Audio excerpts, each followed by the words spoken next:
O eternal and almighty God, from whom all power and wisdom come, we are assembled here before Thee to frame such laws as may tend to the welfare and prosperity of our province. Grant, O merciful God, we pray Thee, that we may desire only that which is in accordance with Thy will, that we may seek it with wisdom and know it with certainty and accomplish it perfectly. For the glory and honor of Thy name and for the welfare of all our people. Amen. We acknowledge we are gathered on Treaty 1 territory, that Manitoba is located on the treaty territories and ancestral lands of the Anishinaabe, Anishinaabe, Dakota, Oiete, Dene, Sulene, and Neothog nations. We acknowledge Manitoba is located on the homeland of the Red River Métis. We acknowledge northern Manitoba includes lands that were and are the ancestral lands of the Inuit. We respect the spirit and intent of treaties and treaty making and remain committed to working in partnership with First Nations, Inuit, and Métis people in a spirit of truth, reconciliation, and collaboration. Please be seated. Routine proceedings. The Honourable Government House Leader. Which Honourable Speaker, could you please canvass all members for leave to allow the House to consider today the remaining stages of Bill 47, specifically second reading, committee of the whole and concurrence, and third reading, and for the House not to see the clock until all stages of Bill 47 have been completed. Is there leave to consider Bill 47 under the provisions described by the Honourable Government House Leader? Is there leave? Leave has been granted, so ordered. Introduction of bills, committee reports, tabling of reports, ministerial statements. The Honourable Minister of Natural Resources and Indigenous Futures. Thank you, Honourable Speaker. The province continues to experience extreme wildfire danger. We are seeing rain in the forecast, but conditions continue to be very serious across Manitoba. Fire in Lynn Lake was very active yesterday. Some abandoned derelict structures were lost. All major infrastructure is reported to be safe. The Split Lake fire was also active. Staff continued to make dozer lines to protect the community. Control lines flared up, but reports show that the fire did not get into the community. The fire near Genpeg saw flare-ups due to wind. The Manitoba Wildfire Service and the Office of the Fire Commissioner continue to monitor. A new fire was reported in Grand Rapids yesterday. The local fire department has actioned it. We hear the winds are favorable in this particular situation. In Puckatawagan, the fire is being held east of the community. In Sheridan, the fire is close to town, but good work is being done to protect the community. We also hear that the Defense Against Fires near Flin Flon and Wanlis is holding. Near Nopaming Provincial Park, the fire crossed Provincial Road 304 near Wallace Lake and near Bissett. Control lines are being established to better protect Bissett. As we can see, the efforts to defend against these fires is enormous. It's incredibly reassuring to see one Manitoba coming together to get us through this. From outside the province, fresh legs are joining the fight from BC, Quebec, and from the US, including aircraft. We're incredibly grateful for the assistance from all of our friends and neighbors. We also want to highlight communities coming together to welcome evacuees. Most recently, Saugeen, Peguis, and Red River College all have congregated shelter space coming online. This adds to the list of communities like Winnipeg, Portsmouth Prairie, Winkler, Thompson, Dauphin, The Pas, OCN, and NCN that are opening their doors to help this enormous fight. We are also getting assistance from the province of Ontario, who will be welcoming evacuees over the course of this week.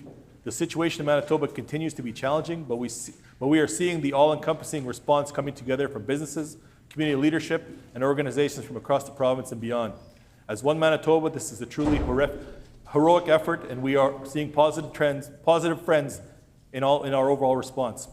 So let's continue to listen to the advice of local officials. Let's work with our friends and neighbors. Let's continue to do our part, and we'll get through this together. As one Manitoba, let's continue to have each other's backs. Thank you, Honourable Speaker. The Honourable Member for Swan River. Yeah, thank you, Honourable Speaker. I stand before you with a deep concern as we remain in a province-wide emergency as we have 25 active wildfires.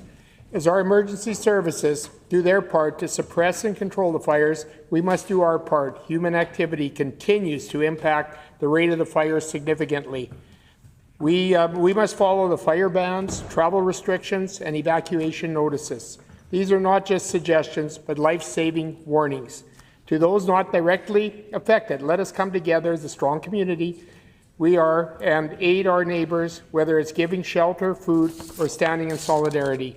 Once again, we extend an earnest gratitude to the firefighters, air crew, volunteers that are doing their best to manage these fires. Thank you. For the people forced to leave their homes and those who have lost loved ones, we stand with you with open hearts and arms. You are not alone. As wildfire season continues, it's more important than ever to prioritize safety, stay informed, and stand strong together. By following emergency guidance and supporting one another, we can protect our communities and face the challenges ahead with resilience and unity. Thank you.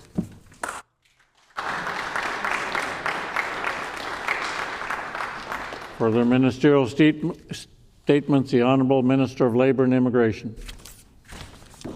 Honourable Speaker, I am proud to rise today to commemorate Philippine Heritage Month in the province of Manitoba and to acknowledge the contributions of the Filipino community to our province. I would also like to share with the Legislature some cherished hopes for the Filipino community. Yesterday, the Filipino community gathered at the Philippine Canadian Centre of Manitoba on Keewatin Street for a flag-raising ceremony organized by the Philippine Heritage Council of Manitoba. Leaders from faith communities and the business community were present, as were members of arts, sports, culture, and dance groups, members of professional organizations and fraternities, children from the Filipino bilingual program at Arthur E. Wright School, and many more.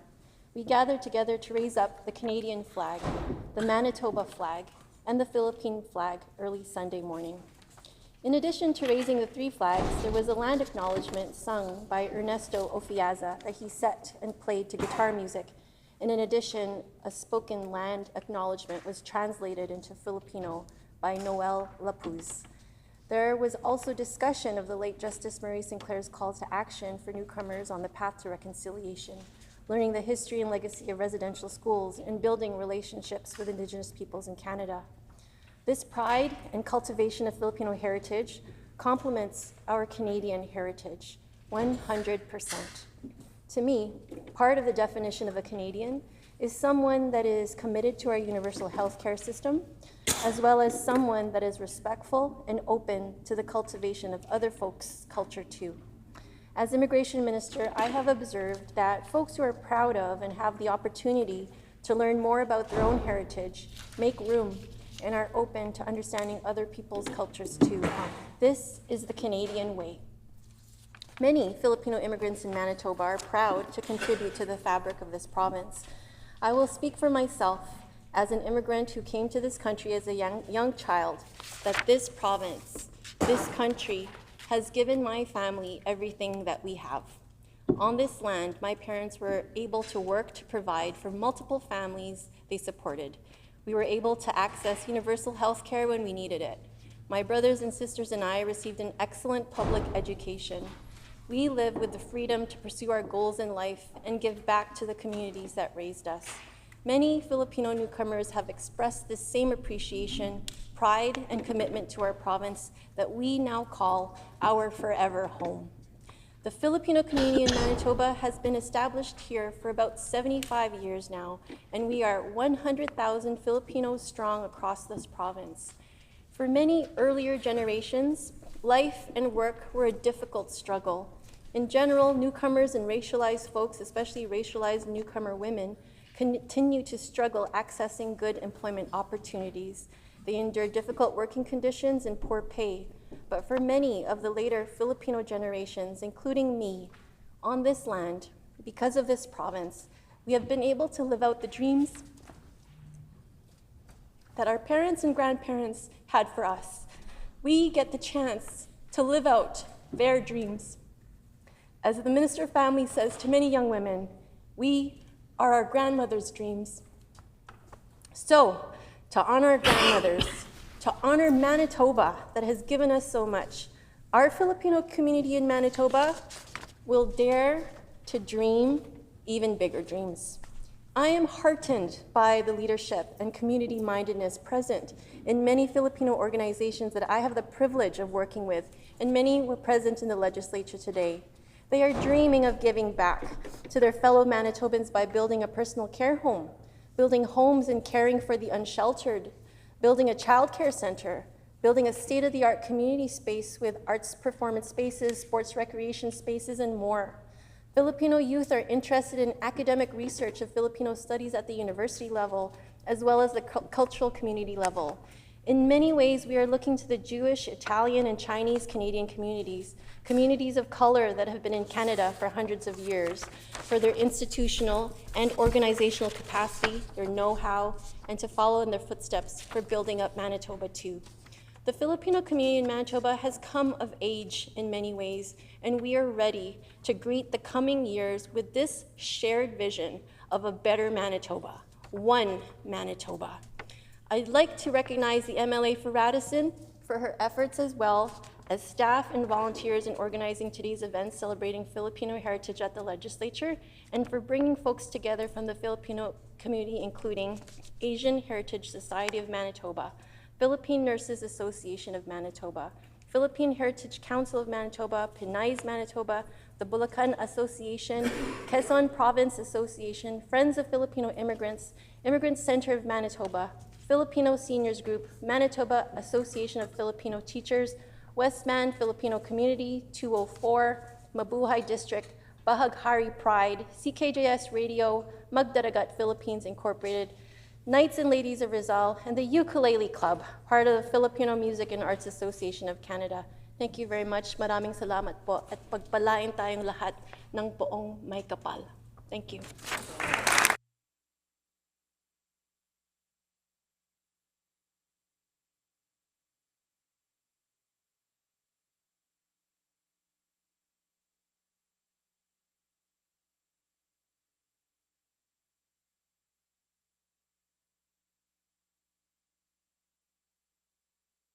The Honourable Member for La Vérendrye. Honourable Speaker, today I am honoured to recognize and celebrate June as Filipino Heritage Month, as well as Philippine Independence Day, which takes place on June 12th. First of all, I'd like to thank Magdaragat Inc. for the beautiful performances this morning in the Legislature. Progressive Conservatives were proud to officially establish Filipino Heritage Month in 2022 to bring attention to the decades of vibrant culture, beautiful traditions, and tremendous contributions that the community has brought to Manitoba. More than 7% of Manitobans are of Filipino heritage, and their influence can be seen not just in Winnipeg, but across rural Manitoba as well. Their thriving Filipino populations continue to grow. In eastern Manitoba, we have the Southeastman Filipino Association, who do invaluable work to promote Pinoy culture and help newcomers embrace life in communities like Steinbach. In my constituency of La Vérendrye and hometown of Vida, Filipino newcomers recently helped reopen the Catholic Church, which had been shuttered for more than decades. When you go to Westman, the Brio Fiesta brings vibrant Filipino jubilation to Brandon. Nearby in Nipawin, hard-working Filipino Manitobans have played a pivotal role in building up the local economy over the last decade, most notably through the High Life Pork Processing Plant. And of course, north, east, south, and west, Filipino Manitobans have been at the front lines of helping to address our rural and urban healthcare staffing shortages since at least the 1950s. These are just some of the many, many contributions that Filipino Manitobans continue to make to our great province in business, healthcare, community development, and beyond. I encourage all Manitobans to take some time this summer in Winnipeg to come to the Manitoba Filipino Street Festival, the Filipino Pavilions at Folklorama, and the many other cultural events throughout the year. Happy Filipino Heritage Month and happy Philippine Independence Day. Mumbai High.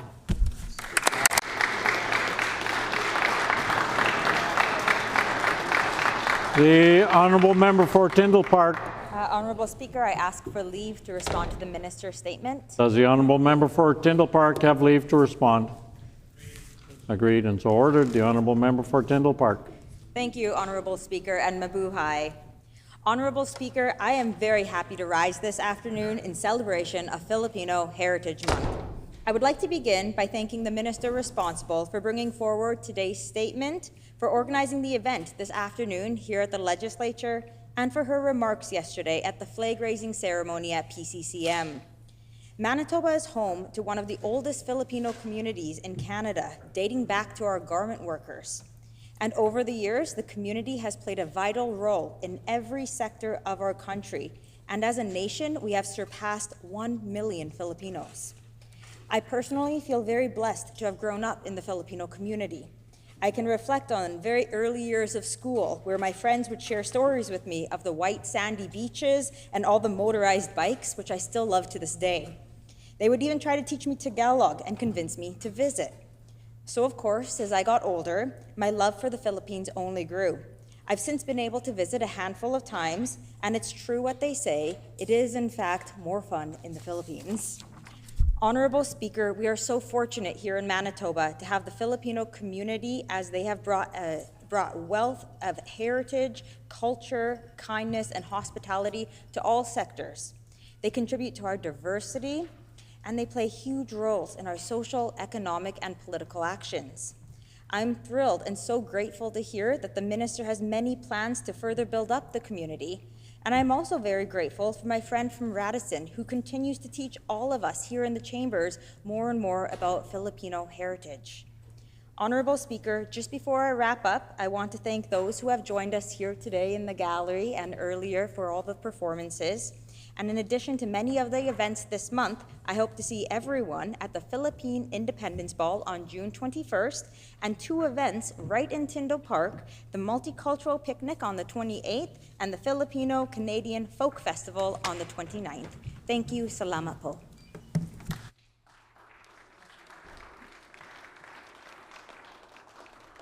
Prior to member statements, there are some guests in the gallery that have to leave us shortly. So first I would like to introduce seated in the public gallery from Riverton Collegiate, 32 grade 9 and 10 students under the direction of Daniel Wallach. And this group is located in the constituency of the Honourable Member for Interlake Gimli, and we welcome you here today.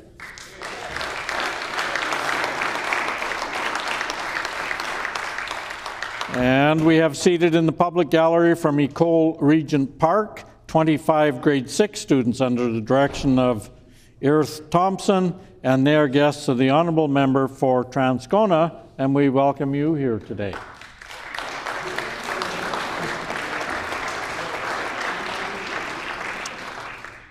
Member statements. The Honourable Member for Radisson.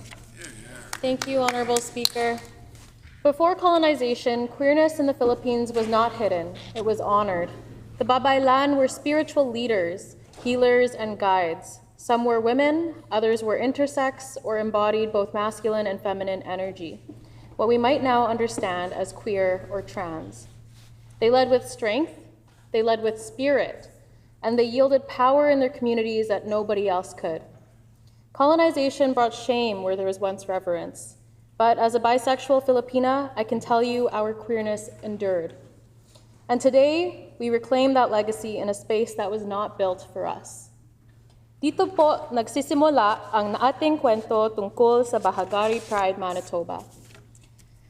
Itinatag noong Marso 2024, ang Bahagari ay isinalang mula sa lakas at sigla ng Filipino-Manitoban 2S LGBTQIA+ community. A community that has always been here, but until now had no organization to truly represent them. Sa kabila ng higit 60 Filipino organizations sa Manitoba, wala ni isa para sa ating queer kababayan. Kaya, sila mismo ang gumawa ng paraan. Bahaghari means rainbow, isang salita, maraming kulay, just like us. Magkakaiba man tayo, iisa tayo sa diwa, sa pagmamahalan at sa laban para sa pagkakapantay-pantay. So please, friends and colleagues, let's celebrate Bahaghari Pride, Manitoba. Palakpakan po natin sila. Mabuhay ang Bahaghari, mabuhay ang ating magkulay ng komunidad.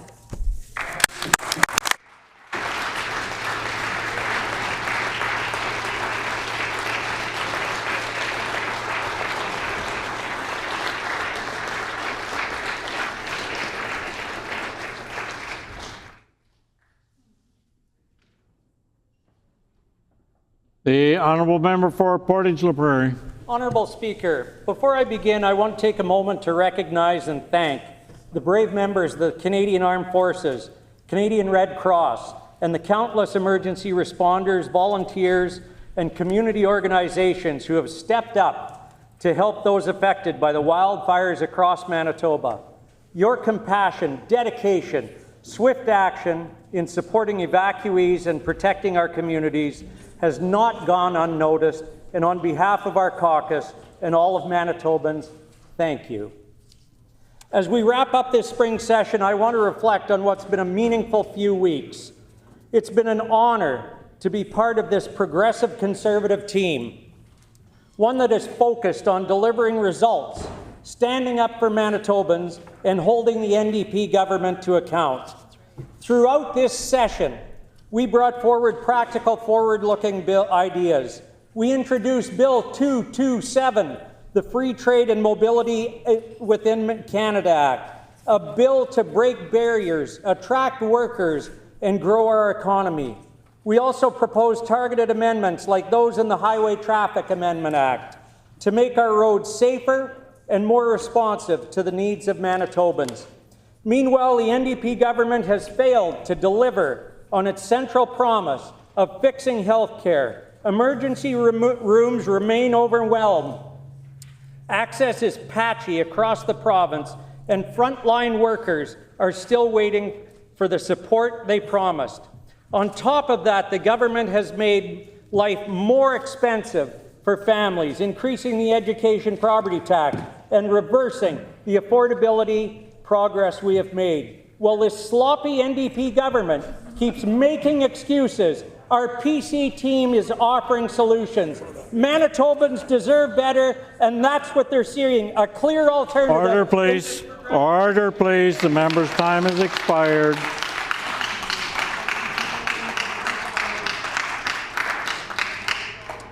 The honourable member for McPhillips.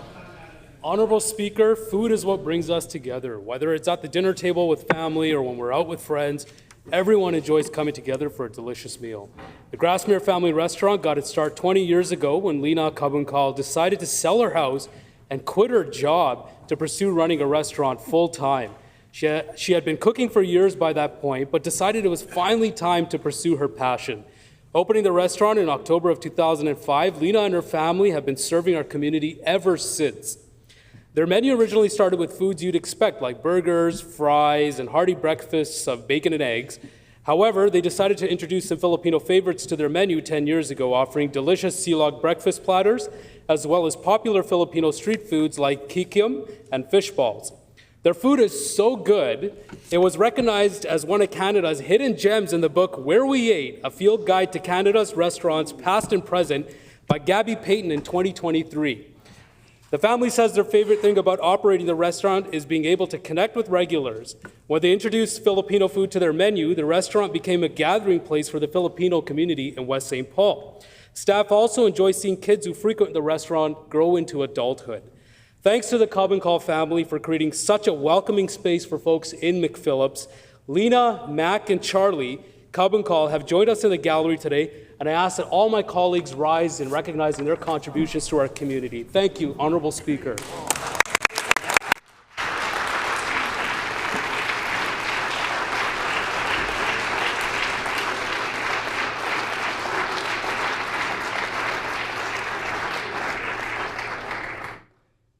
The honourable member for Red River North. Honourable Speaker, I rise in the House today to honour Elma Rauser, artist, photographer, who was named Artist of the Month by the RM of East St. Paul for the month of May. An avid student of life and the world around her, Elma's passion is to recreate the sensations and details of scenes that she sees captured by camera, or those moments in time when she encounters wildlife while on a hike in one of Manitoba's great provincial parks. Born in southern Manitoba, Elma's first explorations in art came through sketching and illustrating catalogs in her father's manufacturing business.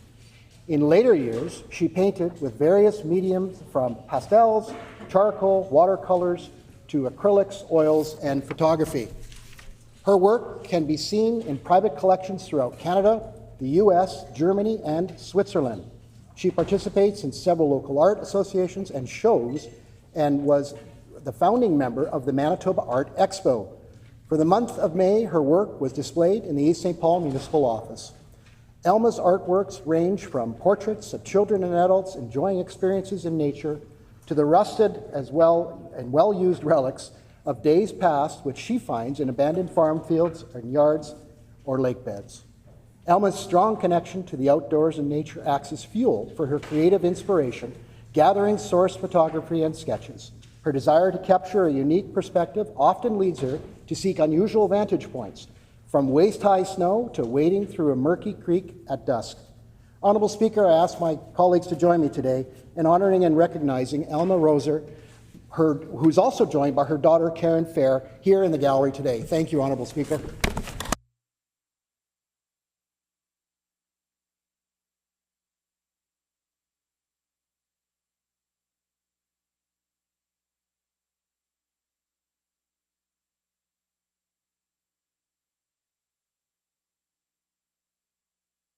The Honourable Minister of Innovation and New Technology. Honourable Speaker, I rise today in celebration of the newly formed River Heights Interschool Council, an initiative bringing together the voices of young people across our community. In River Heights, we are fortunate to have 4 exceptional high schools filled with bright, engaged, and passionate students who are already making their mark as leaders in their schools and communities. Earlier this spring, students from Gray Academy, Grant Park High School, St. Mary's Academy, and Kelvin High School gathered in this building for our inaugural meeting. I was greatly impressed by their preparation, thoughtful questions, and the robust conversations that took place. Honourable Speaker, the idea behind this inter-school student council is simple but powerful: to ensure that the voices of young people are heard and valued as we shape the future of our province. By connecting students directly with government, this council provides the opportunity to share their concerns, for them to offer innovative ideas, and to work together on solutions for their schools and communities. Today marked our last meeting of the year, and I'm proud to see the current graduating student representatives passing the baton on to grade 11 students who will take up the work in the fall. To our graduates, I wish you the best of luck as you embark on a new chapter. Each of you is already a promising leader with a bright future. Young people have ideas, they have energy, they have compassion, and it's essential that we listen carefully to their voices as we work together to build a province for all Manitobans. I look forward to continuing this work in the fall. I'm pleased that members of the Council have joined us in the gallery today. I ask that their names be entered into Hansard and that my colleagues join me in celebrating their work.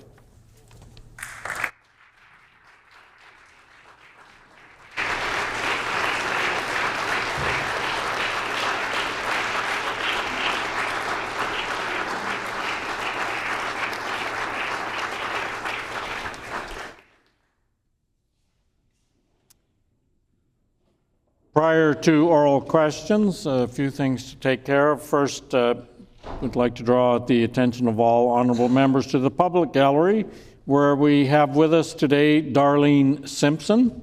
Darlene was born and raised on a farm near Kennedy, Saskatchewan, and worked across Canada as a nurse for almost 50 years. Darlene entered her career at Bethesda Hospital in Steinbach, and she's here today as the guest of our clerk, Rick Yerish, who refers to Darlene as my second mum. On behalf of all honourable members, we welcome you here today.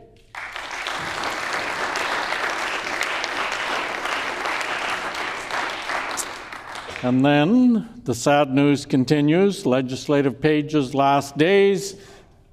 Bisman Rwanda Randawa will be graduating from Maples Collegiate this June. She is set to attend the University of Toronto this fall as one of 15 national scholars on a full-ride scholarship.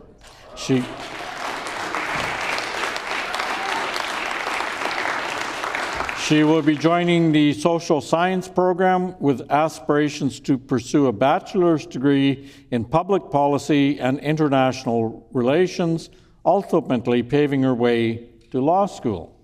As she prepares to embark on this exciting new chapter, Bisman reflects upon her time as a page at the Manitoba Legislature.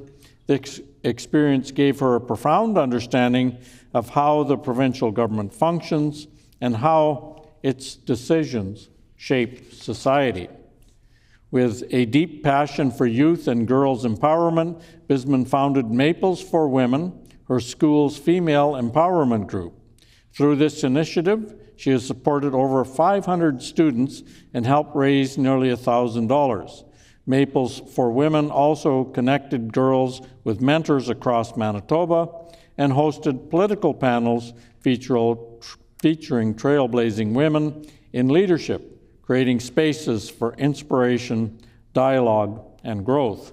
These experiences further solidified Bisman's commitment to advocacy and public service.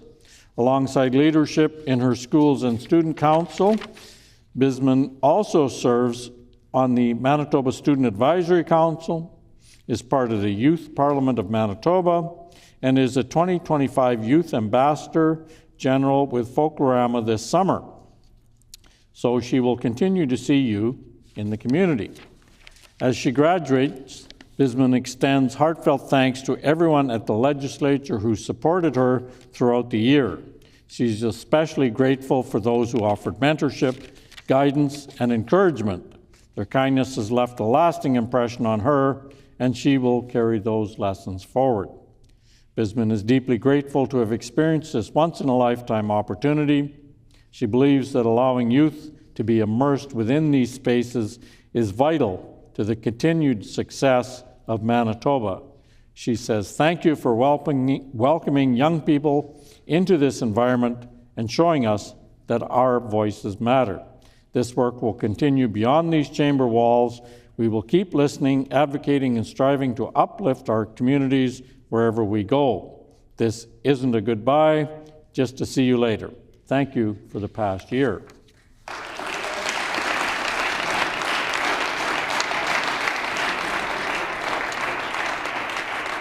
And next, we have Catherine Satcher. Catherine is a grade 11 student at College Jean Sauvé, set to graduate in 2026. With a strong passion for politics and public service, she plans to attend the University of Ottawa in the fall of 2026 to pursue a degree in political science. Her time as a legislative page has been a rewarding and eye-opening experience, giving her a deep understanding of how governments operate. Through this role, she has witnessed firsthand how collaboration among elected officials can lead to meaningful, positive change for the people of Manitoba. Catherine feels honored to have had this opportunity and is especially grateful to the members of the Legislative Assembly and staff who supported her throughout her experience. As she enters her final year of high school, Catherine is eager to continue making a positive impact with her school and community. She is especially proud to serve as Premier of Alberta's Girls' Parliament in the upcoming year, a historic role as she is the first out-of-province participant ever elected to this position. Catherine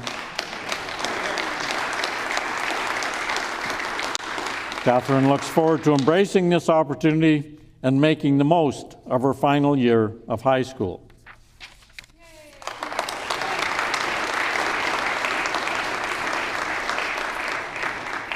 And now let's continue with the bad news. The 2025 intern farewells. We are starting a new tradition today in the Assembly. As members know, for a number of years, we've been sharing with the House the annual page farewell comments. Today, we're expanding that tradition by sharing farewell comments from our legislative interns. These statements have been written by our interns, and it is my pleasure to read them in the House. Joining the interns in the Speaker's Gallery today are the Academic Director of the Intern Program, Professor Kelly Saunders from Brandon University, and Andrea Norlock, Administrative Assistant for the program. I will ask members to hold their applause until I have read all the comments for all 6 interns. Salam Bain, this internship has been a once-in-a-lifetime opportunity for Salam to step into the world of politics and witness democracy in action. Her time in the legislature has deepened her appreciation for the traditions, structure, and procedures that guide this House. For Salam, this experience brought her political science studies to life. Concepts that were once lived on the pages of textbooks became real throughout daily work, discussions, and observations. She is truly grateful for the opportunity to meet so many respected and inspiring individuals from across Manitoba. The friendship she has formed within the legislature will stay with her, and the stories shared by MLAs, caucus members, and assembly staff have left a lasting impression. These lessons will continue to shape her path.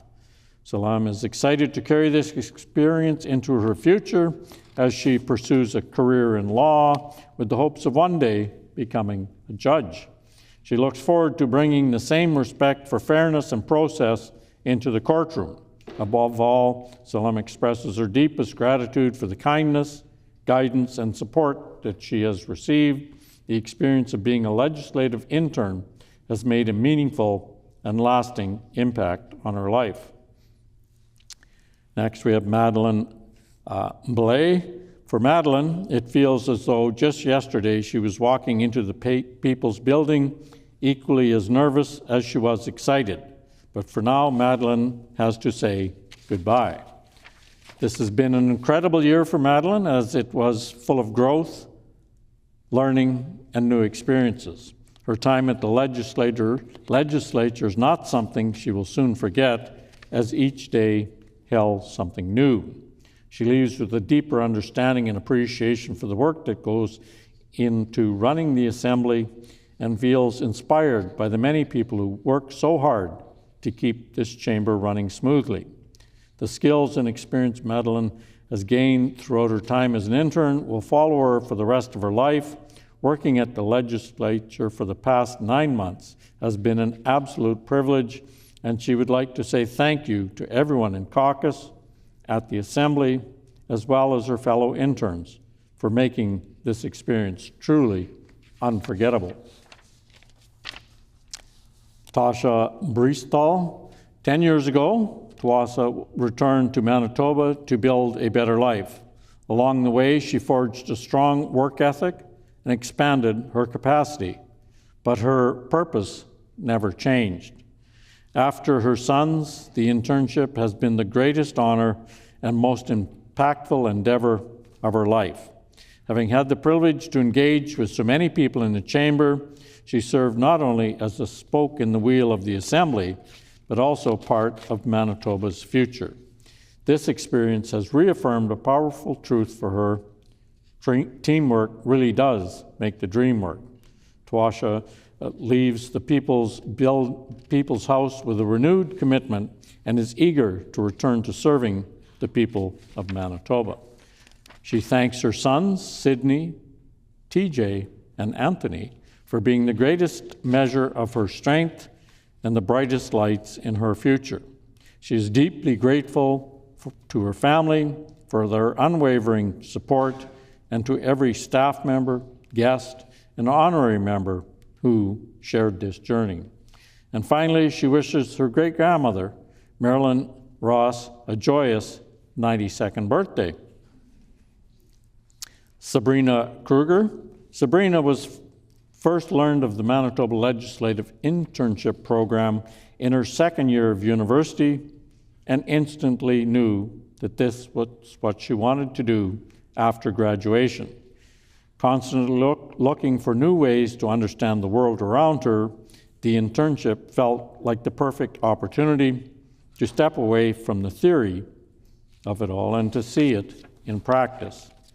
When you first sit down for your internship orientation, everyone tells you how chaotic and overwhelming the legislature can be, especially when session is in full swing.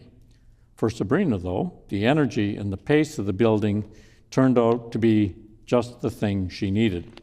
As interns prepare to clear out their desks and pack their suitcases for their study trip to the United Kingdom, Sabrina cannot express enough how this internship has been the immense pleasure of her and privilege of her life.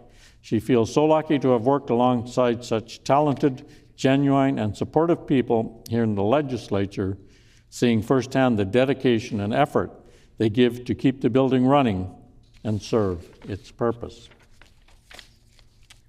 Christina McKay. Christina is preparing to leave this internship program and begin her graduate studies at the University of Manitoba in the fall. As this year comes to a close, she is grateful for the crash course this internship has given her in governance and politics. Her time in the legislature has deepened her sense of civic pride and inspired a deeper appreciation of the traditions of the House and those who work behind the scenes to ensure their preservation. This experience has been unique. As someone with a grassroots background, Christina has learned a great deal about how the intersections of public interest and public policy come together. All that she has learned will be applied to supporting her community, as well as informing her upcoming education in public administration. She endeavors to read the paper every morning, tune into question period more, and visit the public gallery as much as possible once she leaves.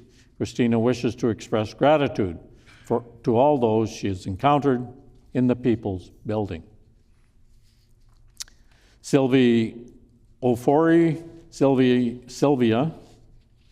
didn't know what to expect from this internship, but she's leaving with valuable lessons and memories she will never forget. She would like to thank all the Legislative Assembly staff, the clerk's office for answering her countless questions, and the Assembly's digital media branch for their support and for being a safe space to chat. Sylvia is also grateful to the staff of both the NDP and PC caucuses for being so welcoming throughout the entire internship. Throughout her time here, Sylvia has learned a great deal from the conversations with staff and MLAs. Working at the Legislative Building has given her a deep appreciation for the importance of the work that takes place here. She leaves with both sadness and excitement for what comes next. Her fear of uncertainty has melted away, replaced by the confidence she has gained in speaking with others and navigating a fast-paced, ever-changing environment. Sylvia looks forward to applying everything she learned as she pursues law school. Once again, she extends her heartfelt thanks to everyone she had the pleasure of meeting during this internship. On behalf of all MLAs, caucus staff, and Assembly staff, I would like to thank the six of you for their contributions to the democratic process in Manitoba and wish you all the very best in the future.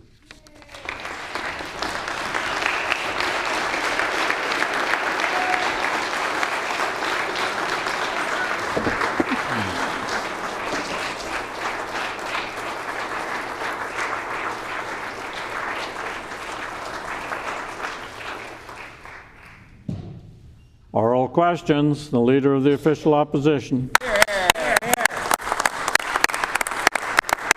Honourable Speaker, communication is vitally important to ensure safety of all Manitobans. Sadly, we saw earlier this year what can happen when communication is not possible, just like when TELUS outages of 911 services. Sadly, a Manitoban passed away because the family could not communicate with 911. When it comes to the current state of emergency in the province and the growing fires, communication is even more vital. That is why there is the MECC. Can the Premier update the Assembly on the status of MECC? The Honourable Deputy Premier. Thank you, Honourable Speaker. I thank the Leader of the Opposition for that question. Our government has been, as I think most, if not all Manitobans are well aware, working across not only all appropriate channels in Manitoba, but working across jurisdictions to ensure that messaging gets out to Manitoba communities as quickly as possible. Our teams with EMO, with ministers in this chamber, with the federal government, First Nations, are working, quite frankly, around the clock to ensure that we have up-to-the-minute information that's being communicated to Manitobans. I can't thank enough the folks working on the front lines of these wildfires, emergency response services, firefighters, and all the teams who are keeping Manitobans safe. The Honourable Leader of the Official Opposition on a supplementary question.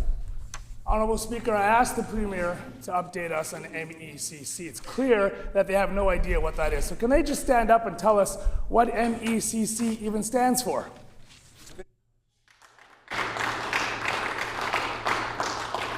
The Honourable Deputy Premier. Thank you, Honourable Speaker. Honourable Speaker, you know, we saw this actually, I think last week or maybe the week before, where members on that side of the House would stand up and instead of thanking the folks who are keeping Manitobans safe and getting that accurate information out there, they would stand up and either criticize people, put information on the record that we found out was actually totally inaccurate, and then we would go out and correct the record for Manitobans. Now, during this time where folks are coming together, where we're working across jurisdictions to keep Manitobans safe, I would ask that members opposite do the same. Instead of trying to perpetuate information that is false, get on the side of Manitobans, get on the side of Canadians, and stand up in this House and be united as one Manitoba. The Leader of the Official Opposition on a new question. Honourable Speaker, Manitobans, you can see it right there. This Deputy Premier, no one on the NDP side even knows what MECC stands for. And a state of emergency in this province, it stands for the Manitoba Emergency Coordination Centre. It is the focal point in emergency and disaster coordination. And this Deputy Premier and no one on that side of the House even knew what it stood for. It's embarrassing, it's shameful. Manitobans are at risk because of this Deputy Premier and NDP government. So what is the government doing to ensure accurate communication with impacted residents and those communities throughout Manitoba is being communicated properly? The Honourable Deputy Premier. Honourable Speaker, the Leader of the Opposition is so focused on division and so focused on negativity that he doesn't even understand that when we talk about the EMO, that is what we're talking about. When we talk about the Minister of Northern Relations and Indigenous Futures, MTI, EMO, when we talk about CAF, who's coming and bringing supports from Canada, when we talk about First Nations partners, when we talk about wildfire services, Saskatchewan, their government, including departments across their government, when we're talking about all partners coming together, that encompasses, again, in EMO, what he's talking about. He's so focused on division, he can't even get his act together as the leader. Do better on that side of the House. Maybe some member in the PC caucus can remind the Leader of the Opposition we are united as Manitobans. Member's time has expired. The Honourable Leader of the Official Opposition on a supplementary question. Residents of Point Douglas left this building last week feeling like they weren't heard, that this government, this NDP government, wasn't listening to them. Residents described the Premier as being more concerned with looking good than listening, and I quote from the residents, "He was more concerned with defending Main Street project than protecting our community," end quote. Will the Premier put the fears to rest today of Point Douglas community members and publicly confirm that no injection site will be located at 200 Disraeli Highway? The Honourable Deputy Premier. Honourable Speaker, the only one stoking fear in this chamber is the Leader of the Opposition, who spends his first set of questions trying to confuse Manitobans, because he doesn't even bother to do his own research as the Leader of the Opposition party. On this side of the House, we're spending our time making sure Manitobans have accurate information to keep them safe. We're making sure that we're listening to the residents of Point Douglas. The Premier took time during this really critical emergency to sit down with the constituents of Point Douglas and spend time with them. That is leadership, Honourable Speaker. The Leader of the Opposition could take a note from the Premier, who continues, well, is now again the most popular Premier in the country, I might add, and understand that leadership is bringing people together, listening to voices, and putting people's needs ahead of their own selfish interests. Time has expired.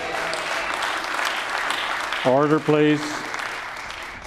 I would ask the Honourable Leader of the Official Opposition, he was quoting from something, was it a public document?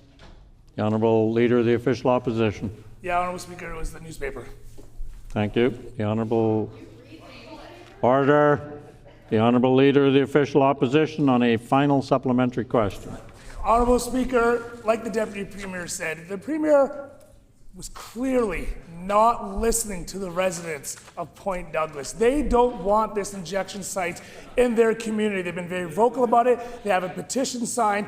They don't want it there yet. This Premier and this NDP government is forcing it through on residents in Point Douglas. In a meeting with the Premier, it was also conveyed to the residents that the application to the federal government was nowhere near moving ahead, and that the province was also nowhere near ready. So if this is the message the Premier is saying to Point Douglas residents behind closed doors, will the Deputy Premier or anyone on that side of the House stand up and tell Manitobans and the residents of Point Douglas that this injection site is not happening at 200 Disraeli Highway? The Honourable Deputy Premier. Honourable Speaker, you can tell just how little respect the Leader of the Opposition has for those who are struggling with addictions by the language that he uses. The Leader of the Opposition, and he just said, I want the House to know, I want Manitobans to know that when I stated the Leader of the Opposition doesn't respect those struggling with addictions, his response was, yuck. Honourable Speaker, that is disgraceful. That is disgusting. The Leader of the Opposition spent years in opposition, denying Manitobans who are struggling the resources they need to survive. On this side of the House, we're putting their needs first, we're keeping Manitobans alive, and we're investing in the resources that give them a chance at a life in this province they deserve. While on that side of the House, he says yep to saying they deserve disrespect. Shame on him. The Honourable Member for Morden Winkler. Honourable Speaker. Order. Order. The government bench needs to come to order. The Honourable Member for Morden Winkler. Honourable Speaker, on Wednesday, the Premier and Minister spoke at Point Douglas residents, not with them in a private meeting. People felt deeply unheard. If 200 Disraeli isn't moving forward, which Winnipeg neighbourhood will be forced to host the next drug injection site? Good question. The Honourable Deputy Premier. Thank you, Honourable Speaker. Again, I have to say it's really disappointing to see that member who for some time I would have thought, and I think we thought on this side of the House, had more compassion than the Leader for the Opposition and members in that caucus. Being brand new, she has an opportunity, and she's had enough time now to understand that language matters, and yet she stands up in this House and uses harmful, stigmatizing language that makes it harder for Manitobans to access care where and when they need it. I would ask if that member would stand up on her second question and apologize and start using the language that experts say should be used. Supervised consumption sites. Show some compassion. Do better than your Leader of the Opposition, who's already a failure. That's right. The Honourable Member for Borderland. The Minister of Public Service Delivery signed an almost $1.8 million contract with Duffy's Taxi. Shares in Duffy's and financing for 2 taxi cabs have been listed on the member's conflict of interest filing. Did the minister recuse himself from these discussions, and why was this conflict never filed with the Ethics Commissioner? The Honourable Minister of Public Service Delivery.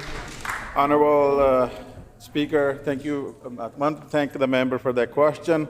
Honourable Speaker, I wasn't even the minister when this contract was signed. Thank you, Honourable Speaker. The Honourable Member for Roblin.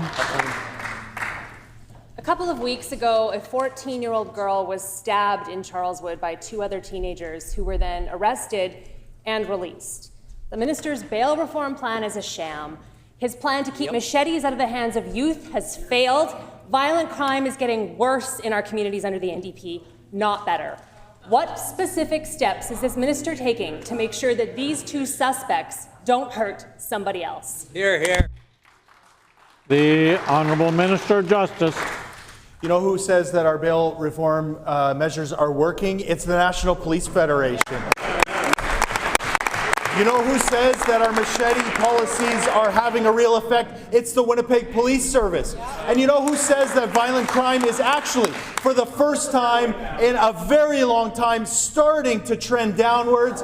It's the statistics released by the City of Winnipeg. These members opposite have no leg to stand on. The Honourable Member for Brandon West. It's Saturday in Brandon, Manitoba, where two very different crimes have occurred, but the results are the same. A man armed with a crowbar was arrested after assault ended in a head injury.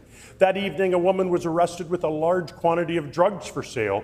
Both were released back into the community. This NDP government is not tough on violent crime and is certainly not tough on drug trafficking. Can the failed Minister of Justice let Manitobans know what crimes will actually keep people behind bars? The Honourable Minister of Justice. You know, these are serious times in this province, and these are serious issues the member opposite brings up, and yet he asks them in unserious ways. Manitobans know they want a real response because under the members opposite, crime continued to go up year over year over year. And under our government, we've started to turn the corner. We know that there's more work to do, but we're going to work with the National Police Federation. We're going to work with the WPS. We're going to listen to law enforcement. We're not going to cut them like members opposite did. More officers on the street now, less under the PCs. That's our record, and that's their record, Honourable Speaker. The Honourable Member for Tyndall Park. Thank you, Honourable Speaker. Nova Scotia has announced that as of last month, all residents aged 65 and older are eligible to receive the shingles vaccine free of charge, allocating $26.9 million for this initiative in their 2025-26 budget. Given that Manitoba currently does not publicly fund the shingles vaccine, can the Minister of Health explain why our province cannot commit to a similar program to protect our seniors from this preventable and painful disease? The Honourable Minister of Health, Seniors and Long-Term Care. Thank the member for that really important question. Our government is actively taking a look at what we can do on the shingles vaccine front for seniors in this province. I do want to take this opportunity, since we are seeing increased cases of measles in Manitoba, particularly with little ones, to let Manitobans know that it is so important to be up to speed with measles vaccine information. Go and get yourselves, your loved ones, particularly our little ones, vaccinated to protect them and communities. We're seeing outbreaks in regions of the province that we really don't want to be seeing them. It's also really important that if you've been asked to isolate, that you follow those public health orders to the letter. If you have any questions, talk to your primary care providers, doctors, nurse, practitioner, or pharmacist to get answers as quickly as you possibly can. Let's keep each other safe. The Honourable Member for Tyndall Park on a supplementary question. Honourable Speaker, shingles can lead to severe complications, which can result in prolonged pain and increased healthcare utilization. The National Institute on Aging reports that shingles cost the Canadian healthcare system approximately $68 million annually, much of which could be mitigated through vaccination. Has the Manitoba government conducted a cost-benefit analysis on publicly funding the shingles vaccine, and if so, what were the findings? The Honourable Minister of Health, Seniors and Long-Term Care. Yeah, I really appreciate that question from the member for Tyndall Park. I think it shows that she understands our government takes very seriously data and evidence and information. Whereas members on that side of the House didn't even believe in the COVID vaccine, on this side of the House, we believe in vaccinating ourselves and the public to keep each other safe. Honourable Speaker, we are taking a good look at not only the evidence in terms of the impacts on the system, but our government is also taking a look at recent research that's come out. I want to reassure the member that we're working with local organizations as well to understand from their perspective what impacts of that kind of public health decision making would be. We're going to keep listening to the experts and working with our partners. The Honourable Member for Tyndall Park on a final supplementary question. The National Advisory Committee on Immunization recommends the shingles vaccine for individuals aged 50 and older. To be properly protected, people should receive 2 doses of the vaccine. Currently, only 39% of Canadians in this age group have received at least 1 dose. For those who haven't, the cost is often the main barrier. Considering that out-of-pocket expenses for the vaccine can range from $150 to $190 per dose, what steps is the Manitoba government making to increase vaccination rates among older adults here in Manitoba? The Honourable Minister of Health, Seniors and Long-Term Care. Yeah, certainly appreciate that question. I do think it's really important for the member to know that our government has taken many steps to make life more affordable for seniors in this province.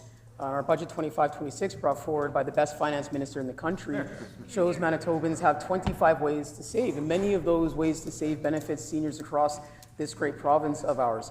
And so when it comes to vaccines, certainly we continue to look at emerging evidence in this area. We are taking some steps in terms of vaccines that will be available in long-term care and personal care home settings. And Honourable Speaker, I have to say, Manitobans can trust that this is a government that believes in science, believes in vaccines. For 7.5 years, they have members on that side of the House who would use a scarf as a mask. The honourable member for the Boroughs. Honourable Speaker, our government recently put forward Bill 47, the Fair Trade in Canada Act. This legislation is focused on breaking down interprovincial trade barriers so that we can effectively respond to the threat of Trump's tariff. Can our hardworking and brilliant Minister of Business, Mining, Trade and Job Creation please share with the House why Bill 47 is so important and what it will help us achieve? The Honourable Minister of Business, Mining, Trade and Job Creation. Well, I want to thank my colleague for that incredible question. It's such a topical subject right now, interprovincial trade, and that's why we're so excited about Bill 47 and what it means for Manitobans, not only for helping us Trump-proof our economy, but also for positioning us to be a leader for those nation-building projects. Now, we've been hearing from business communities and from politicians from all sides about what Bill 47 means and how excited they are. Manitoba Chamber of Commerce has called this a clear win. It is. It's a clear win for Manitobans. It's a clear win for businesses. It's a clear win for Canadians. And so we are very excited about moving Bill 47 ahead and making sure that all members from all sides of the House can come together and ensure that this bill moves our economy. Time has expired.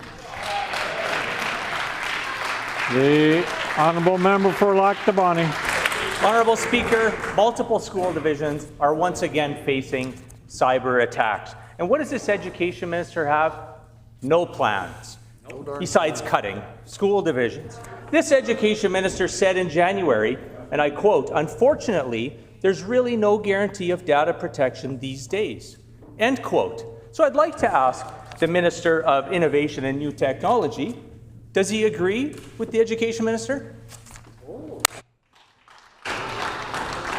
The Honourable Minister of Innovation and New Technology. Honourable Speaker, I want to thank the member opposite for showing interest in protecting Manitobans from cyber threats. I'd also like to thank the member for Rouge for having the foresight to create this department and entrusting me to be the first Minister of Innovation and New Technology. While these breaches are serious, there is much work that we need to do, and we're working in close tandem with all stakeholders to make sure that Manitobans' data is protected. The honourable member for Dawson Trail. The first thing this NDP government did was slash the school that was planned for St. Anne, Manitoba. And eventually the NDP decided that, yeah, it's a good idea. So I asked the minister, will the original timeline of 2027 placed in our original thing happen for these students, or will it be delayed further? Yeah, good question. The Honourable Minister of Education and Early Childhood Learning. Thank you, Honourable Speaker, and I thank you, the member opposite, for finally asking a question to the Minister of Education on education. That's a novel concept, apparently, for the critic. I am so proud of our announcement to build the school in St. Anne alongside 10 other schools across our beautiful province. We are going to build schools in the member's constituency. We're also going to build schools in the member for Radisson's constituency. The member for Waverley. We're going to build schools for the member for Brandon. We are building schools right across this great province alongside our Minister of Finance, who's delivered us a beautiful budget in which we are going to build this beautiful province. Member's time has expired. The honourable member for Tuxedo. Honourable Speaker, providing Manitobans with reliable, efficient and predictable services is key to delivering healthcare successfully. Under the previous government, service disruptions were regular, communication was infrequent, and oversight was non-existent. The PC government created chaos in our healthcare system, but our government is working hard to repair the damage and ensure that Manitobans get the care they need, when they need it, close to home. Can the Minister of Health please share with the House details of the recent Dynacare contract and how it will benefit Manitobans across our province? The Honourable Minister of Health, Seniors and Long-Term Care. Honourable Speaker, when it comes to healthcare, we are putting Manitobans first. Last week, we renewed our contract with Dynacare to deliver much-needed lab services to Manitobans, and we've improved on the contract by adding performance indicators and quality control measures, something that the previous government completely overlooked, and we ensure that that cost doesn't make any additional burden on the pockets of Manitobans. As Tom Broadbeck put it this weekend, and I quote, "What the Premier and Health Minister have done is what any responsible government should do. They made a decision based on results. This is what good governance looks like." End quote. Honourable Speaker, Manitobans didn't have that for 7.5 years. Order. They've got it today. Let's keep working together to make healthcare better for all Manitobans.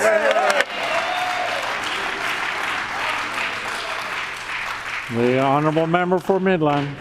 Manitobans are confused as a result of the botched, sloppy tax rollout by this minister. Manitobans are missing their tax rebates, they're paying higher taxes as a result of this NDP, and now municipalities are having to clean up the mess. I table the 2024 and 2025 tax assessments from yet another hardworking family that are paying an additional $1,000 on their education property tax bill this year. Will this minister stand up, reinstate the 50% education property tax credit for everyone? Hear, hear. The Honourable Minister of Finance. Honourable Speaker, our team is proud to be doing the work of lowering costs for Manitobans. That's why our last budget brought in a new $1,600 homeowner affordability tax credit that will reduce the cost of education property taxes. In terms of partnerships with municipalities and ensuring dollars end up in Manitobans' pockets, we're proud to be working through recent issues that came forward last week. And we're doing that, of course, with the basis of ensuring Manitobans get those savings that they deserve that our government brought forward to lower their costs. That's in addition, of course, to 24 other things we brought forward in Budget 2025 to save Manitobans money. The Honourable Member for Lakeside. Honourable Speaker, in November, the Minister of Infrastructure told this House that the intersections of Highways 8 and 67 was not an immediate safety concern for her, despite multiple letters from the RM, Emergency Services, and the MLA for Selkirk. Honourable Speaker, on May 21st, an 18-year-old man from my constituency died in a collision at this intersection. And now the Minister talks about safety upgrades. Honourable Speaker, why does it take a tragedy like this to push the Minister to act? The Honourable Minister of Transportation and Infrastructure. Thank you, Honourable Speaker. As I've stated in this House several times, it is always very sad when there is any kind of fatality or tragic event on the highway infrastructure in this province. We are always assessing the safety concerns, and priorities do have to get made based on what are the most dangerous intersections. What does the data show us on the most dangerous intersections? The previous government didn't undertake any kind of an assessment like this. I'm aware of projects that were green-lighted just because the minister had friends he wanted to give a road to. We're using data. We are using the committees that we have stood up, the new safety unit that we have assessing. Member's time has expired. The Honourable Member for Interlake Gimli. Honourable Speaker, Manitobans had confidence that when they called for help, someone would answer, but that confidence has been shaken, to say the least. Will the minister commit to the Switzer family a full, independent public inquiry into Manitoba's entire 911 communication system? The Honourable Minister of Innovation and New Technology. Honourable Speaker, thank you for that. First, it pains me to have to remind members opposite that in fact at the core of these cheap political shots is in fact a family who lost a loved one to a tragedy. Dean Switzer was failed, and his memory deserves respect. We have been in regular contact with the Switzer family. We've been working diligently in consult with the federal government, who has authority over this particular matter, to make sure that we'll get the answers we need to ensure that this never happens again. The honourable member for La Vérendrye. Honourable Speaker, I have now asked multiple times about the non-potable license for the Woodridge Community Well. Over the last year, the two Winnipeg ministers responsible have shown that they don't know the difference between drinking water and that for agriculture uses. So today, Honourable Speaker, I'd like to ask the Agriculture Minister if he could take a moment to educate his colleagues and commit today to reinstating the much-needed water source for Woodridge. The Honourable Minister for Environment and Climate Change. Thank you, Honourable Speaker. During this emergency times, I just actually want to take a moment to just to uplift and thank our Parks and Trails Division within my Department of Environment and Climate Change. They've just been working so very hard day in and day out in collaboration with the Wildfire Services and the Emergency Management Organization, and I just really want to give them a shout out, and I'm happy to answer the question about the water from the members opposite in my following answers. The honourable member for Portage-La Prairie. Honourable Speaker, Manitoba businesses are left holding the bag as this NDP government has increased their taxes dramatically by removing the business rebate for education property tax. At this economic uncertainty, what are they doing? This government's first thought was to increase those taxes. Shame. One business shared that their education property tax has gone up by 90%. Will the Premier reinstate the rebate for small property business today? Yes or no? The Honourable Minister of Finance. Honourable Speaker, this team supports small businesses and medium businesses in Manitoba, and that's why we reduced the payroll taxes in Manitoba. That's also why we brought in a $10 million security rebate program to support businesses even further, because we know those are the kind of costs that can hold them back. We want to make sure that small and medium businesses in Manitoba can focus on what they do best, which is providing great services for Manitobans, creating jobs, and growing our local economy. That's the kind of work our team is going to focus on. Manitoban businesses know they can count on this team to support them and get the job done. The honourable member for Agassiz. Municipal staff are now doing the heavy lifting from this government's sloppy rebate rollout. Now they're incurring serious staffing costs, trying to make sure Manitobans get what they are entitled to. Will the Minister of Municipal Relations commit today to compensate municipalities for those extra costs that they are forcing on them? The Honourable Minister of Municipal and Northern Relations. The Minister of Municipal Northern Relations will commit to continue to collaborate with our partners all across the province. That's clear. The MMA, the AMM, the AMBM, all of these organizations are key to the functioning of a province. For 7.5 years, they dealt with a government that ignored them, closed the door, forced upon all sorts of different things upon them. Finally, it's 4 a.m. Do you know where your government is? There for you.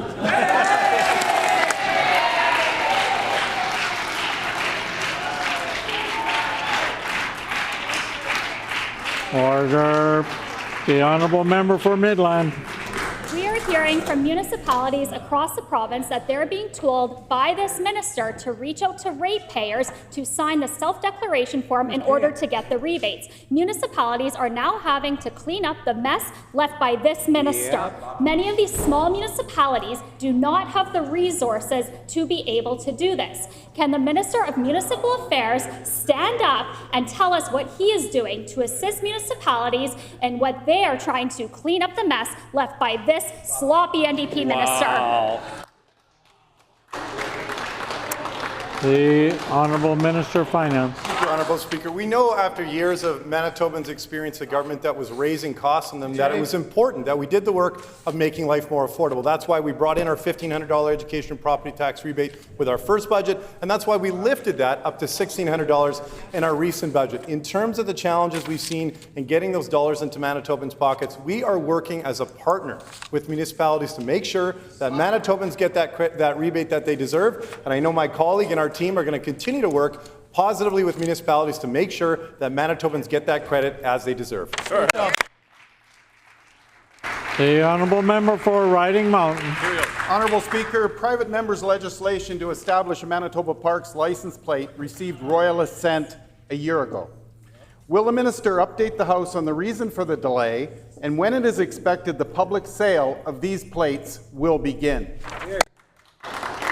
The Honourable Minister for Environment and Climate Change.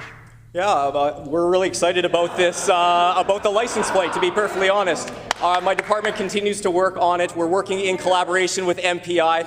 Unfortunately, there's processes that need to be followed, unlike what the member opposite tried to do with creating different contests to get everyone excited, but not following the process. We're following that process. We're going to deliver shortly. The Honourable Member for Swan River. Thank you, Honourable Speaker. Fire crews are working incredible hours, and their dedication is unmatched. We're thankful for them. Can the minister explain why I'm still hearing from recently retired experts that want to come back and help and can't get an answer from his department despite the minister reassuring they could work? The Honourable Minister, Natural Resources and Indigenous Futures. Thank you, Honourable Speaker, and it truly is all hands on deck when it comes time to the firefighting situation here in Manitoba. So we have engaged municipalities, we have engaged current civil servants, we have engaged retired civil servants. We have those conversations each and every day. We really rely on their expertise, what they bring to the table, what they have for best practice, what the solutions are going forward. We truly are in an extreme situation, and I encourage everybody to be able to come to the table, be part of the discussion, be part of the solutions, and we'll get through this together. The Honourable Member for Roblin. A student at the U of M has had to resort to the courts after a two-time convicted sex offender snuck into her on-campus residence and assaulted her as she slept last October. Since then, the NDP government has been completely silent on efforts to ensure students are safe on campus. What specific steps is the Minister of Advanced Education taking to ensure this never happens again? Great question. The Honourable Minister of Innovation and New Technology. Honourable Speaker, I want to thank the member opposite for this important question. Student safety on campus is the most important priority for our government and for post-secondary institutions. This is a serious incident our government has taken extremely seriously. When this occurred, we were in constant communication with the institution and worked with them to act swiftly to protect all students, including those living on campus. We intend to continue to do so. The Honourable Member for Portage la Prairie. Honourable Speaker, I want to welcome the residents of Oak Tree Towers that are watching with us today. In 2 days, residents of Oak Tree Towers fear they will lose their on-site security guards. Honourable Speaker, the Minister has the opportunity to reassure those people today and commit that security guards will be on site next week, next month, and next year. Yes or no? The Honourable Minister of Housing, Addictions and Homelessness. I want to assure those members at Oak Tree Towers that they have a government who's listening. 2021, those members were knocking on members opposite's door asking for support. They finally have a government who's listening. We've invested over $5 million.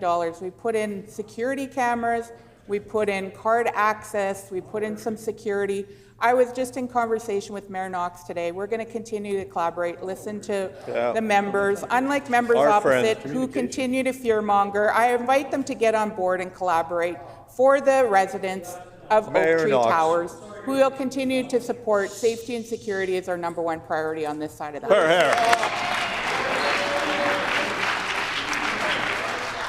The Honourable Member for Dawson Trail. The intersections of the 12 and 210 are dangerous.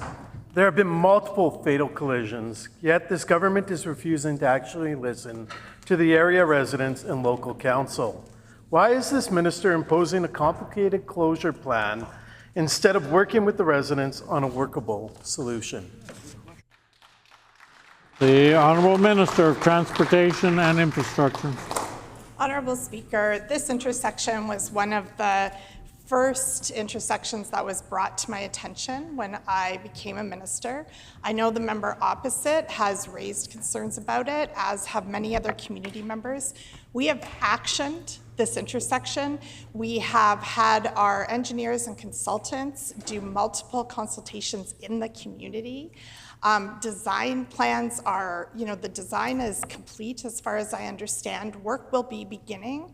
So I'm not sure what the member wants, but I think what he multiple mass stabbing.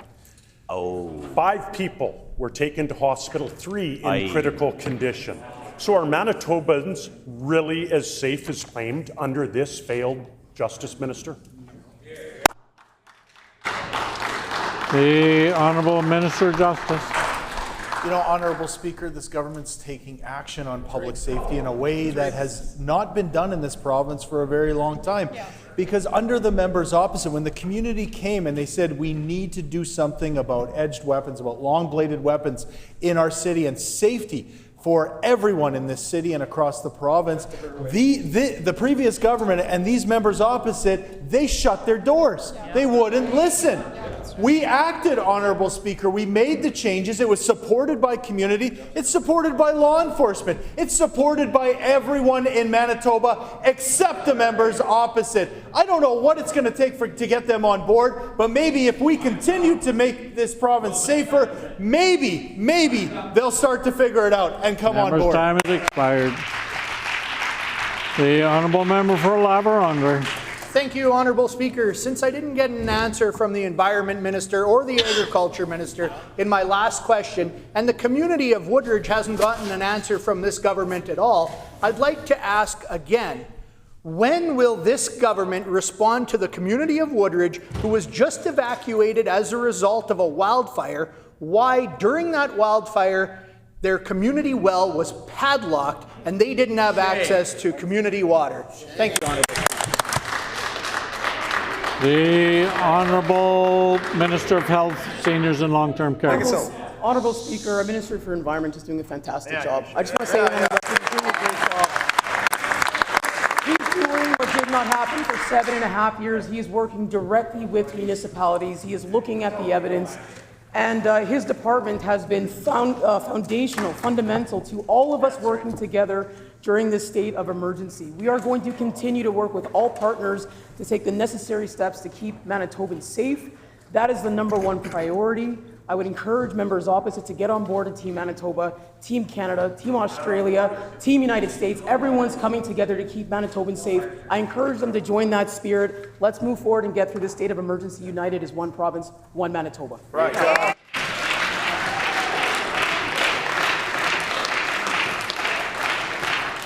Order, please. The time for oral questions has expired, and I have a statement for the House. As the House is expected to adjourn later today for our summer break, I'm encouraging all members to remove contents from their desks today. I would also encourage folks to recycle as much material as possible. Order, please. Order, please. I would also encourage folks to recycle as much material as possible. However, the big blue bins inside the chamber are designated for recycling copies of Hansard only, as these can be reused by Hansard and the Legislative Library.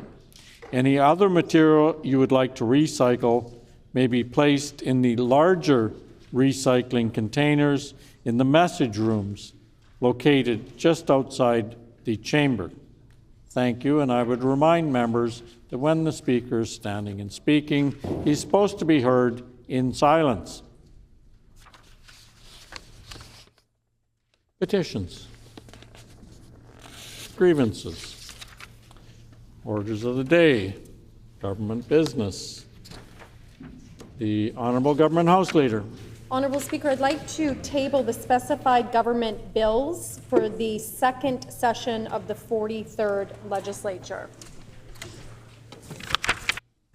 And then, Honourable Speaker, can you please call second reading of Bill 47, followed by consideration by the Committee of the Whole, and then concurrence and third reading, followed by concurrence and third reading of Bills 44, 7, 33, 41, 3, 4, 14, 15, 27, 28, 37, 22, 11, 21, 10, 25, 26, 5, 9, 13, 32, 35, 36, 43, 38, 34, 24, 29, 6, 16, 18, 19, 20, and 39.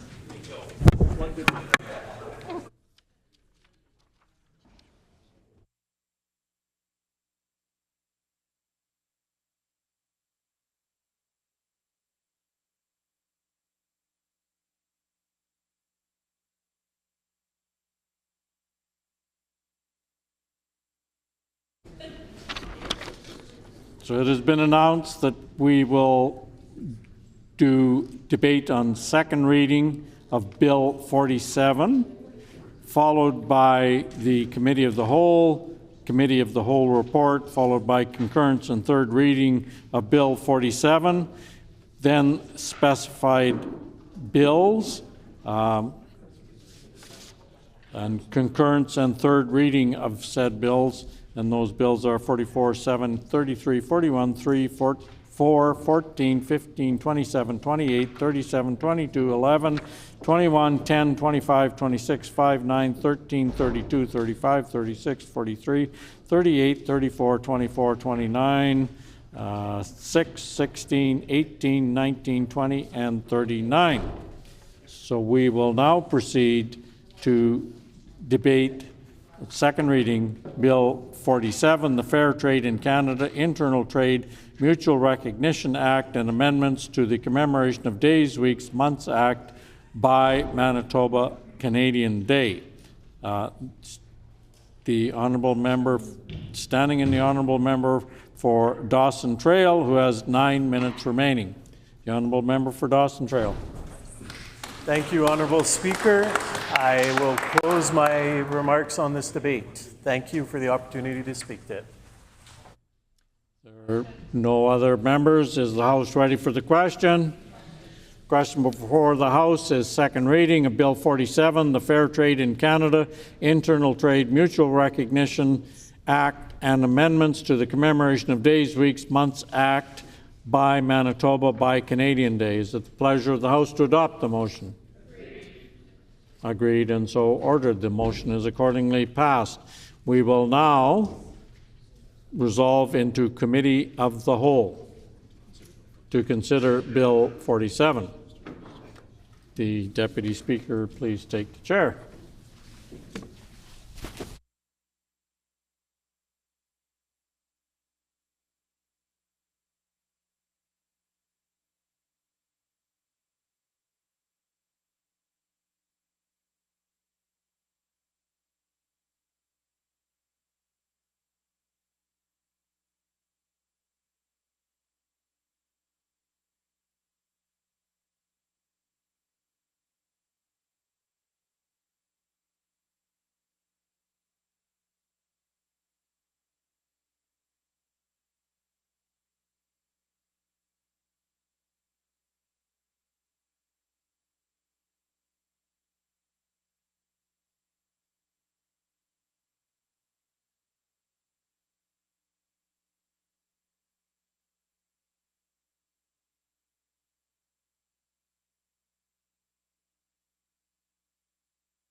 Will the Committee of the Whole please come to order? As announced, this committee will now consider the following: Bill number 47, the Fair Trade in Canada Internal Trade Mutual Recognition Act, and amendments to the Commemoration of Days, Weeks, and Months Act by Manitoba by Canadian Day. Does the minister responsible for Bill 47 have an opening statement?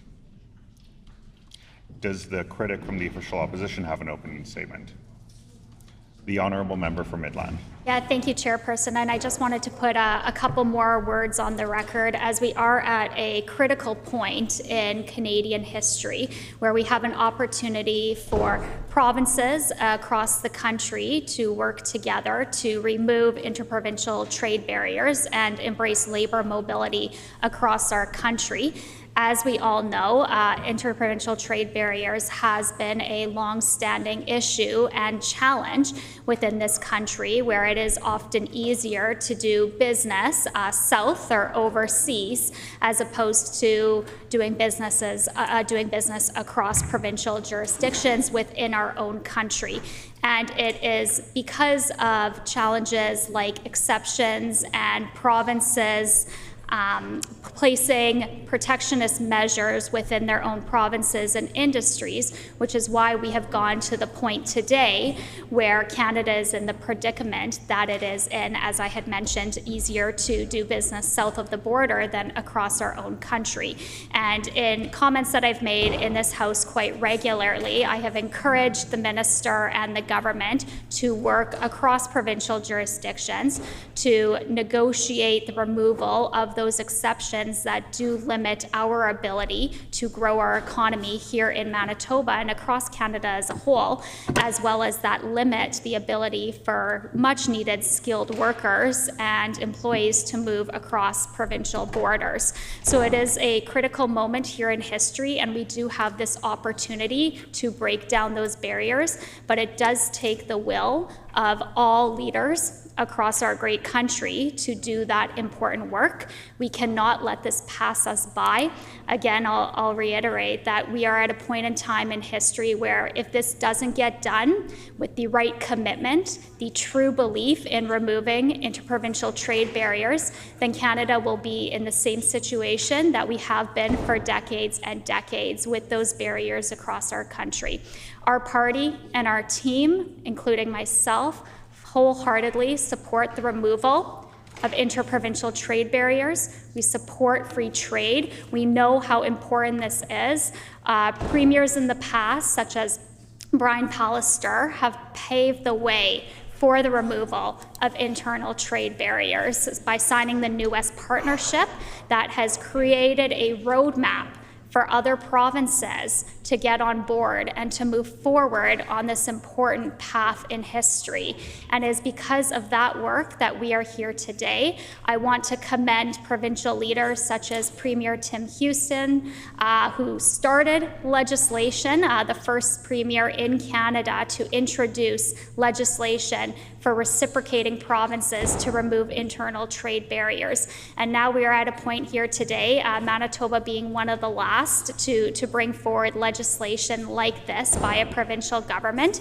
But we are here today to discuss that, moving that forward so we can stand alongside our provincial premiers across the country and commit to removing interprovincial trade barriers, to take ownership and to take hold of this once in a historical moment chance to get this done. So with that said, Chairperson, I would like to conclude my remarks and move into the clause-by-clause amendments. Thank you.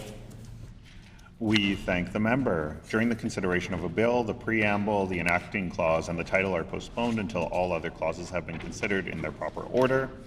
Also, if there is agreement from the committee, the chair will call clauses in blocks that conform to pages, with the understanding that we will stop at any particular clause or clauses where members may have comments, questions, or amendments to propose. Is that agreed? Shall clause 1 pass? Clause 1 is accordingly passed. Shall clause 2 and 3 pass?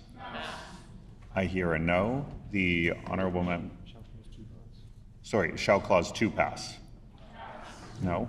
The honourable member for Midland. Have an amendment? The honourable member for Midland. Thank you. I move, seconded by the member for Interlake Gimli, that Clause 2 of the bill be amended by striking out by Manitoba by Canadian Day and substituting by Manitoba by Canadian Week.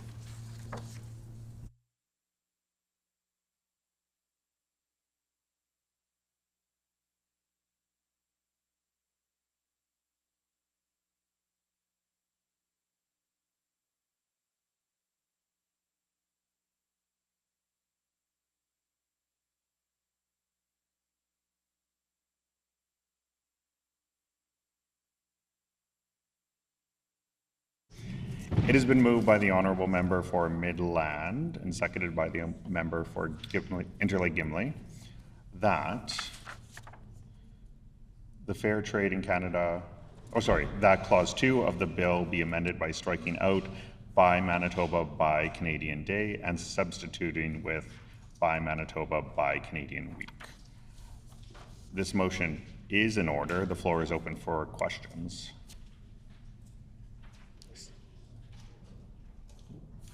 Is the committee ready for the question?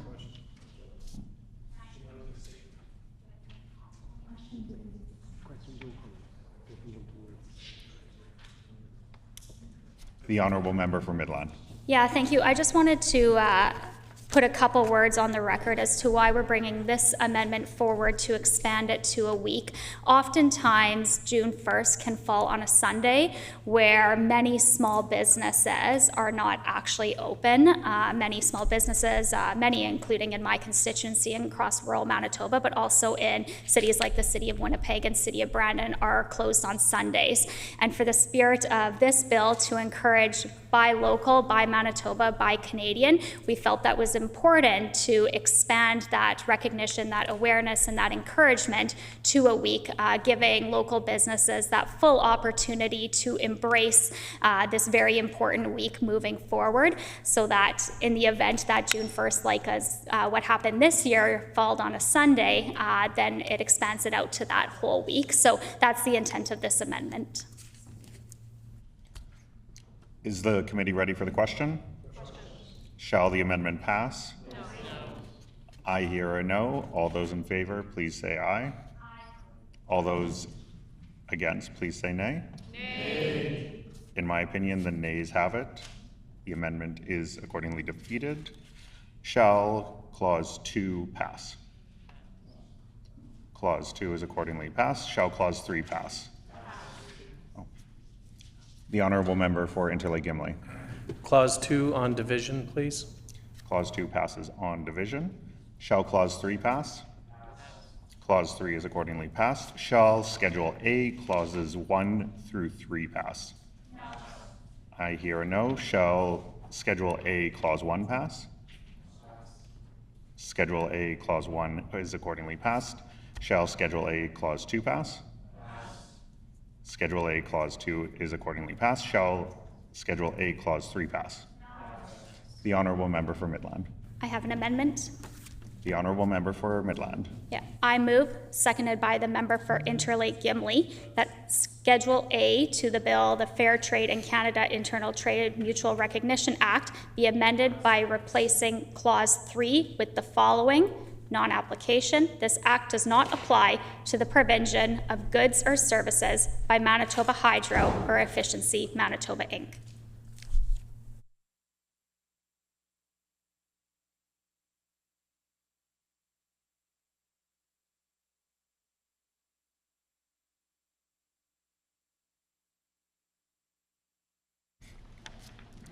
Is there leave to have the amendment included as written?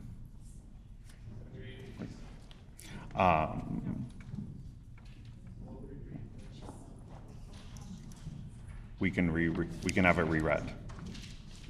The honourable member for Midland. Thank you.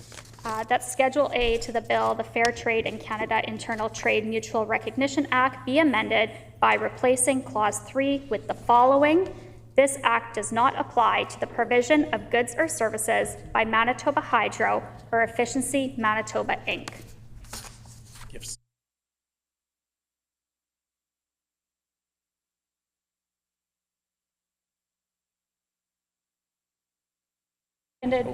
Sorry, the honourable member for Midland. I move, seconded by the member for Gimli, that Schedule A to the bill, the Fair Trade in Canada Internal Trade Mutual Recognition Act, be amended by replacing Clause 3 with the following non-application 3. This act does not apply to the provision of goods or services by Manitoba Hydro or Efficiency Manitoba, Inc. The amendment is in order.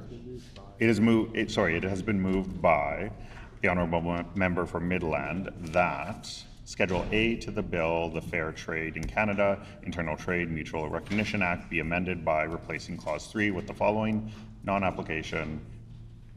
This act does not apply to the provision of goods or services by Manitoba Hydro or Efficiency Manitoba, Inc. This amendment is in order. The floor is open for questions. The honourable member for Midland. Yeah, thank you. I wanted to, again, put just a couple of words on the record as it relates to the importance of bringing this amendment forward.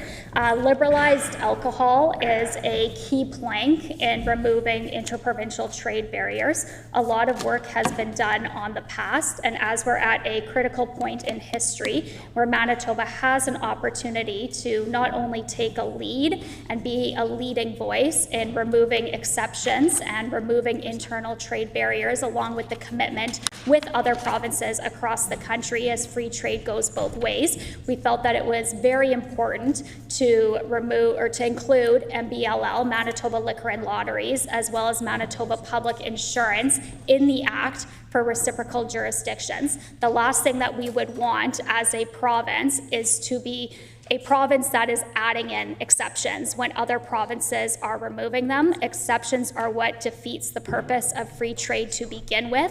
Ontario has already committed to removing exceptions and is a very comprehensive bill.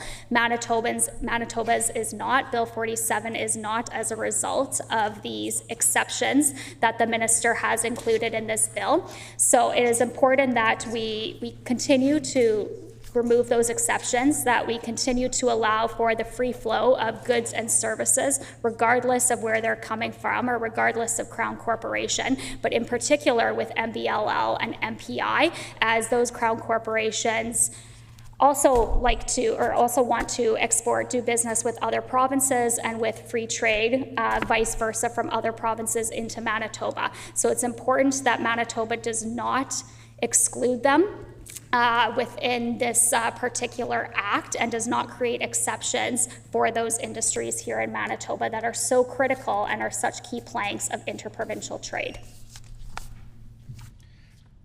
Is the committee ready for the question? Shall the amendment pass? No. I hear a no. All those in favor, please say aye. Aye. All those opposed, please say nay. Nay. In my opinion, the nays have it. The honourable member for Interlake Gimli. On division, please. The amendment is defeated on division. Shall Schedule A Clause 3 pass? Schedule A Clause 3 is accordingly passed. Shall Schedule A Clauses 4 and 5 pass? Schedule A Clauses 4 and 5 are accordingly passed. Shall Schedule A Clause 6 pass? Schedule A Clause 6 is accordingly passed. Shall Schedule A Clause 7 pass? Schedule A Clause 7 is accordingly passed. Shall Schedule A Clauses 8 and 9 pass? Schedule A Clauses 8 and 9 are accordingly passed. Shall Schedule B Clauses 1 and 2 pass? Schedule B Clauses 1 and 2 are accordingly passed. Shall Schedule B Clause 3 pass? Schedule B Clause 3 is accordingly passed. Shall the preamble pass? The preamble is accordingly passed. Shall the enacting clause pass? The enacting clause is accordingly passed. Shall the title pass? The title is accordingly passed. Shall the bill be reported? Agreed. Agreed, the bill shall be reported. That concludes the business before the committee, the hour being 3:22. What is the will of the committee? Rise. Committee rise. Call in the speaker.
The honourable member for Lagimodiere. Honourable Speaker, the Committee of the Whole has considered the following. Bill number 47, the Fair Trade in Canada Internal Trade Mutual Recognition Act, and amendments to the Commemoration of Days, Weeks and Months Act by Manitoba by Canadian, and reports the same without amendment. I move, seconded by the honourable member for Transcona, that the report of the committee be received.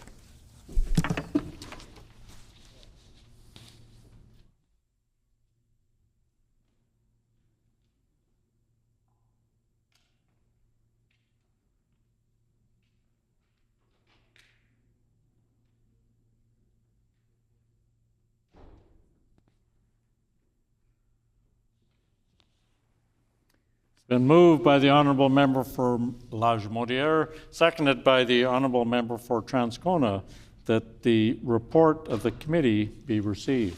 Is it the pleasure of the House to adopt the motion? Agreed, and so ordered. The motion is accordingly passed.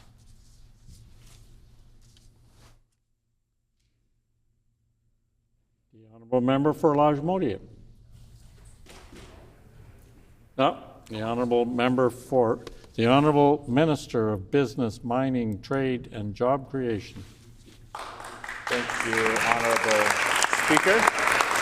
I move, seconded by the Minister of Agriculture, that Bill number 47, the Fair Trade in Canada Internal Trade Mutual Recognition Act and amendments to the Commemoration of Days, Weeks and Months Act by Manitoba by Canadian Day, reported from the Committee of the Whole, be concurred in and be now read a third time and passed.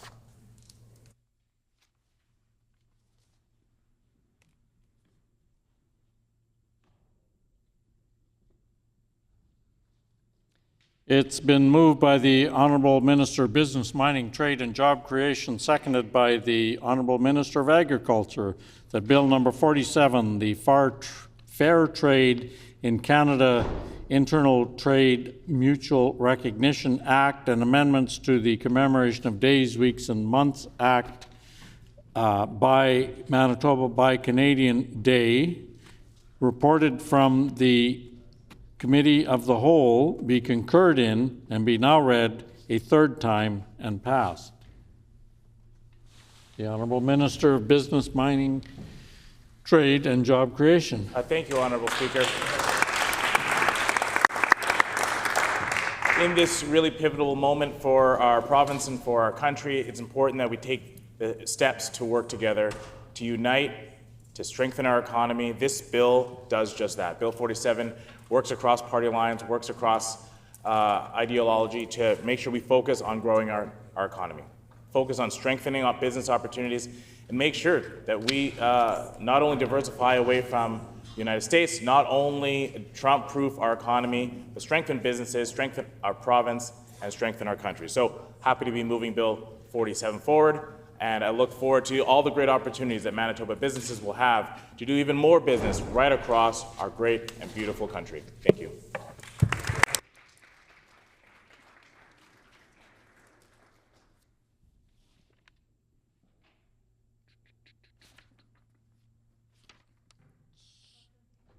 So the question before the House.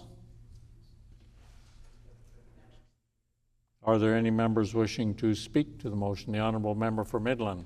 Thank you, Honourable Speaker. And I am pleased again to rise in the House today in these chambers to talk about a very important piece of legislation and a critical moment in not just Manitoba's history, but also in Canada's history. For years and for decades, Canadians and provinces, premiers alike, have attempted to remove interprovincial trade barriers and embrace labor mobility. Unfortunately, over time, as provinces added exceptions and included various protectionist measures for their own provincial industries, internal trade barriers continued to add on and pile on, thus putting Canada in the predicament that we are in today. As exceptions and measures are added by provinces, it makes it more difficult to do trade among provincial borders. This is what we are trying to stop today. This is what we are trying to avoid. And Canadian leaders have come across the country in the wake of tariffs from the US as well as China to help break down those barriers. So we are at a critical moment here in Manitoba and Canada for premiers, provincial governments, and legislators across the country to truly commit to taking down those interprovincial trade barriers.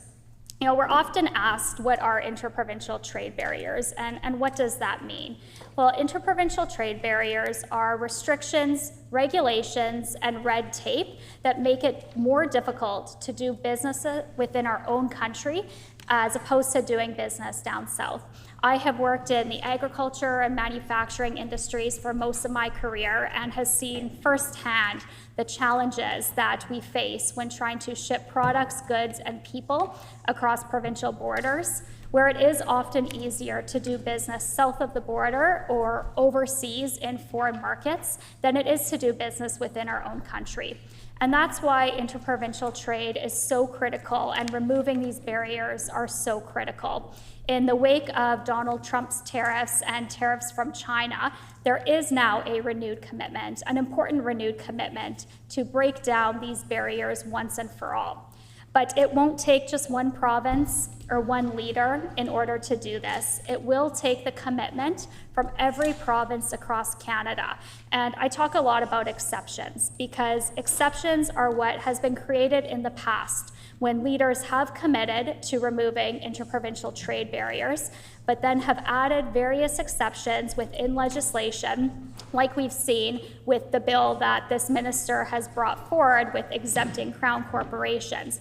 And it's those types of exceptions and exemptions that create barriers. They create barriers and they show the rest of the country that Manitoba is not looking to work together. Now, there are other parts of the bill that are incredibly important, such as reciprocity with other provinces.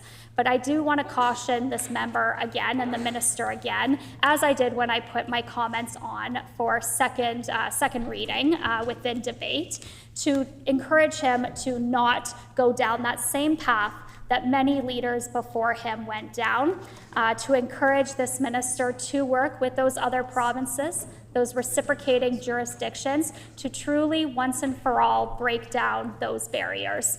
My colleague, during his remarks during second reading, said it very eloquently that in order to get this done, leaders across the country really truly need to believe in free trade. They really truly need to believe in removing internal trade barriers in order to get this done, in order to make that commitment to stand up for Canada, to stand up for provinces as one united country, in order to allow us to embrace business within Canada across provincial jurisdictions. It's unfortunate that this NDP government, although they had ample time to bring forward legislation, waited until days before the final days of session to ram this bill forward. As I've mentioned previously in my remarks, this bill is better than nothing. It could have been so much better. It could have been so much stronger. Manitoba really, truly could have made a stand and took a lead, similar to what Premier Houston's in Nova Scotia did, similar to what Premier Doug Ford did in Ontario, with the commitment to remove these barriers from their provinces with reciprocating jurisdictions. And in fact, Premier Doug Ford went as far to say he will remove all exceptions and exemptions within the province of Ontario. This was a huge commitment. As I've mentioned, those exemptions add layers of red tape and bureaucracy and regulation that essentially defeat the entire purpose of free trade to begin with, and is what has created the predicament that Canada is in. So for Premier Doug Ford to make that very strong commitment and be a leader for Canada, I truly commend him and the province of Ontario for taking that important step. And as I've mentioned previously, I commend Premier Tim Houstons from Nova Scotia for starting Canada down this path, for being the first province in Canada to introduce and pass legislation to remove interprovincial trade barriers and commit to working with reciprocal jurisdictions who have similar pieces of legislation. From Premier Tim Houstons, we saw Prince Edward Island bring in their legislation. We saw British Columbia bring in theirs. And then we eventually saw Manitoba, through our team in Bill 227, bring forward the Free Trade and Labor Mobility Within Canada Act 2 months ago now, almost 2 months ago now. So as I've mentioned, the NDP have had ample time to bring forward legislation of this nature, and they've refused to. You know, we gave them the opportunity in question period back in early March. We asked if they had an intention or when they would be bringing in legislation similar to Nova Scotia and PEI, and again, they refused.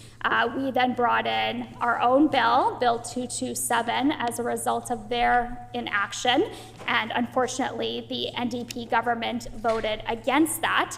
So here we are on the final day of session, where the NDP is trying to ram through what should be one of their top bills, one of their most important bills of this legislative session.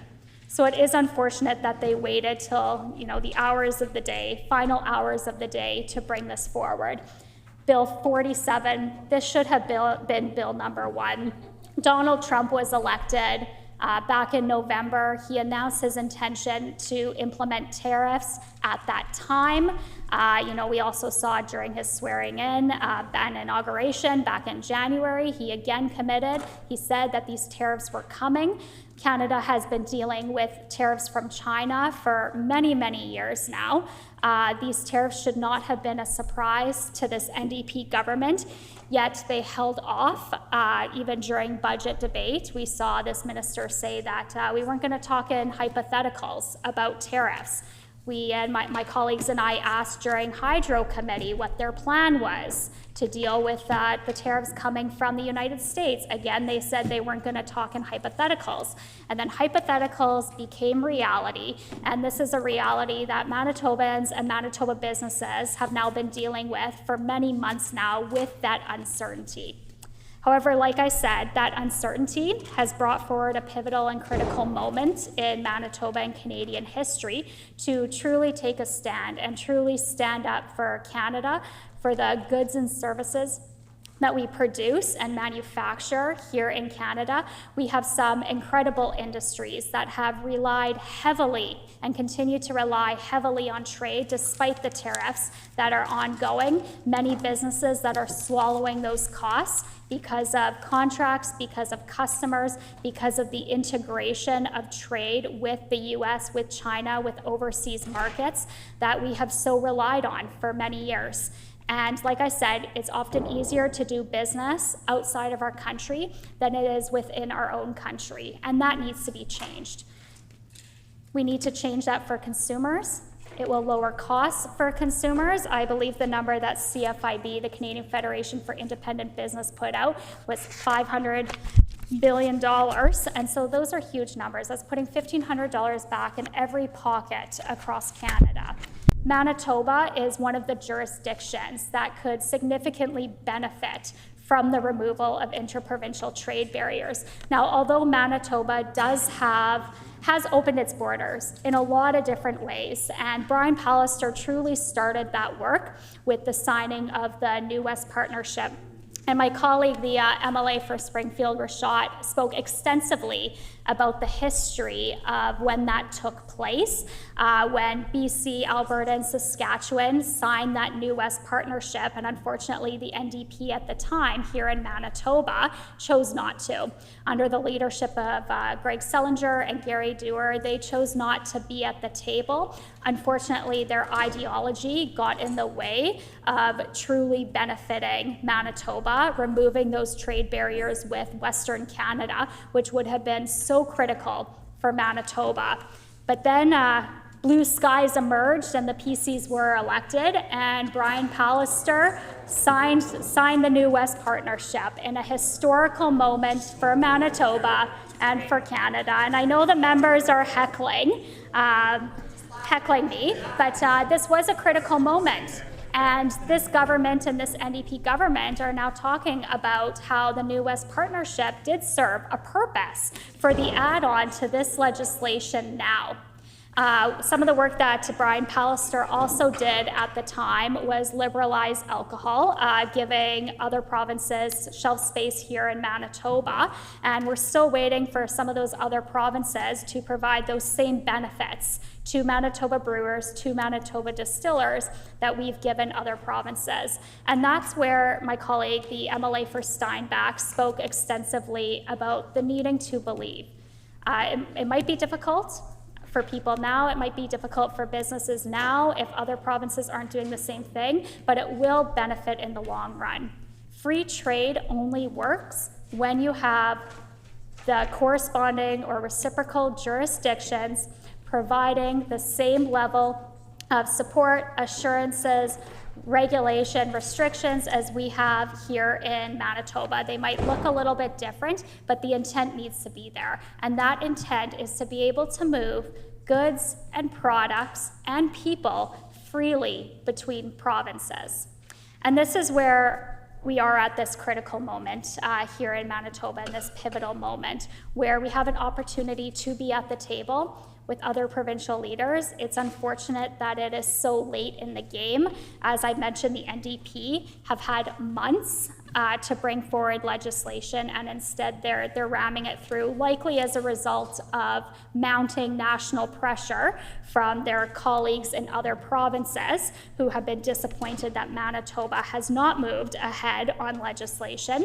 It's disappointing that we could have had a very comprehensive bill passed back on April 16th when Bill 227, the Free Trade and Labour Mobility Within Canada Act, was introduced. And then, we wouldn't be 2 months delayed compared to other provinces. We would already be at that table. Manitoba would already be able to show that true commitment into removing interprovincial trade barriers.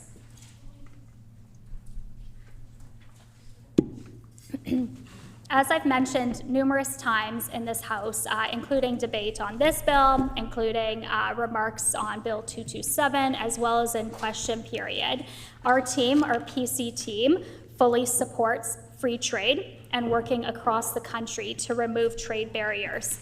And in fact, we did take action on our commitment to free trade. This is something that our party truly stands for. This is something that I myself and my colleagues truly believe in. We want Manitoba to be a leader in free trade. We want Manitoba to have that strong commitment along with other provincial jurisdictions to finally get this done. We'd like to see those other provinces remove their exceptions. We'd like to see Manitoba remove its exemptions. And I know, so Manitoba has a single exemption, nurse practitioners, and I understand it is a complex issue. I understand that there'll hopefully be some work and some negotiation going on across the country to look at some standardization across various provinces on that. And so I do encourage the minister and the NDP government, when they are in those conversations with other provinces, to be a leading voice for all provinces to remove those exemptions that other provinces as well as Manitoba currently has, and to negotiate for some standardization on nurse practitioners. As I said, I know it's a complex issue and it's not going to be done overnight, but it's commitments like that where Manitoba can truly take the lead, follow in Ontario's footsteps by removing those exemptions and truly embracing and believing in free trade and labour mobility within Canada. Industry business leaders and Manitobans across the province have been calling for the removal of internal trade barriers for decades. You know, this goes back far beyond what we're talking about now. Premiers have made commitments before. Unfortunately, you know, a lot of work has been done over the years. As I mentioned, Brian Pallister and the work that he did with liberalizing alcohol and signing on to the New West Partnership. But certainly right now, in response to mounting pressure from governments like the US, like China, like overseas, that things that are truly out of our control. And so we have to look at the things that are in our control. We can't control what Donald Trump does down in the US or what he says, but we can certainly control how we respond as Canada. And we can certainly control our own legislation here and working within our own country, supporting our own country, ensuring that we are supporting the goods and the services that are produced and grown and manufactured here in Canada, and supporting the people that want to work across provincial jurisdictions for the best betterment of their families, their pocketbooks, but also to help and assist with provinces that have shortages in certain professions. We know that Manitoba does have a shortage of skilled workers in various areas: doctors, nurses, veterinarians, welders, various other Red Seal and skilled trade professions, where Manitoba could benefit from that free flow of people into our province. These barriers, as I've mentioned time and time again, have impeded market access on goods and services while limiting workers' ability to easily cross provincial borders for employment. And so what are some of those barriers? I spoke a little bit about them, about kind of red tape and regulation that gets layered on by each individual province as they look to protect their own industries, their own provinces, which defeats the whole purpose of free trade within Canada. But it's differing provincial regulations that do make it incredibly difficult for businesses to export their goods across the country. In addition, differing certifications and licensing requirements across provinces do limit the mobility of workers. It's a significant amount of red tape if an employee or a profession has to get a certification that's totally different in one province, and then if they look to come to Manitoba, a completely different process here in Manitoba, different timelines, different restrictions, different requirements. That makes it very difficult for skilled workers to move freely across provincial jurisdictions. One of the other key critical barriers that I hope is being worked on at the national level is trucking regulations and trucking restrictions. We know that it's very difficult to truck across the country. Every province has its own timelines as to when truckers can be on the road. There's various weight restrictions where you often see truckers stopped at a provincial border checking their weight, checking tire pressures, amongst a host of other things in order to be able to cross onto another provincial jurisdiction highway. And so it's those types of restrictions that, again, make it increasingly difficult to do business across Canada. So we are at a critical time here in Manitoba. We're at a time where we can enshrine Manitoba's commitment to removing trade barriers and embracing labor mobility with reciprocating jurisdictions in Canada. And although this has been a long-standing issue, this bill is certainly timely because we have seen that renewed commitment from premiers and provinces and legislatures across the country. And this is not the time to pass this up. This is a time to be standing alongside our other provinces and supporting Canada and supporting the goods and the products that we produce here in Manitoba, that we manufacture here in Manitoba. And this is a critical moment, as I've mentioned, a critical moment in history. Several provinces, as mentioned, have already begun this province, and quite a long time ago, quite a number of weeks ago, the NDP have had ample time to bring legislation like this forward over the past number of months, but had failed to make any meaningful commitments. Instead of voting on a free trade bill weeks ago, almost 2 months ago now, the NDP stalled and then voted it down. So the minister has talked about responding to the call of free trade, yet he could have responded well before today, rather than ramming through legislation during the last day of session. So as a result, Manitoba is behind other provinces like Nova Scotia, New Brunswick, PEI, and Ontario. So now we have another free trade bill before us, and there are some key and critical differences between the two bills that have been brought forward. And although we support the intent of this bill, I do want to call out some of the differences that have been created. And it is unfortunate that this NDP voted down some of our amendments. So one of the amendments that we had brought forward was to expand the Buy Canada, Buy Local commemorative day being June 1st to a week. Many small businesses, including many small businesses across rural Manitoba, but also within the city of Winnipeg and the city of Brandon, are closed on Sundays. And every so often, June 1st does fall on a Sunday, as it did this year. And so many of those businesses would not have been able to take in the full intent and the meaning of the bill, and getting that support from local people to buy their products and to support their businesses if they are closed on June 1st. It was a very friendly amendment to expand that out to a week. I'm not sure why the NDP voted down supporting local Manitoba businesses and Buy Canadian and Buy Local, where we could have celebrated that for an entire week, the whole first week of June, and encouraged that awareness. However, the NDP voted it down, which is really unfortunate. So unfortunately, we'll have to go to those small businesses that are sometimes closed on a Sunday and tell them that the NDP didn't want to support them for more days during the week. So it was a friendly amendment, and it's unfortunate that the NDP had voted that down. The NDP also voted down our amendment by taking out Manitoba Liquor and Lotteries and Manitoba Public Insurance from this bill. So the NDP have created an exemption.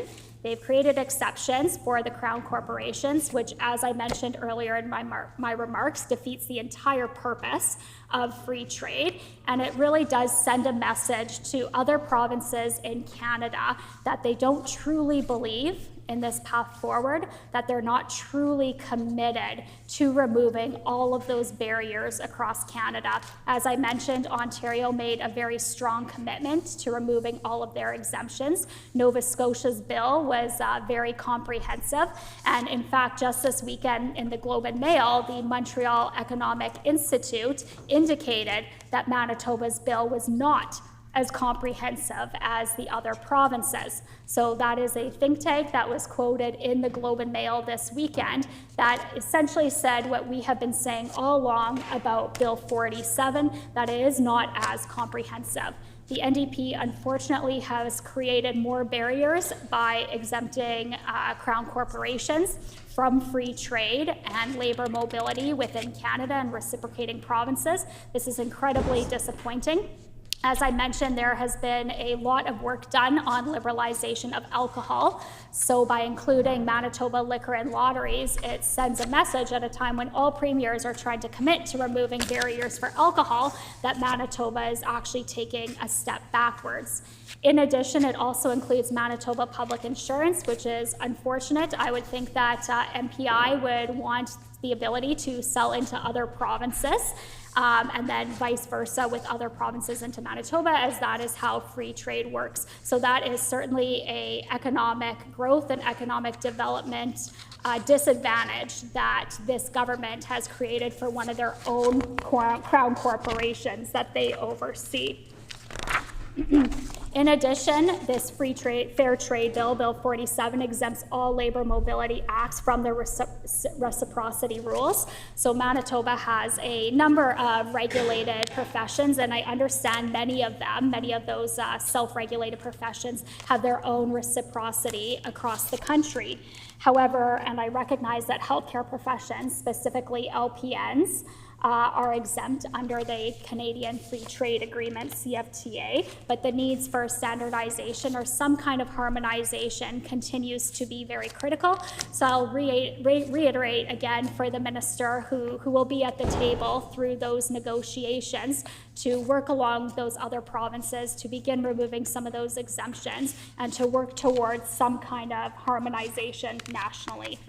So as we've seen between Bill 47 that we are now discussing today versus Bill 227 that was brought forward 2 months ago, the NDP has continued to maintain regulatory burdens and hoops for industries.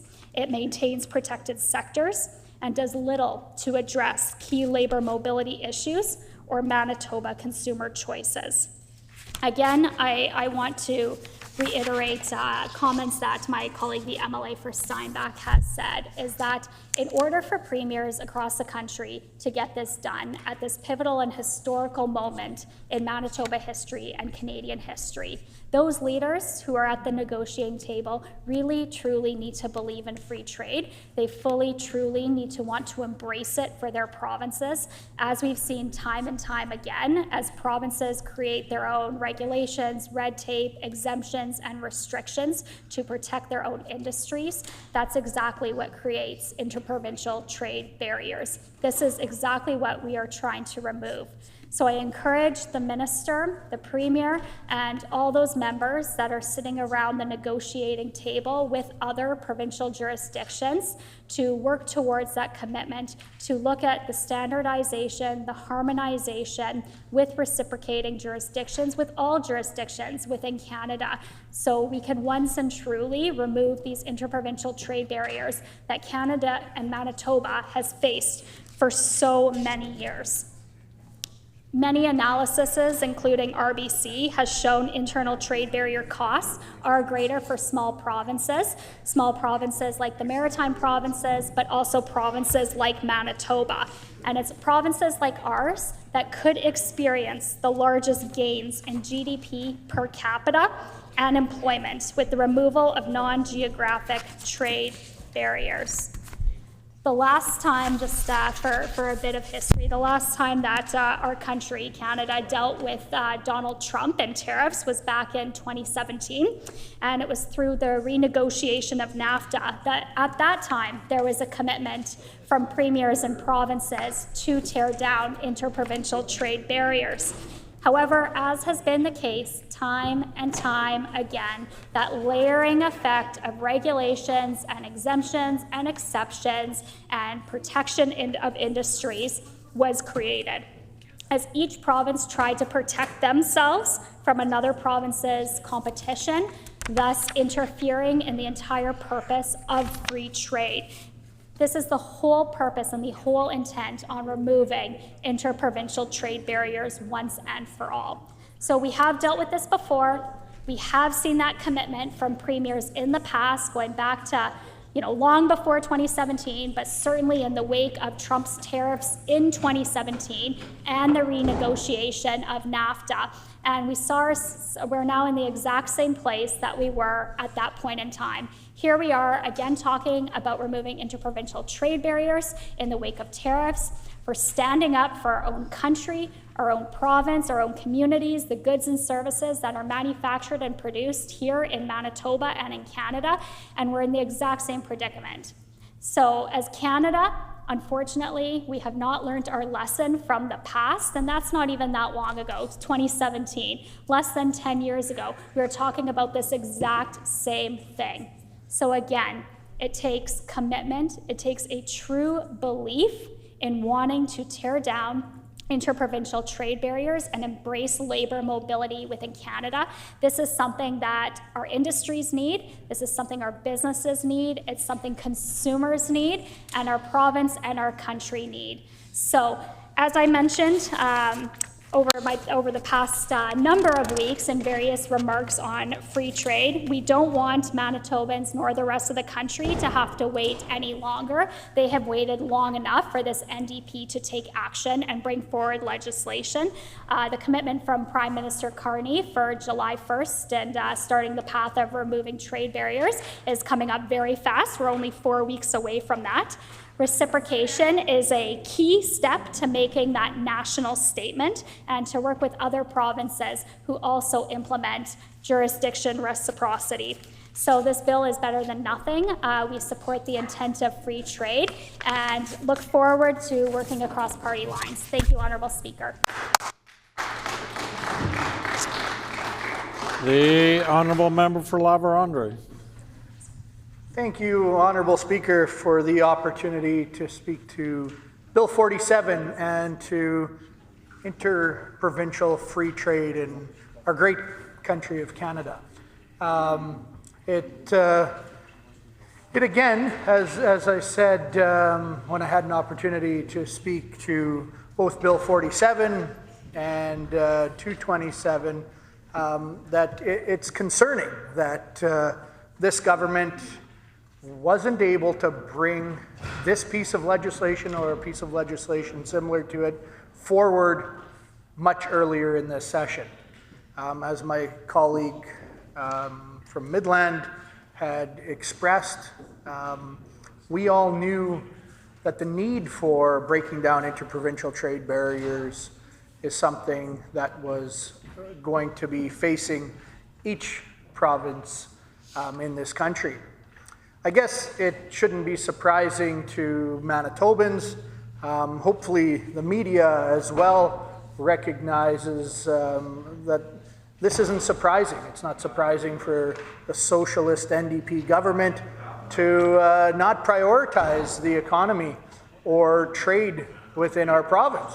But now what we're faced with is this socialist NDP government going out and saying that it's actually the progressive conservatives that are holding up this legislation, when in fact we, the Progressive Conservative Party and our caucus, were the ones who had the foresight to bring it forward. The member from Midland had brought this forward long before the socialist NDP government had even thought that this is something that would be of importance to our province and the people of Manitoba and the greater benefit of our country as we are facing trade restrictions, trade limitations as a result of tariffs with the United States, significantly from China when we speak about agriculture products. And we know that we need to do better at expanding our interprovincial economies in the province. Many people don't realize how far spread trade barriers are within the country of Canada. When we talk about trade barriers, we think of the tariffs that are highlighted on the 6 o'clock news between Canada and the United States. But the reach is far more broad than that. We see it's the mobility of labor, it's regulation, and it's red tape. But we know that the Manitoba NDP, the Socialist NDP, they are the strongest advocates for increasing regulation and red tape out of any government, I think, in the entire country. And that's why we've seen under the extensive leadership previously of the NDP, and now again our economy is struggling. There's no need for the Manitoba economy to struggle with all the great opportunity that we have in this great province. But what we do need is we need government to get out of the way. They need to get out of the way of the great people that have built this province and continue to build this province and develop it into the future. But unfortunately, their track record doesn't show that. It hasn't shown that in the past. And again now, it's more important to come up with a long list of legislation increasing regulation instead of coming up with a bill like Bill 47, which at least sends a signal to Canadians and of course Manitobans that we are open for business and we view the importance of the economy in our province. But we haven't done that. After my colleague, the member from Midland, had brought forward Bill 227, the Socialist NDP they sat on their hands and discussed and debated why we shouldn't pass Bill 227. And then weeks later, when time is nearly run out, but the Premier, who loves to see a favorable image of himself in the media and from others across the country, saw that this is now a favorable direction to be headed as a province.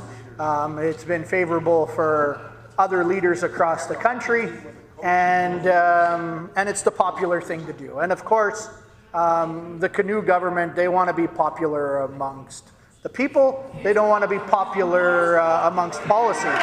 So, and the cheering that we hear from across the aisle is a prime example of that. It's all about theatrics, and it's all about public perception, and it has nothing to do with the policy. And this piece of legislation is a prime example of that. We had Bill 227, which was actually a free trade bill that was brought forward by the member from Midland. Instead, as I said, the Socialists sat again on their hands, thinking about what we can be celebrating to attract media attention in the province, or what we could be additionally regulating. And during that time is when they realized that maybe they should be doing something that recognizes and strengthens our position in trading with other Canadians.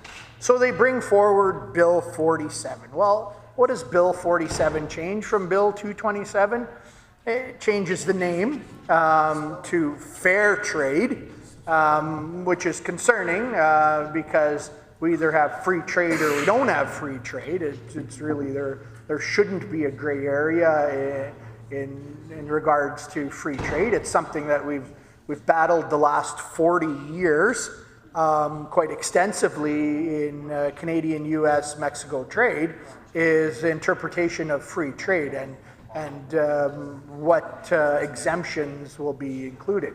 So of course, the NDP don't want to be truly at the forefront of unleashing the capacity of our economy through true interprovincial free trade, so they call it fair trade.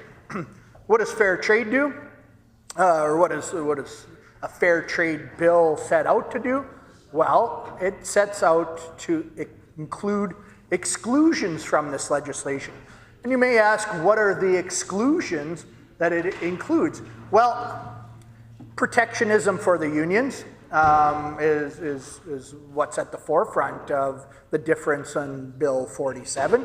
Crown corporations like MBLL, which is in the business of selling alcohol to Manitobans, they're concerned about possibly true free trade diluting the feasibility of it for who? For the unions, or is it actually for Manitobans? Because it sure doesn't seem that if you exclude something that is traded across the entire country from great companies, breweries that provide tremendous quality in their products, not only in Manitoba but across our great country, it now potentially excludes the great alcohol producers, the brewers and distillers in Manitoba from accessing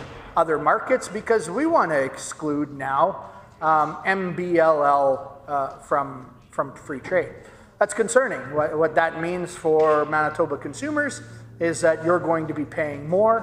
What that means for our producers, our brewers and distillers, is that they may not be able to access markets elsewhere in Canada.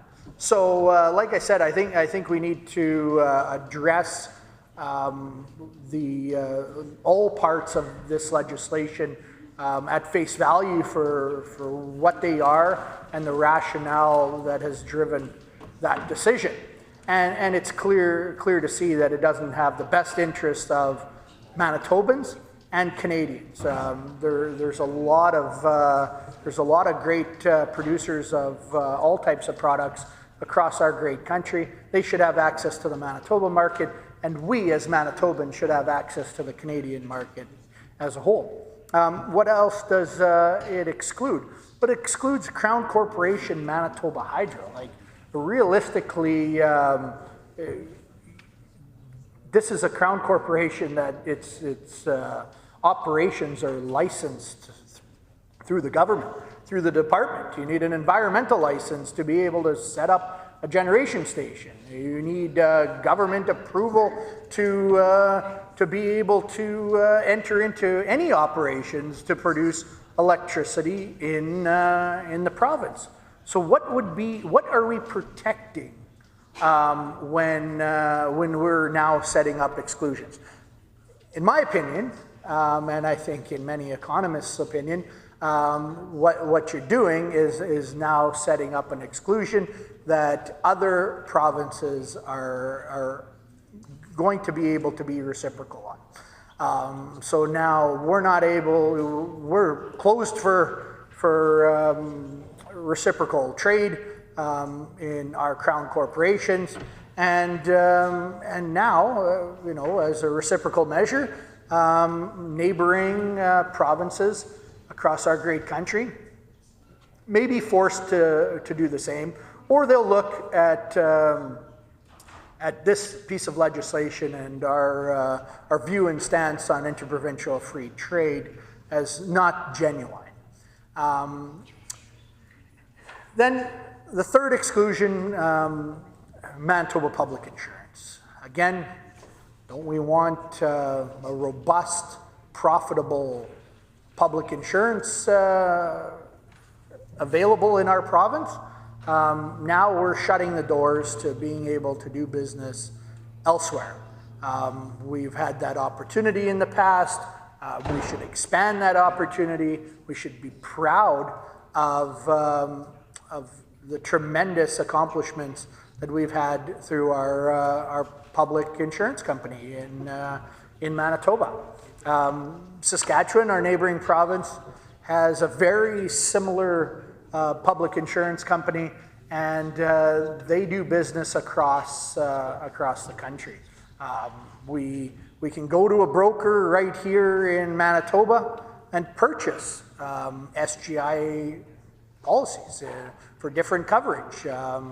They provide some home insurance, they provide equipment coverage, things that are outside of the Autopac passenger vehicle coverage that is provided by Manitoba Public Insurance. So essentially right now, SGI is competing with Manitoba. So either we're going to tell a great trading partner, Saskatchewan, that we're no longer interested in you doing business in our province, or else we're just harming Manitobans.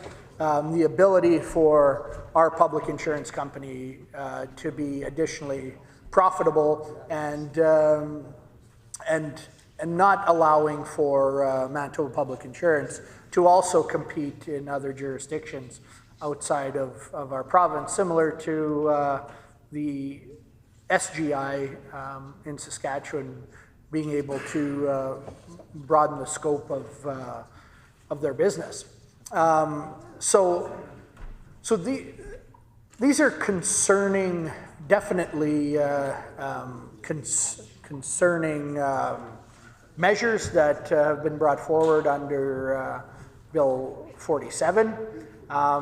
and I think is disingenuine on the intent of the bill. I think that that's going to go a long way. We see that provinces across our country are signing deals and publicly recognizing that that they are fully committed to interprovincial free trade. And Manitoba right now, our premier, isn't able to do the same, and he's blaming it on the Progressive Conservatives not willing to bring forward interprovincial trade legislation, which is completely bizarre. And I hope many Manitobans are able to be tuned in to this broadcast and see exactly what goes on in the legislature. I also welcome the media to pay closer attention to what has gone on in debate of legislation, and that it was the Progressive Conservatives that had the foresight to draft legislation that would eliminate interprovincial trade barriers in our country, and not just broaden trade, but truly a free trade piece of legislation, unlike that that's been brought forward by the socialist NDP government. And I think it's important to recognize that Manitobans shouldn't take the socialists serious when we're talking about building the economy and broadening the scope of our trade. This is a government that views new regulation as something of greater importance than actually expanding the capacity of our economy. So I'd like to tie this into what exactly interprovincial trade barriers are, and how little this Bill 47 does to eliminate that. And maybe I'll touch on that first. The bill that's been brought forward, like I said, is a watered-down version of the Progressive Conservative Bill 227. This is 227 light, and that's why instead of 227, it's 47. It's a fraction of what our bill was, and the reason for that is that if you look through Bill 47 and study the details, what is it? It's nothing. It's a signal to the media, which tries their best to inform the public that the government is interested in breaking down trade barriers in our province. That they would like to expand fair trade, according to the socialists' interpretation of interprovincial trade, but I'd like to consider it free trade. So it's a willingness to entertain free trade in the country without actual action by the socialists here today. It means very little and does very little. It essentially may achieve nothing at all.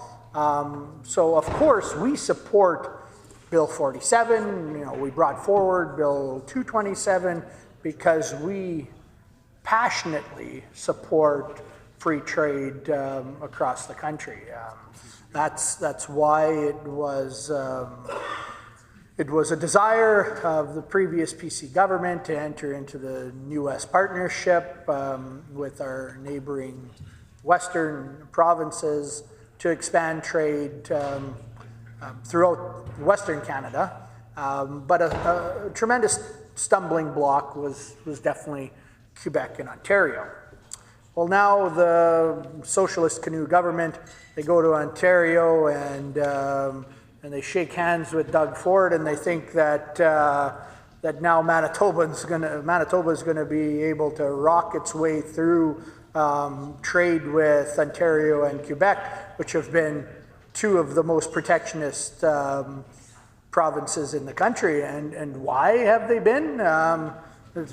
They are the two largest economies in the country. So you'd be naive to think that bringing forward, waving above your head as Socialist Canoe government plans to do come tomorrow morning, that you've got a piece of paper, Bill 47. We've said in the Manitoba Legislature that we're going to break down interprovincial trade barriers. Well, some of them, but not all of them, of course. We have the unions that we have to still protect. So other than protecting the unions and our crown corporations, we support free trade. Well, what is free trade today versus what free trade may be tomorrow for the socialists are two very different things. Because of course, if it doesn't include some socialist underlying sentiment, then they may not be favorable. So if you don't recognize something in a certain way, well, then the Socialist Canoe government, they may exclude that segment of the economy, and that's really concerning because, like I had said earlier, without the true buy-in of our government, which I'd say right now under the current leadership, I'm probably most skeptical on, but also skeptical and knowing the importance that there needs to be that same buy-in from each and every province across the country. So why I bring this up is not because of my lack of support for a piece of legislation like Bill 47, which is to address interprovincial trade barriers. It's because we need to also see the action from this Premier and this government. If you don't have one without the other, essentially it's nothing other than the words on the paper.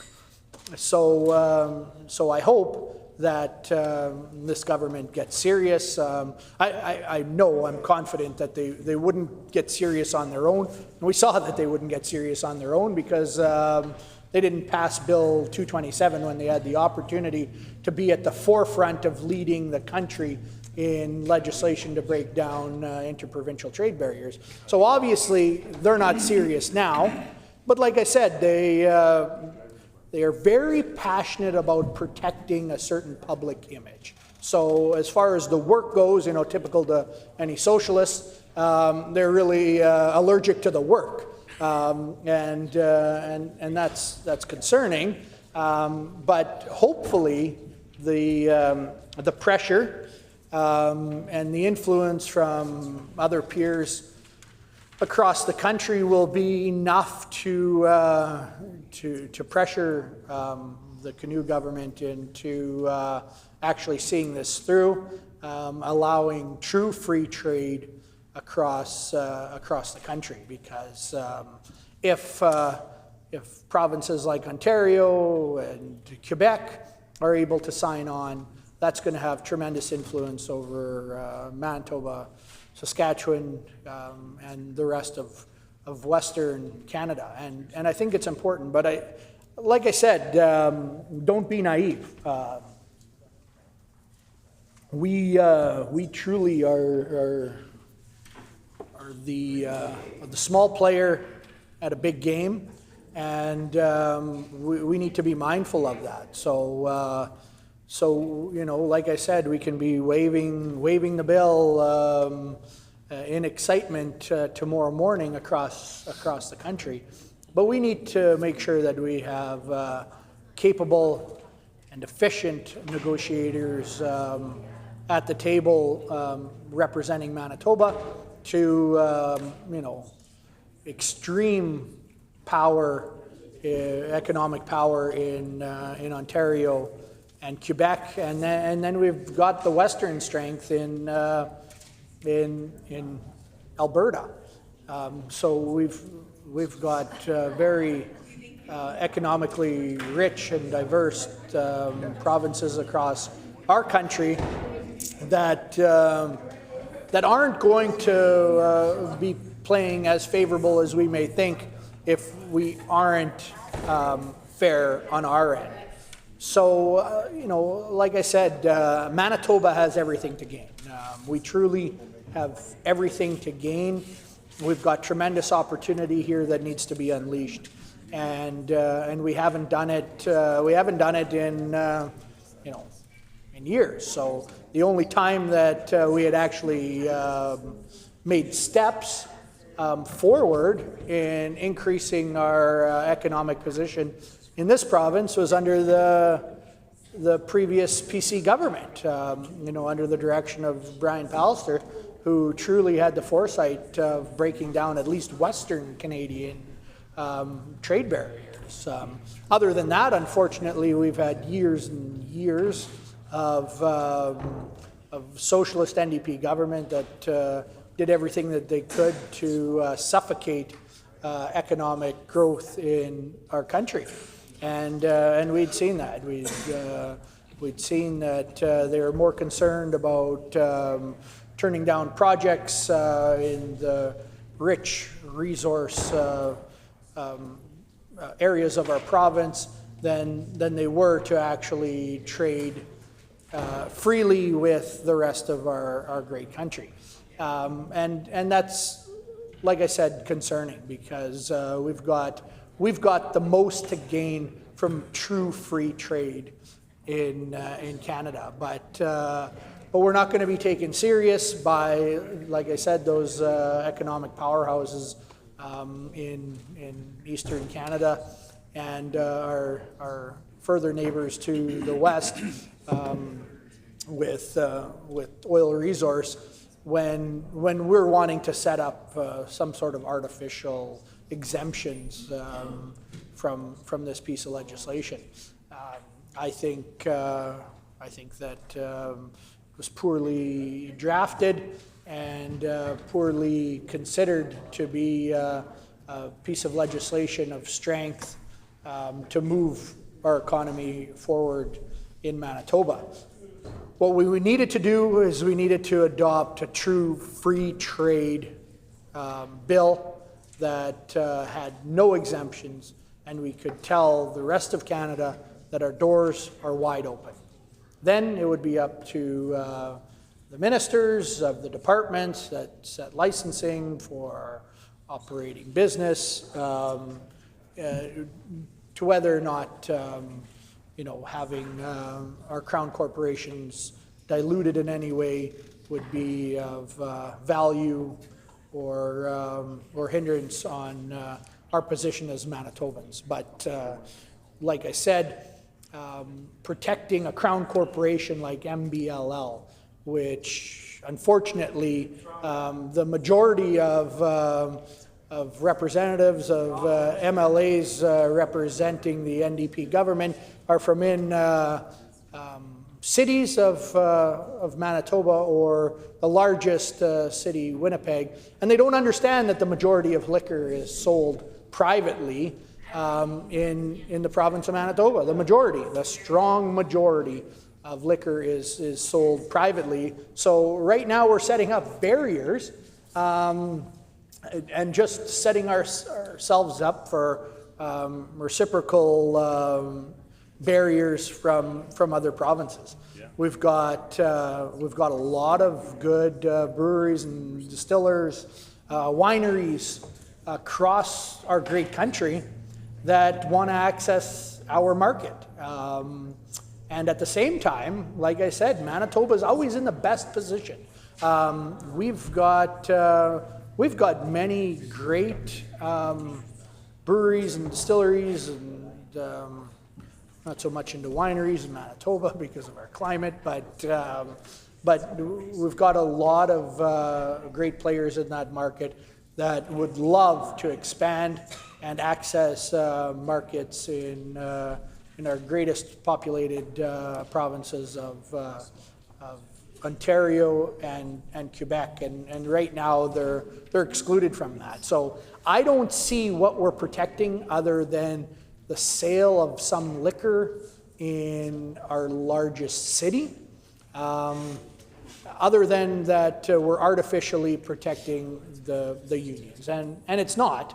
All of those union workers are going to be able to still do the same job for the same union, and we're only going to strengthen our economy. But it's a good way for the Socialists to signal to their most loyalist supporters that they're there for them, and this is a signal to say we don't care about the economy, but you know, we're going to be dependent on you, the great union, for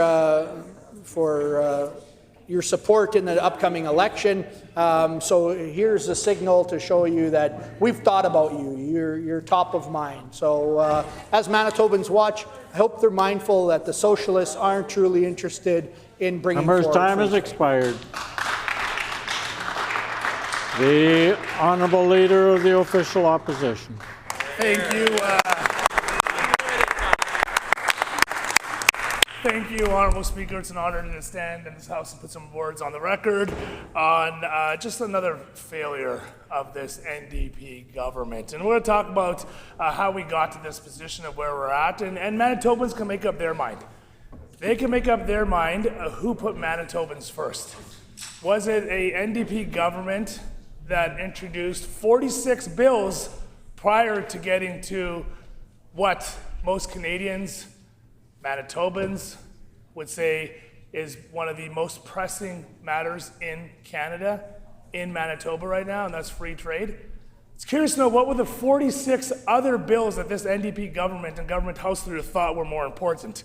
So it's important to clear the air, and Manitobans can decide for themselves what this NDP government's real agenda is. Like my colleagues have all stood up and spoken about, what does this bill actually do? Other than maybe signal this is the direction that they maybe or maybe not want to go to support businesses, but not really. Half-measured, watered down, signal virtuing like the NDP love to do. But in the meantime, while they're sending out all these flares on signals, they have killed the economic horse that this Premier and NDP like to talk about so much.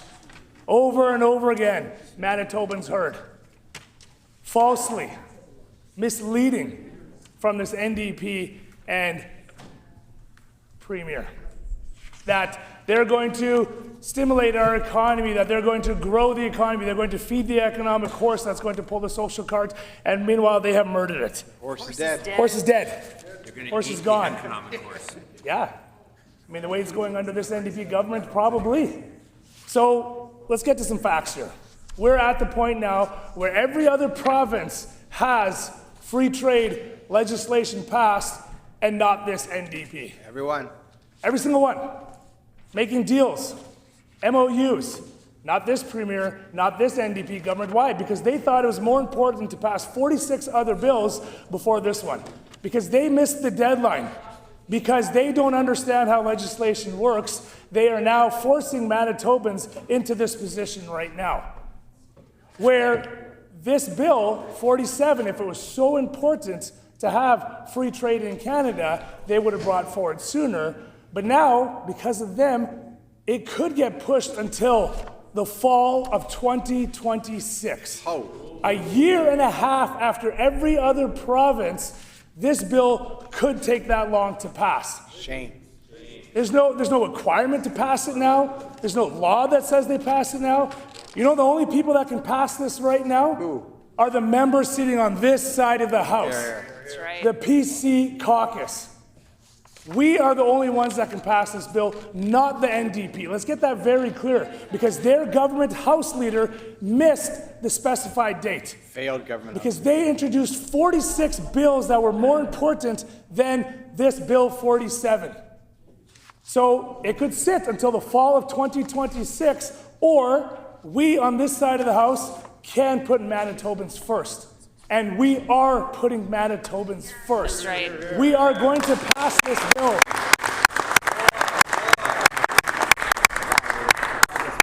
We are going to pass this bill. not because it's good legislation. Actually, it's terrible legislation. Now that I have unlimited time, I look forward to speaking for hours and hours and hours on end on how terrible this legislation is and how incompetent the government House Leader was to miss the deadline.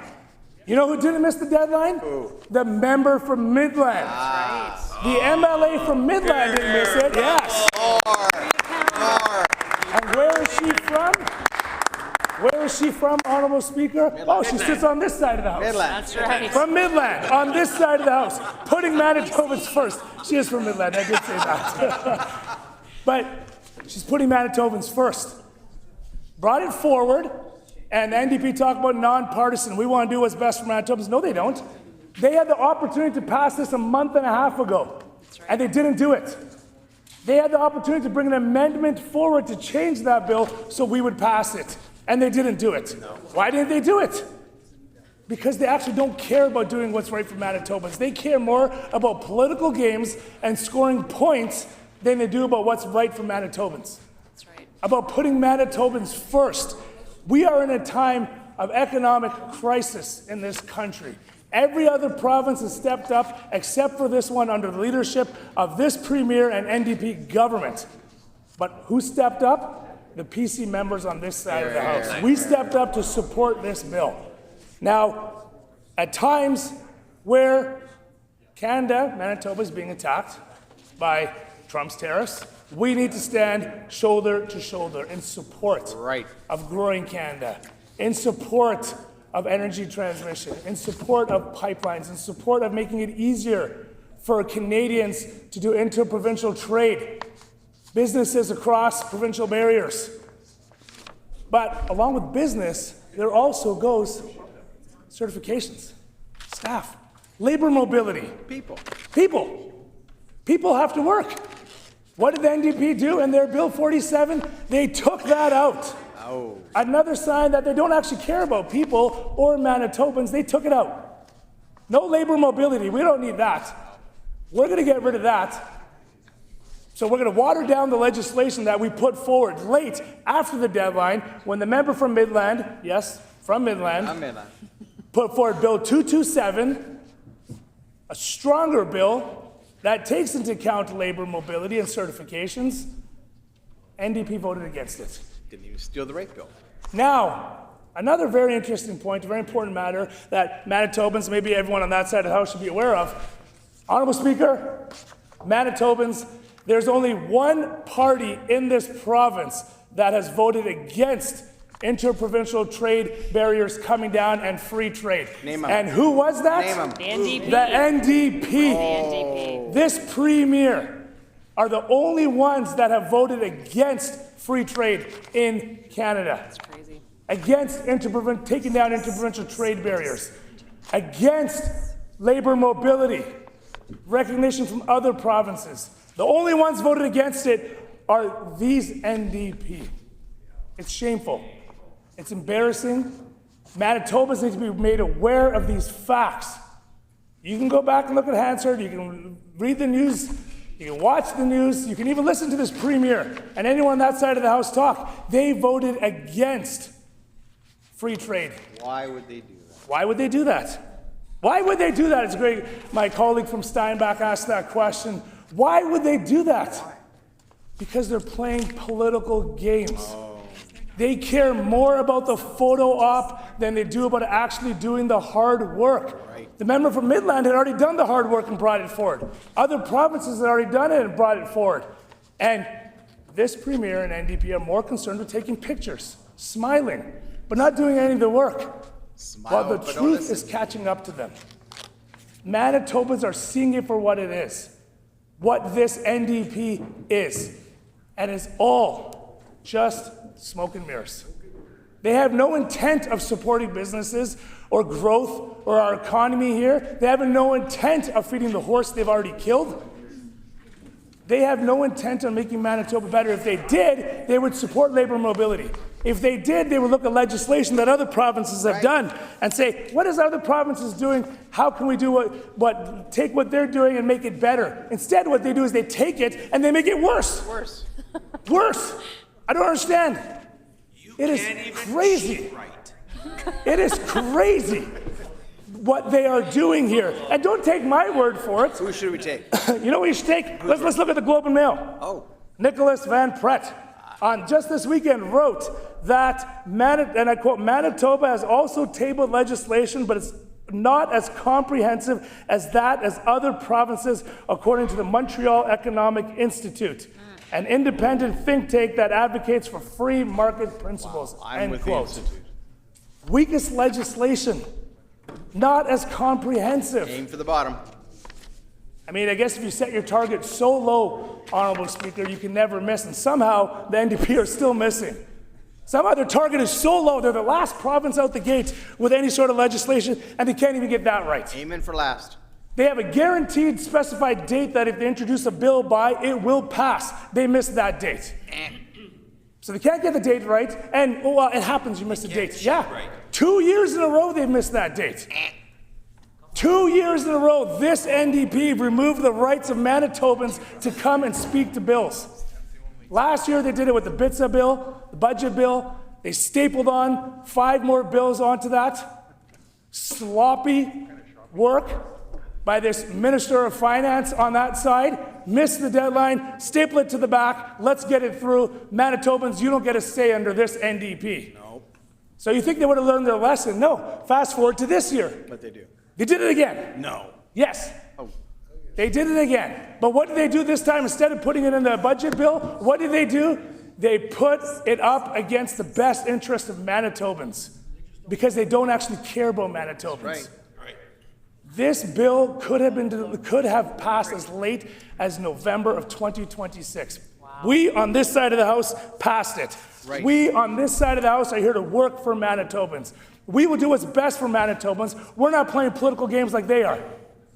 If they were playing political games, if they weren't playing political games, they would have supported the bill 227 from the member from Midland. Steal the right bill. Steal the right bill. Just take that one. Put an amendment on that one, and we would have passed it. A month and a half ago, negotiated in good faith. It's democracy. 6 weeks ago, I just heard a member from opposite way. 6 weeks ago, it's interesting that a member opposite says that it's 6 weeks ago that they was introduced. Even they know it was 6 weeks ago.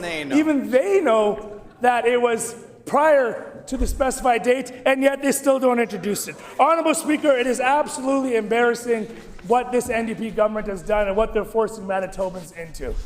Now, on this side of the House, we support Manitobans. Right, on this side of the House, we support businesses. On this side of the House, we support families.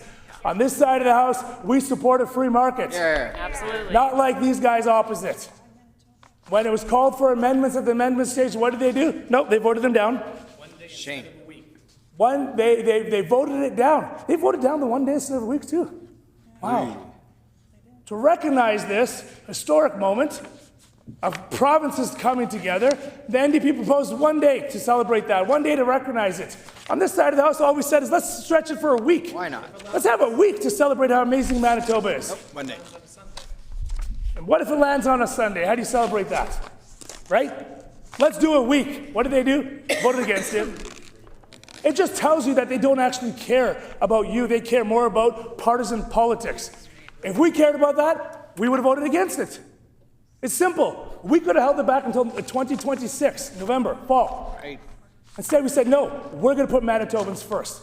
We're going to vote in favor of this. We're going to bring some amendments forward, which they shot down, because they don't actually care about making this better. If they cared about making it better, they would have accepted the labor mobility clauses. They don't want it. Every other province has it, not these lazy socialists. Just politics. Not these NDP, not the ones that want to copy, cheat, make it worse legislation and go forward. They don't even cheat well. They don't even cheat right. You're right. You are right. And to be clear again, Honorable Speaker, there's only one party in here that voted against free trade, and that is the NDP. That is this premier who voted against free trade in this country. Every other province is on board. This premier is not. It is really sad that this is the state we are in right now, but thank God you have members on this side of the House that are good at putting Manitobans first. We will always put Manitobans first. If you look over at the history of the PC Party in Manitoba, you say, well, how come no one's ever talked about free trade before? All the time. We have, right? All the time. Well, let's go back in history and see when we have put Manitobans first versus how many times the NDP. Spoiler alert, Manitoba, it's 0 for the NDP. 0 legislation on free trade, on removing interprovincial trade barriers. It's still 0, even this one they put forward. It's a slap in the face. It's embarrassing. In 2016, I remember that. The previous PC government signed the New West Partnership Trade Agreement. BC, Alberta, Saskatchewan, and, Honourable Speaker, Manitoba. They said it didn't exist. Under Manitoba, right here under the PC government, previous PC government, $750 billion of access to market. 2016, well, that was a one-time thing. No, it wasn't. 2017, the Canada Free Trade Agreement, another agreement signed by the PCs. Well, how many were signed by the NDP during that time? None. None. I mean, they literally could not care less about doing what's best for Manitobans. It simply boils down to the fact that this bill is moving forward not because of anything the NDP have done. Nope. Not because of this premier. Nope. Actually, it's going forward only because of the members on this side of the House, because we believe in Manitobans. We believe in businesses. The government House Leader, the member from St. John's, once again missed the deadline. They don't care about you. Care about New York. They had 46 other bills that were more important than this bill. 46. It's embarrassing that they've done this to you. It's embarrassing that they don't care about you. But you have a team on this side of the House that will fight for you, that will always have your best interests at mind, that will support your businesses and a free market, that will take down trade barriers on this side of the House. Manitobans, you have a lot to think about. Actually, you don't actually have a lot to think about. The horse is dead.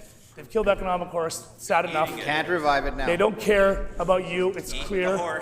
They care about signal virtuing and looking like they're doing something but not actually doing anything. I mean, I can go on and on and on. And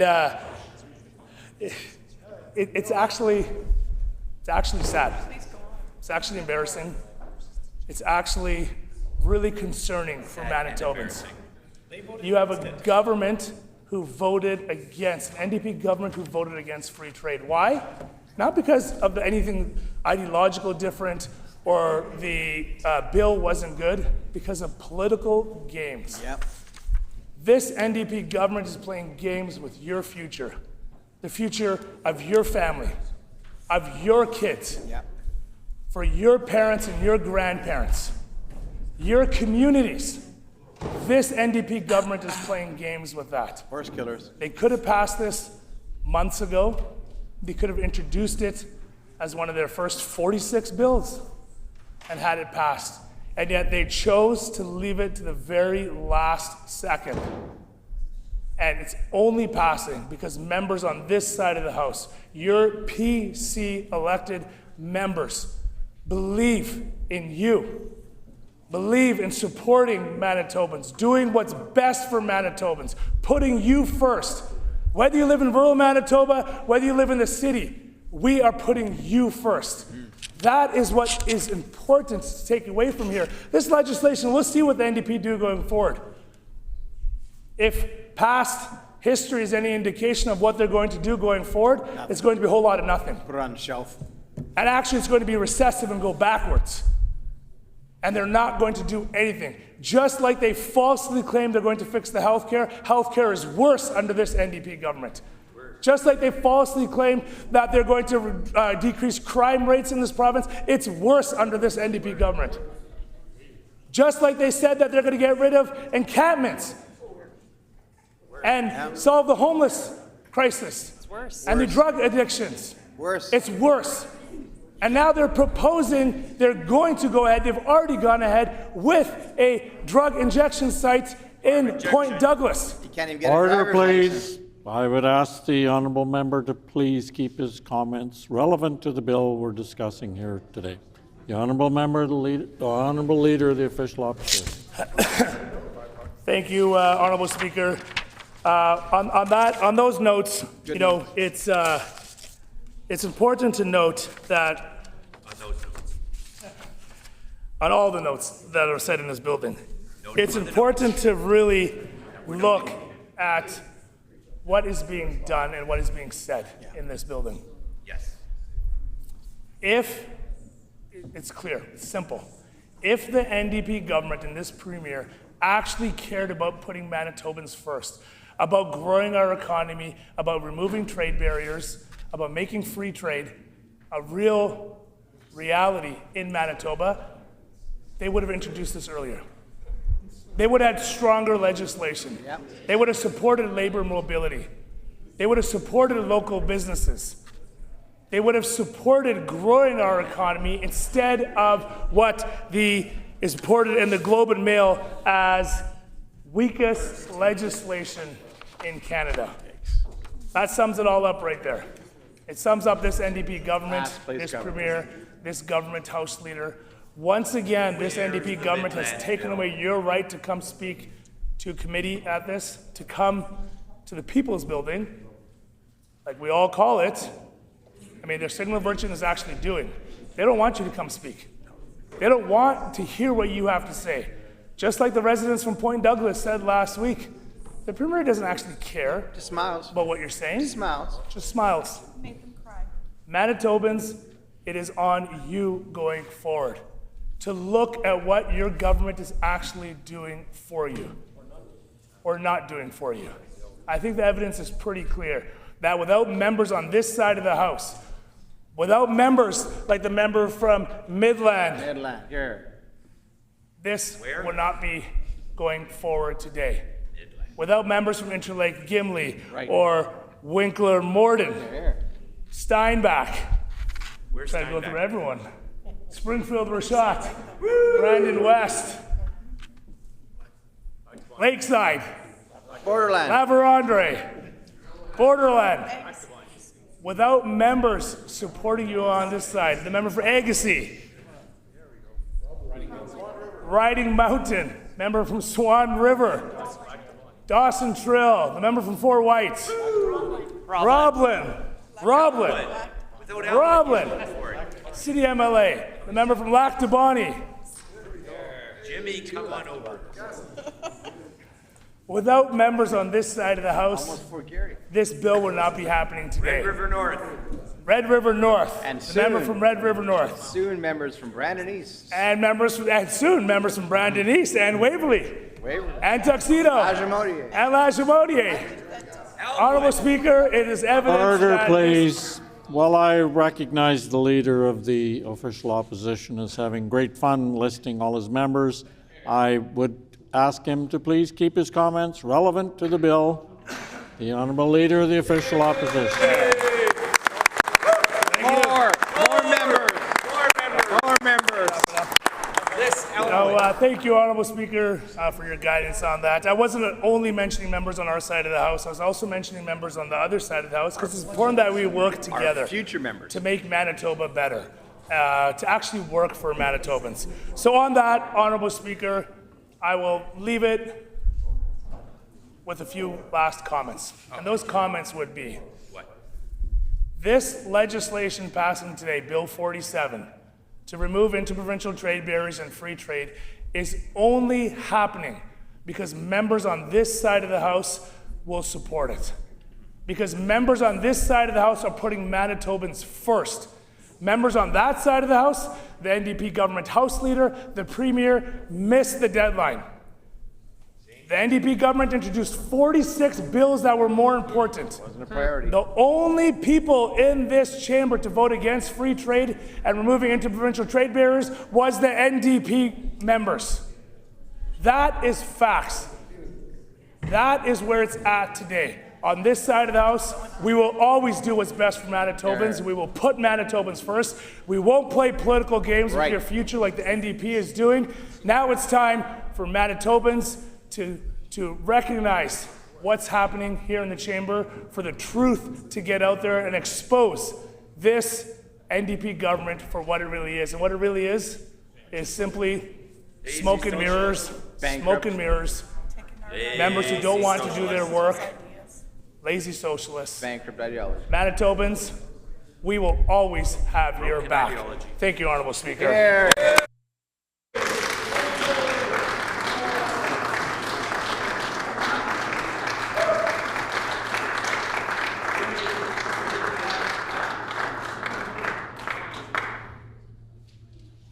If there are no more speakers, is the House ready for the question?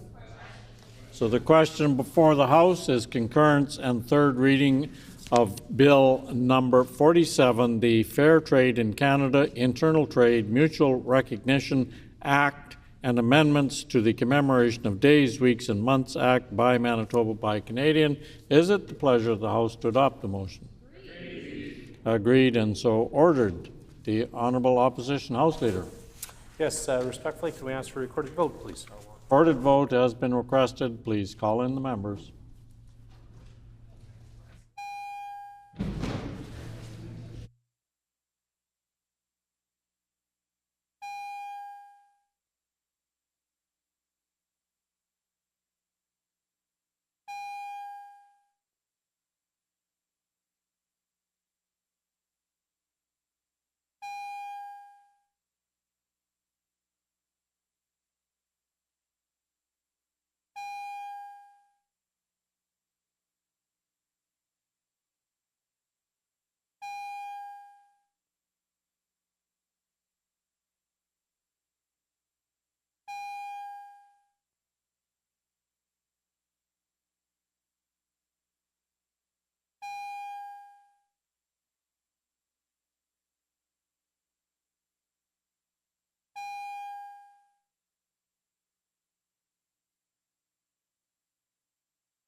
Order please, the 1 hour provided for the ringing of the division bells has expired. I'm directing that the bells be turned off and that the House proceed to the vote. So the question before the House is concurrence and third reading of Bill 47, the Fair Trade in Canada Internal Trade Mutual Recognition Act and amendments to the Commemoration of Days, Weeks and Months Act by Manitoba by Canada Day. All those in the House in favor of the motion, please rise. Honourable Minister Fontaine. Honourable Minister Fontaine. Honourable Minister Schmidt. Honourable Minister Schmidt. Honourable Mr. Weeb. Honourable Mr. Weeb. Honourable Minister Asiguara. Honourable Minister Asiguara. Honourable Minister Sala. Honourable Minister Sala. Honourable Mr. Costician. Honourable Mr. Costician. Honourable Ms. Smith. Honourable Ms. Smith. Mr. Khan. Mr. Khan. Mr. Johnson. Mr. Johnson. Mrs. Hebert. Mrs. Hebert. Mr. Gertzen. Mr. Gertzen. Mrs. Cook. Mrs. Cook. Mrs. Stone. Mrs. Stone. Mr. Bushy. Mr. Bushy. Honourable Mr. Bushy. Honourable Mr. Bushy. Honourable Mr. Simard. Honourable Mr. Simard. Honourable Minister Marcelino. Honourable Minister Marcelino.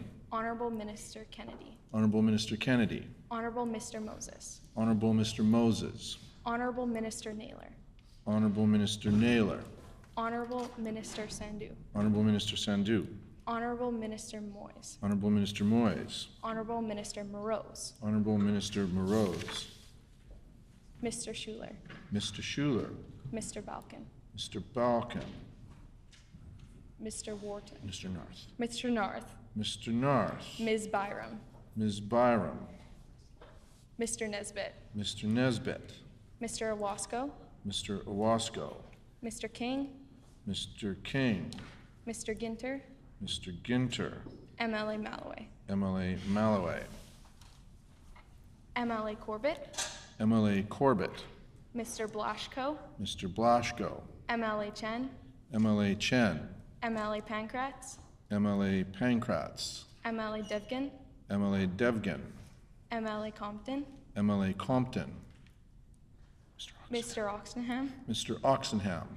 MLA Loisel. MLA Loisel. MLA De La Cruz. MLA Dela Cruz. Mrs. Schott. Mrs. Schott. Mr. Brar. Mr. Brar. Mr. Vosliev. Mr. Vasiliev. MLA Lagasse. MLA Lagasse. Mr. Wochuk. Mr. Wochuk. MLA Cross. MLA Cross. All those in the chamber opposed to the motion, please rise. We will now proceed to conduct the alphabetical roll call of members participating virtually. And as a reminder to all virtual members, please respond clearly with either I vote yes or I vote no, only when your name is called. And I'd also remind members to unmute their mics only when they are recognized and then immediately mute it again once they have declared their vote. The page will now conduct the virtual vote. Honourable Mr. Canoe. I vote yes. Honourable Mr. Canoe votes yes. MLA Lamoureux. I vote yes. MLA Lamoureux votes yes. Ms. Laughlin. I vote yes. Ms. Laughlin votes yes. Mr. Panook. I vote yes. Mr. Panyuk votes yes. MLA Redhead. I vote yes. MLA Redhead votes yes. Mr. Wharton. I vote yes. Mr. Wharton votes yes. Well done, Catherine.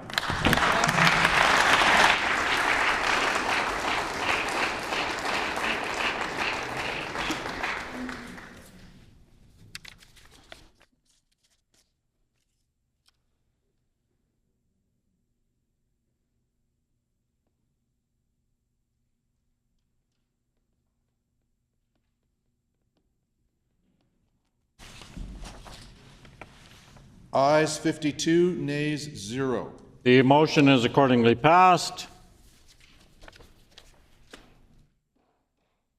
So now, the time being past 4 p.m., I'm now interrupting debate to put the question on the remaining concurrence and third reading motions on the specified bills without further debate or amendment, except for the debate provisions allowed under Rule 2(16). For each such bill, the minister, critic from the official opposition, and each independent member may speak for a maximum of 10 minutes per bill. The House will not adjourn until all applicable questions have been put and royal assent has been granted. In accordance with our rules in matters of privilege and points of order are deferred until after these actions have been concluded. We will now consider the bills in the order announced by the Honourable Government House Leader. The Honourable Government House Leader. Which, Honourable Speaker, I move, seconded by the Minister of Housing, Addictions and Homelessness, that Bill number 44, the Matriarch Circle Act, and amendments to the Commemoration of Days, Weeks and Months Act, Ribbon Skirt Day, reported from the Standing Committee on Social and Economic Development, be concurred in and now read for a third time and passed.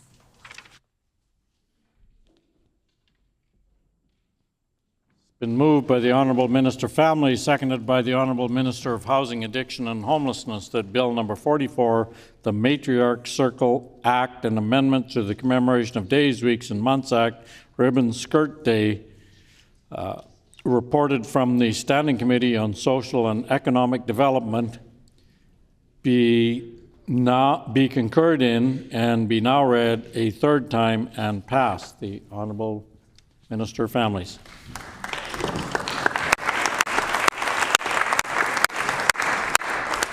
Honourable Speaker, I just want to take 2 minutes to just put a couple of words on the record in respect of the Matriarch Circle and Commemoration of Days, Weeks, Months Acts, Ribbon Skirt Day here in Manitoba. First and foremost, I want to say miigwech to the Matriarch Circle for all of their wisdom and dedication and kindness and generosity and ultimately their love that they're pouring into the work that our government is doing on this side of the House. I want to point out for the chamber, for members in the chamber here, I'm not sure if people really recognize the historical importance of Bill 44 and establishing a matriarch circle in law. This has never been done in Manitoba history, and it's certainly never been done across Canada. And so I'm really proud to be the minister responsible that is a part of a government and a part of an incredible team led by Indigenous women decolonizing colonial spaces. And that's what Bill 44 is doing.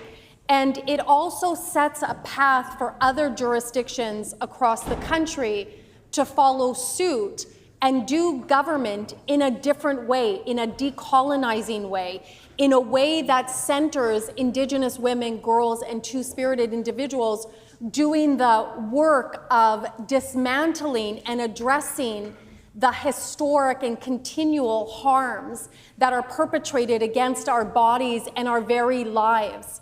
So I encourage folks to take up that same path in decolonizing those colonizing spaces. And I just want to reflect on, I know that the member for Agassiz has brought forward concerns and even amendments about the matriarch circle reporting to the Assembly, 6 months after any given year. And the language that the member for Agassiz used was that the matriarch circle needs to be held accountable by this Assembly. I just want to have it on the official record. The matriarch circle is not to be held accountable by this Assembly, and certainly not by members opposite that constructed their whole political campaign on the murders of Indigenous women by a serial killer that were in a landfill. That's right. They are not to be held accountable. In fact, it is the reverse.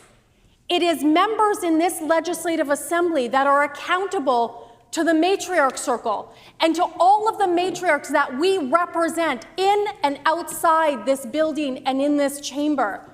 I asked the member for Agassiz and every single member opposite to decolonize their thinking, I suspect that that's going to be incredibly difficult, but I would ask them to decolonize their thinking in respect of Indigenous people's rights, but more particularly in respect of the issues that face Indigenous women, girls, and Two-Spirited.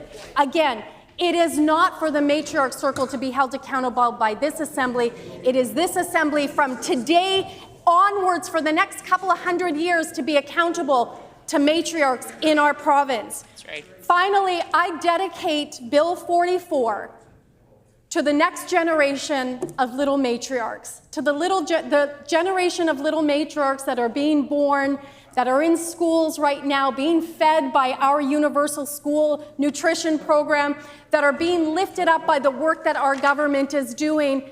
This bill is for them. This bill is to ensure that they know that they are loved, they are sacred, they are valued, and that they deserve everything good in this province and across our territories from coast to coast to coast.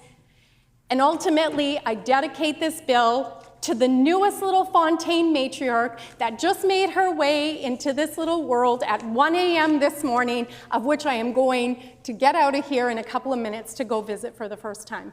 Miigwech. The honourable member for Agassiz. Thank you, Honourable Speaker, and I do want to get a few words on the record in relation to Bill 44, the Matriarch Circle Act, and amendments to the Commemoration of Days, Weeks, and Months Act and Ribbon Skirt Day.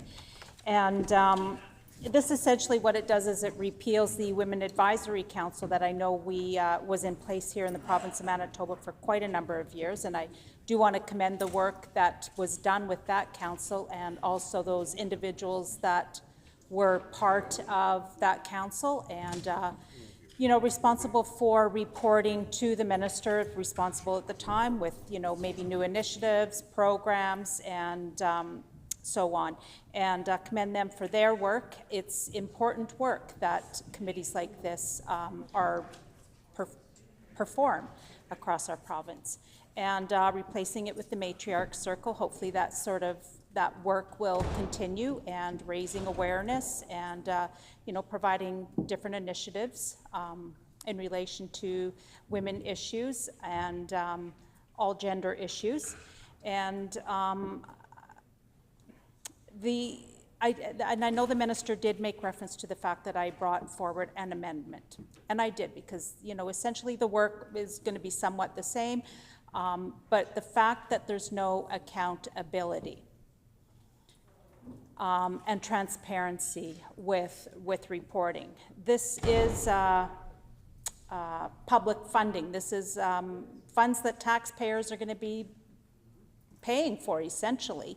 And we want to know where those dollars are going. We want that accountability. We want that transparency. So I do feel that it's an important part of legislation to have that process and that reporting mechanism be part of legislation and hold this NDP accountable for the work that they are doing. And I do feel that it's important to have that in place so we can all be made aware of the work that is going on behind the scenes, the progress, the initiatives, and what the Matriarch Circle is doing. So yes, I do feel that amendment was an important part. The government did not, obviously they turned that amendment down, and I believe the member opposite spoke to that. I do want to take a moment and speak on the Ribbon Skirt Day. I do feel this is an important part, I know this was brought forward, I believe, federally last year, recognized last year, and this brings us in line with the federal legislation, and I do understand the importance of the ribbon skirt. It's recognizing the special day, but it's also providing a cultural learning experience, and it speaks to individuals and some of the life that they have lived through, maybe some of the trauma. It tells a story, really, for individuals. I do think that's important to recognize. And I want to also, as I thanked the past members of the Women's Advisory Council, I do want to thank those that have been elected to be, not elected, but appointed to be part of the matriarch circle. I hope that they are able to do continue on with some of the great work and, provide some of their own initiatives in moving forward. And I want to thank them for their contributions. And again, like I said, it's important work. And again, thank you for the work that they do. I look forward to seeing what transpires through this committee. Thank you, Honourable Speaker.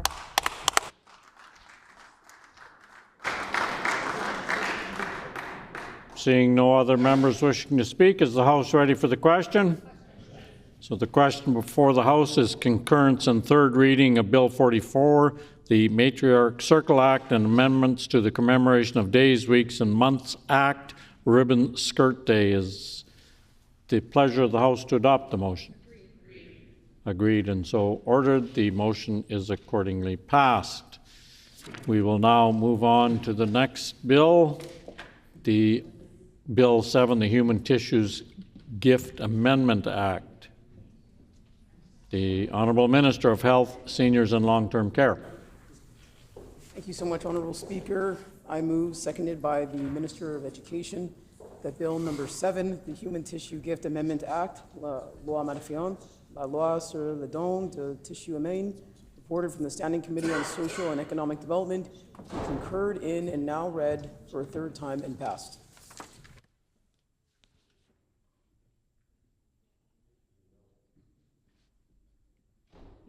It's been moved by the Honourable Minister of Health, Seniors and Long-Term Care, seconded by the Honourable Minister of Education and Early Childhood Learning, that Bill number 7, the Human Tissue Gift Amendment Act, reported from the Standing Committee on Social and Economic Development, be concurred in and be now read a third time and passed. The Honourable Minister of Health, Seniors and Long-Term Care.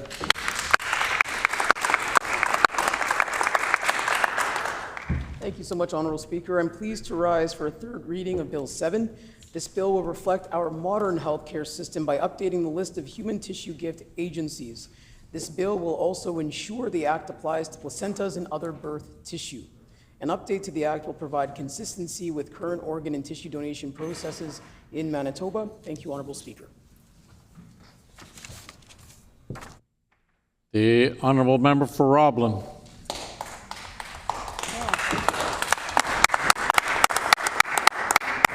Thank you, Honourable Speaker. I am pleased to rise on third reading of Bill 7, the Human Tissue Gift Amendment Act, which updates the list of human tissue gift agencies and updates the Act to ensure the Act applies to birth tissue that can be donated, which is something that I learned just recently was even a possibility. And we know how important organ and tissue donation is. We've talked a lot in this House about things like Green Shirt Day, that honors the legacy of Logan Boulet, a young hockey player who selflessly gave the gift of life through organ donation following the tragic Humboldt Broncos bus crash in 2018. In that case, he had spoken with his family about his decision to become an organ donor, and because of that courageous choice, he saved 6 lives. His story touched hearts across the country and inspired what is now known as the Logan Boulet effect, a surge in Canadians registering as organ donors in his memory. As news spread of the organ donation by this young hockey player, it is estimated that almost 150,000 people registered to become organ donors in the days and weeks that followed. To date, that's the largest number of Canadians registering to become organ donors in Canadian history. And in Canada, almost 90% of Canadians say that they support organ donation, but only 32% have actually registered their intent to donate. Though donation rates have improved over the last 10 years, there is more to be done, as approximately 250 Canadians die annually waiting for an organ transplant. Becoming an organ or a tissue donor is one of the most meaningful decisions you can make. One donor can save up to 8 lives and improve the lives of 75 more through tissue donation. And spreading awareness is so important. And tissue donation doesn't necessarily get the same high profile that organ donation does. Tissue donation often comes from live donors, but it can dramatically improve people's lives. So some of the examples of tissues that can be donated that are addressed in this bill and how tissue transplants help and heal.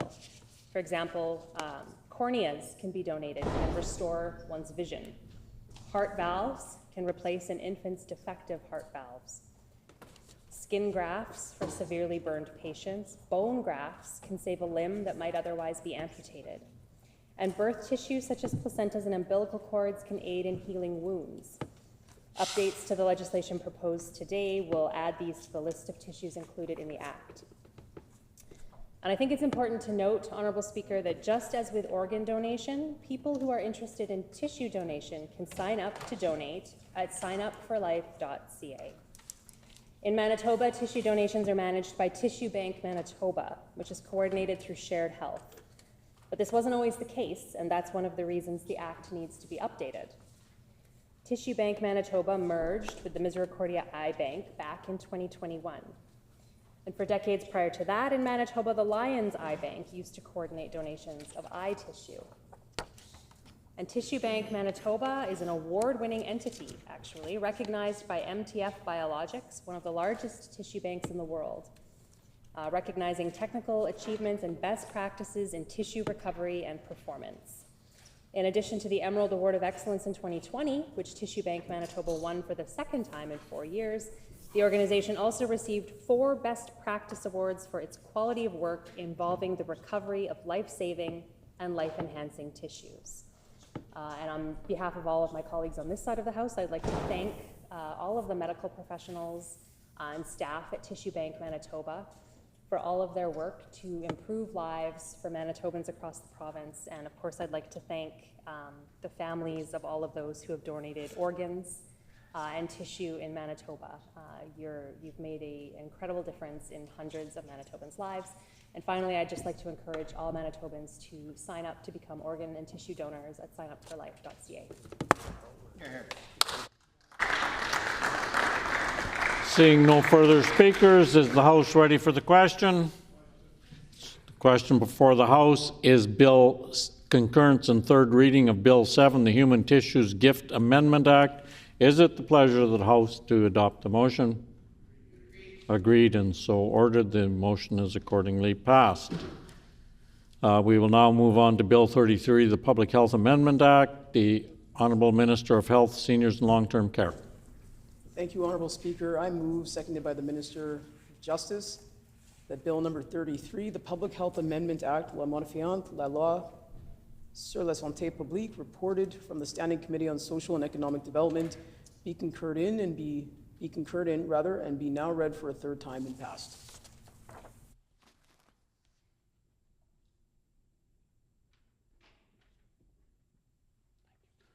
Been moved by the Honourable Minister of Health, Seniors and Long-Term Care, seconded by the Honourable Minister of Justice, that Bill number 33, the Public Health Amendment Act, reported from the Standing Committee on Social and Economic Development.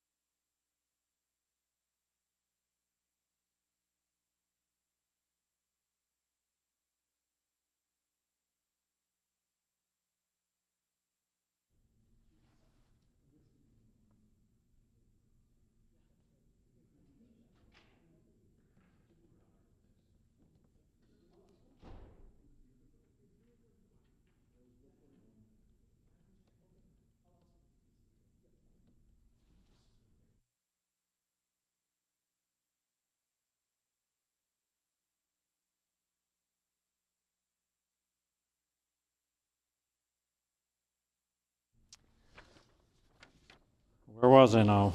Moved by the Honourable Minister of Health, Seniors and Long-Term Care, seconded by the Honourable Minister of Justice, that Bill number 33, the Public Health Amendment Act, reported from the Standing Committee on Social and Economic Development, be concurred in and be now read a third time and passed. The Honourable Minister of Health, Seniors and Long-Term Care.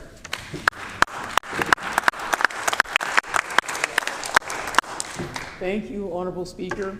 I'm pleased to rise for the third reading of Bill 33. This bill will ensure that persons who present a threat to the public and the public health and well-being are not detained in correctional facilities. It will also set out that a court order to detain a person in custody must now be made by a provincial court judge rather than a justice of the peace. This legislation ensures that all Manitobans, especially those who are otherwise more vulnerable, are receiving dignified care in appropriate healthcare facilities. Our government is committed to a progressive healthcare approach throughout Manitoba, and this legislation supports us in doing just that. Thank you. The honourable member for Roblin. Thank you, Honourable Speaker. I'm pleased to rise again on Bill 33 to speak to third reading. I think Manitobans were horrified last year when a Manitoban was jailed for having tuberculosis. That's a situation that should never have happened and can never happen again in Manitoba. And if this bill will prevent that, we are obviously in full support of that. Just one part of the bill that I hope the government is cognizant of is the change to requiring a hearing in front of a provincial court judge rather than a justice of the peace.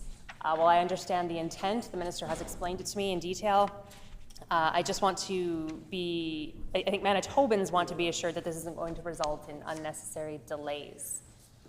These hearings have to happen in a timely manner, and I'm just hopeful that by requiring them to happen in front of a provincial court judge instead of a justice of the peace, that does not cause unnecessary delays that would impact Manitoba patients. And with that, we are ready to pass this bill. Thank you. Seeing no further speakers, is the House ready for the question? So the question before the House is concurrence in third reading of Bill 33, the Public Health Amendment Act. Is it the pleasure of the House to adopt the motion? The motion is passed. So now we'll move on to Bill 41, the Reporting of Supports for Child Survivors of Sexual Assault, Trained Health Professionals, and Evidence Collection Kits Amendment Act. The Honourable Minister of Health, Seniors and Long-Term Care. Thank you, Honourable Speaker. I move, seconded by the MLA for the Pas-Camissac, that Bill number 41, the Reporting of Supports for Child Survivors of Sexual Assault, Trained Health Professionals, and Evidence Collection Kits Amendment Act, loi modifiant la loi sur la présentation de rapports concernant les mesures de soutien destinées aux enfants survivants d'agressions sexuelles professionnelles de la santé formés de truches médico-légales reported from the Standing Committee on Social and Economic Development be concurred in and be now read for a third time and passed.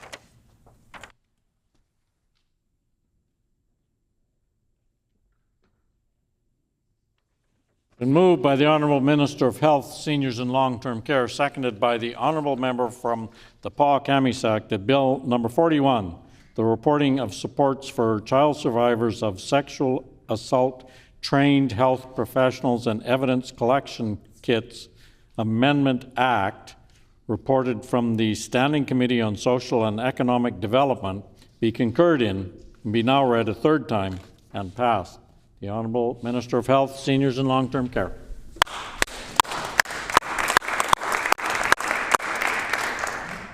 Thank you, Honourable Speaker. First, I want to start by thanking the MLA for the Pas-Camissac for her years of advocacy and her tireless commitment to ensuring that children, youth, girls, women in the North have improved access to sexual assault care, to primary care, and the services that they deserve in their own communities. It is a direct result of her advocacy and her leadership and her amplifying the voices and lived experiences of these folks in northern communities and rural communities that our government has been able to take some very real steps in the right direction to enhance this care for Manitobans, including ensuring that we have more sexual assault care providers in the north. We have many nurses now who are trained in this area of expertise. We have nurses who are training in this area of expertise as it pertains to pediatric and youth care. And so I want to thank her for her efforts in this area. I also want to acknowledge and thank all of those folks across our province, all of those nurses, physicians, care providers, experts, and researchers who have been working directly with our government to move this area of healthcare across the province in the right direction. I want to thank the survivors. Some folks also may identify themselves as warriors in this space, folks with lived experiences who have been working with us directly to ensure that we provide more comprehensive services in a culturally appropriate way. We recognize, Honorable Speaker, that there's still a lot of work to do in this area, but we've made strides in a better direction as a direct result of these experts and advocates across Manitoba. And we're going to continue to work with each and every one of them to ensure that Manitoba no longer falls behind. And this legislation is a big part of that, Honorable Speaker. Rising for a third time to read Bill 41, the Reporting of Supports for Child Survivors of Sexual Assault Amendment, Trained Health Professionals and Evidence Collection Kits Act, is an important step for our province. This bill will require the minister to report annually to the Assembly on the number of children under 15 years of age assessed by specifically trained health professionals, as opposed to reporting on the inventory numbers of sexual assault evidence kits. This legislation and the amendments and the work that was done to strengthen this law, again, is a direct result of the experts on the ground who've been doing this care for a long time, who asked our government to listen. We are going to continue to listen to these folks, work in partnership, and move Manitoba in the right direction. Fundamentally, our government is also committed to ensuring that we see less incidents of sexual violence and violence in all shapes and forms against vulnerable people. We want for women, girls, two-spirited, gender-diverse folks, and all Manitobans to be safer. And that is why we're working across government to not only enact legislation like this, but to take steps to ensure that communities are safer across the board. Women, girls, gender-diverse Manitobans, no matter where they live, deserve to be protected, safe, dignified, and have a journey in Manitoba that honors who they are authentically. And so our government is going to keep doing the work after Bill 41 is passed, working directly with survivors, working with the experts. And I hope that as we do this work moving forward, all members of this House will continue to support additional pieces of legislation that our government will bring forward to strengthen this area of healthcare for Manitobans. Thank you. The honourable member for Roblin. Thank you, Honourable Speaker. I'm pleased to rise and put a few more words on the record with respect to Bill 41 at third reading. I too want to echo just one of the comments the minister made in terms of thanking the frontline healthcare professionals who do this work every day. It's grueling work, and nurses who are trained to perform sexual assault examinations. They do it with care, they do it with compassion.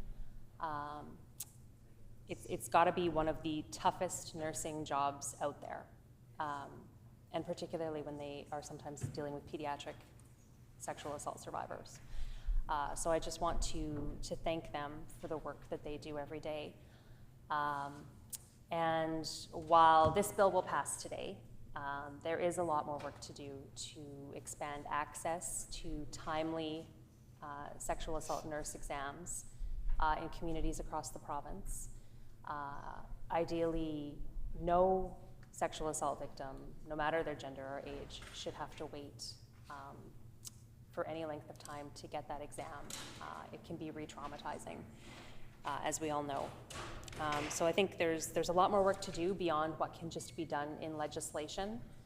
I hope the government is cognizant of that and working towards that. And I'd like to thank the staff at Health Sciences Centre, Gani Ganichik, Clinic, Toba Centre, where this incredible and important work is taking place. Thank you. The House ready for the question? Question before the House is concurrence and third reading of Bill 41, the Reporting of Supports for Child Survivors of Sexual Assault, Trained Health Professionals and Evidence Collection Kits Amendment Act. Is it the pleasure of the House to adopt the motion? Agreed, and so ordered. The motion is accordingly passed. We will now move on to Bill number 3, the City of Winnipeg Charter Amendment and Planning Amendment Act. the Honourable Minister of Municipal and Northern Relations. I move, seconded by the Minister for Labour and Immigration, that Bill 3, the City of Winnipeg Charter Amendment and Planning Amendment Act, loi modifiant la Charte de la Ville de Winnipeg et la loi sur l'aménagement du territoire, as reported from the Standing Committee of the Legislature Affairs, be concurred in and now be read a third time and passed.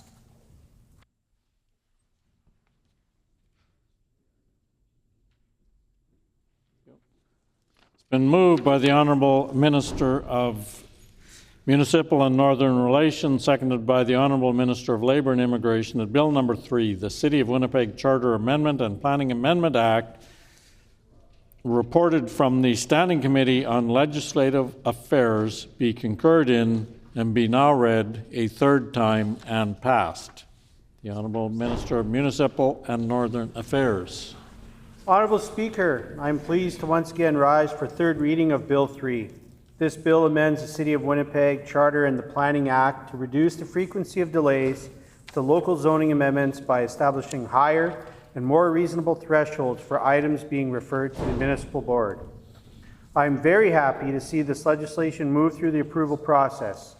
This bill is a priority for the Government of Manitoba, and these changes to the City of Winnipeg Charter and the Planning Act deliver on our government's commitment to speeding up the planning approval timelines while making sure local voices are respected.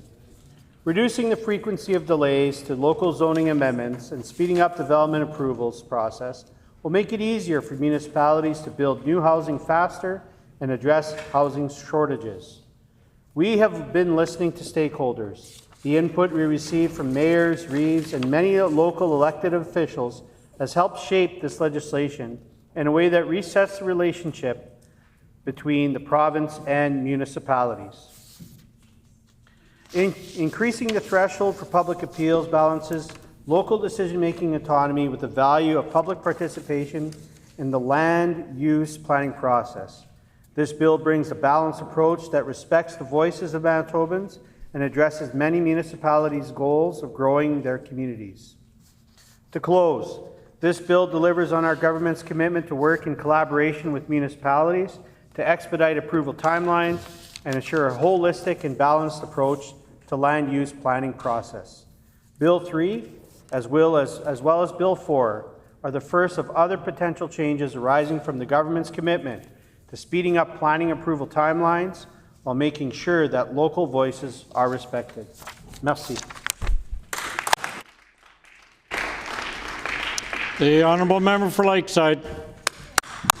Thank you, Honourable Speaker.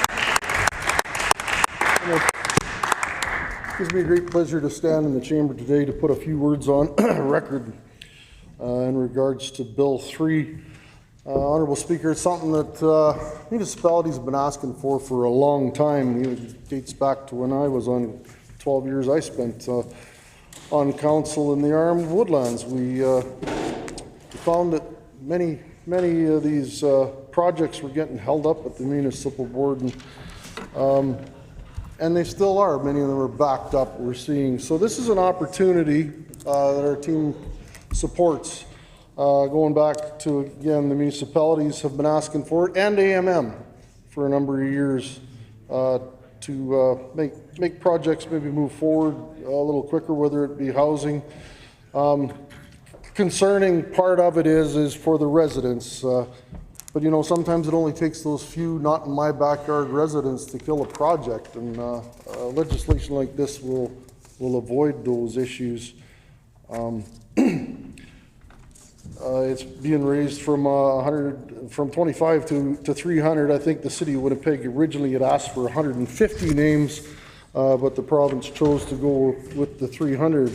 The NDP government did. So it will certainly slow down some of those municipal board hearings, and it's going to save municipalities a ton of money not having to go through these hearings. Well, on the topic of the AMM, great people for our municipal councils that represent them, advocating to the province on their needs. I just want to congratulate and put on record is Kathy Valentino, Joe Massey, Laurent Tétreault, Marvin Plett, and Jeff Brawadi just this weekend being elected to the FCM board. So some great representation of some great municipal representatives that will represent our municipalities at the national level. And of course, our own Mayor of Winnipeg here, Scott Gillingham, is also on the Mayor's board. So just want to make note of that to congratulate them for those elected positions. This is definitely going to facilitate some new housing developments and meet the growing demand for housing in Winnipeg and of course across our province, and it's important. We need to find a balance with individual property rights and the quality of life in our communities and local control. So again, we support local autonomy. These grassroots people that are working on the front lines in municipalities, they're quite capable of making decisions. I've worked with a number of them over the years, and people elect them there for a reason, to direct their communities and put them in the direction that they need to go. So local autonomy is most definitely important. The public has to have their say and be able to voice their objections. We know that. And they need to know they're being heard by their elected representatives at any level. Our public needs to know that. So we're certainly going to see this legislation save some money, reduce some red tape, the bureaucracy, hopefully, and some of that NIMBYism. But we also want to protect the character of some neighborhoods while we grow this housing supply, and there needs to be some local controls and input. Honorable Speaker, theoretically, it's a hard one to get out this time of day, someone could be building an office tower next to your backyard, and you'd need to find 300 more people to object in order to get a hearing on that matter. So a little bit of a concern for the people that don't want things, and maybe they have good arguments, but on the other hand, it gives our municipal governments a little bit of their own control and making things move forward and make decisions in their community. So having said that, Honorable Speaker, our team will support this legislation as in the past we know municipalities in the AMM have been asking for. Thank you.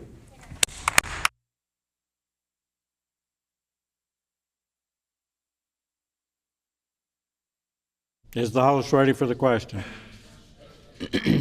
The question before the House is concurrence in third reading of Bill 3, the City of Winnipeg Charter Amendment and Planning Amendment Act. Is it the pleasure of the House to adopt the motion? Agreed, and so ordered. The motion is accordingly passed. We'll now move on to Bill 4, the Planning Amendment Act. The Honourable Minister of Municipal and Northern Affairs.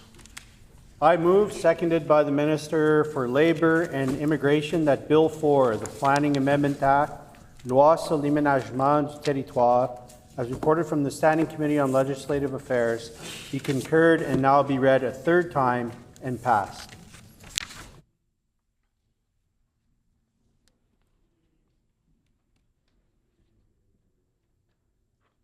It's been moved by the Honourable Minister of Municipal and Northern Affairs, seconded by the Honourable Minister of Labour and Immigration, that Bill number 4, the Planning Amendment Act, reported from the Standing Committee on Legislative Affairs, be concurred in and be now read a third time and passed. The Honourable Minister of Municipal and Northern Affairs. Honourable Speaker, I am pleased to once again rise for the third reading of Bill 4. This legislation amends the Planning Act to deliver on our government's commitment to give current member municipalities of the Capital Planning Region the choice to remain or withdraw from the planning region. I'm very happy to see this legislation move through the approval process. Our government understands that the very best way to build communities across the province is to bring willing partners together to help them develop a coordinated and sustain a long-term vision for the region. This bill marks an important reset in the relationship among the municipalities in the capital region. Voluntary membership means that municipalities have a voice and a choice at the table. We have been listening to stakeholders. The feedback we received from local municipalities and the Association of Manitoba Municipalities played an important role in shaping this legislation. Key features of the Bill 4 include allowing current member municipalities to voluntarily withdraw from the capital planning region by passing and submitting a council resolution to the minister. This withdrawal window opens upon royal assent and remains open until the next general election in October 2026. Enabling new municipalities to join the capital planning region at any time, provide that they hold a public hearing, including giving notice, pass a council resolution, and submit it to the minister. It also provides future withdrawal opportunities during the 10-year review of the regional plan. When the capital planning region initiates a review, member municipalities will have 180 days to hold a public hearing, including giving notice, pass a council resolution, and notify the minister if they wish to withdraw. Finally, Bill 4 extends the deadline for the Capital Planning Region Board to adopt a regional plan bylaw to January 1, 2027, or a later date set by regulation by the minister. A renewed Capital Planning Region Board will help to reset and reshape regional planning based on choices made by local leadership. By working together, Capital Region municipalities, Indigenous partners, and the province can clearly focus on key shared priorities such as transportation improvements, water and wastewater investments, more affordable housing, and safeguarding the health of our waterways for current and future generations. Regional planning must be both flexible and adaptable to regional needs as well as local needs.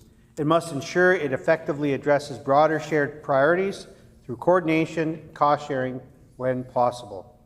In closing, Bill 4 reflects our government's commitment to listening to municipal leaders and respecting local autonomy by making membership in capital planning region voluntary. Thank you et merci, Monsieur le Président. The honourable member for Lakeside. Thank you, Honourable Speaker. And once again, pleasure to stand here in the chamber on our last day of session to put some words on the record about Bill 4. We all know, Honourable Speaker, the NDP government has brought this forward just to neutralize last summer's municipal uproar of the grassroots activism and related to the Metro Region's Plan 2050 and membership in the Metro Region. So the binding nature of Plan 2050 on member communities threatens local control. And seeming Winnipeg veto power on the Metro Region's plans has created quite a bit of controversy. So many municipalities have expressed their concern and some did not support the new Metro Region's plans. Now, this legislation would allow current members of the Metro Region to opt in or opt out of the Plan 2050, the regional plan. We know that a new plan is needed and that the Metro Region municipalities, that they can all support. This legislation allows municipalities to opt out, but provides still no plan. There's no vision or improvements to the Metro Region for economic development or more local control. Now, saying that again, we do support this legislation because we support local autonomy and decision making in our communities and our municipal councils. So, but again, this legislation appears to be just a rushed, knee-jerk, reactionary response by our Premier and our NDP government. It doesn't appear to have any significant consultation with residents and municipalities on these changes to the Metro Region, which is important. The consultation is important. We need more of that consultation from the residents to the councils all the way up. So as with most things about our NDP government here, this legislation seems to be ill thought out, lacks any consideration, consultation, or planning, as usual, and will do nothing to improve economic development and urban development plans. Solutions have to be found in consultation with Winnipeg and our surrounding municipalities. This legislation just appears to be the minister and the premier imposing their will on our municipalities. We need a more consultative approach with the public and our municipalities. Regional planning can have many benefits, and to that point, this legislation prepares for municipalities to work together on regional plans. It would be a positive. So there's a great deal more work and investment that needs to happen at the provincial level to ensure regional water and infrastructure plans can be developed for the benefit of our local economies. Flood management, jobs for hardworking Manitobans. We all know so far we've seen very little from the NDP, and nothing in their throne speech that indicates that they have a plan for municipal regions or regional projects. We just continue to cut programs like our Green Team funding, our BSE funding, arts, culture, and sport. Municipalities are getting less this year than last year when you do the math. Premier keeps talking about belt tightening and has not delivered any new funds for municipalities for regional projects. So, Honourable Speaker, mayors, reeves, and councils, they want to see more dollars for local and regional infrastructure projects from the province. And instead, this government is recycling old money that he just cut last spring. So, again, our team here realizes the importance of local autonomy and decision making, so we support this legislation because it's what our municipalities are asking for. Some are asking to opt out of it, and some aren't sure whether they want to be in it. There's some concerns with that on the timeline. Next fall, 2026, comes around with another municipal election. We got great people at that municipal level that are governing our local councils, and some of them are giving it some real tough thought because of this type of legislation or what's being put upon them, that these good people may not run again. So it's definitely concerning. On the other hand, we address the concerns of the people that have concerns with the plan. So, Honourable Speaker, with that, I'm happy to put some words on record, and we will be supporting this bill moving forward. Thank you. Seeing no further speakers, is the House ready for the question? Question before the House is concurrence in third reading of Bill 4, the Planning Amendment Act. Is it the pleasure of the House to adopt the motion? Agreed, and so ordered. The motion is accordingly passed. Now moving on to Bill 14, the Insurance Amendment Act. The Honourable Minister of Finance. Thank you. I move, seconded by the Minister of Justice, that Bill number 14, the Insurance Amendment Act, Loi modifiant la loi sur les assurances, reported from the Standing Committee on Legislative Affairs, be concurred in and be now read for a third time and passed.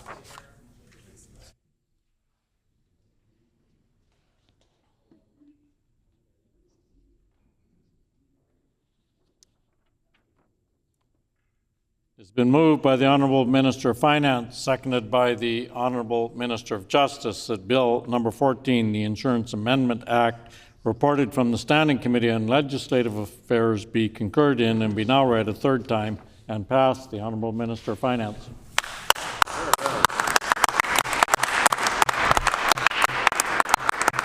Thank you. Honourable Speaker, I'm very pleased to rise for the third reading of Bill 14, the Insurance Amendment Act. The amendments introduced by our government will modernize sections of the existing legislation, aligning them with other Manitoba legislation and those in other jurisdictions. The Insurance Agents and Adjusters Licensing Appeal Board is one of Manitoba's agencies, boards, and commissions. The mandate of this board is clear: to hear licensing appeals of decisions made by the Insurance Council of Manitoba. Honourable Speaker, our government understands the importance of this board to ensuring fairness and accountability within Manitoba's insurance industry. And we know that for years, the members opposite failed to support and protect the individuals who've committed their time and expertise to this important board. The current legislation leaves board members vulnerable to legal action, even when acting in good faith while fulfilling their responsibilities. In addition, the coordinator of appeals, a public servant, is similarly unprotected under the existing legislation. Think about that for a moment. Our public servants could be targeted while fulfilling their duties and responsibilities in good faith. That does not make any sense. But it's a new day, and I'm extremely proud of the amendments being brought forward by our government.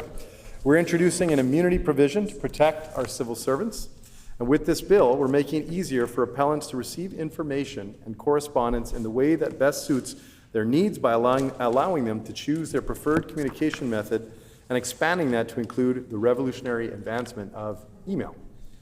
With this bill, we're also placing a limit on the amount of funds that can be held inside of accounts of universal life insurance contracts to make these accounts, or to ensure these accounts can no longer be vulnerable to exploitation by a wealthy few.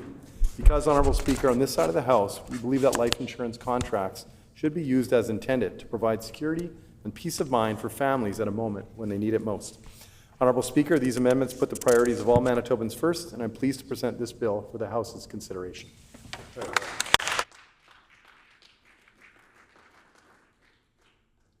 No further debate. Is the House ready? The Honourable Member for Midland. Thank you, Honourable Speaker. I appreciate the opportunity and time today to rise to put a few words on the record on Bill 14, the Insurance Amendment Act, today during third reading.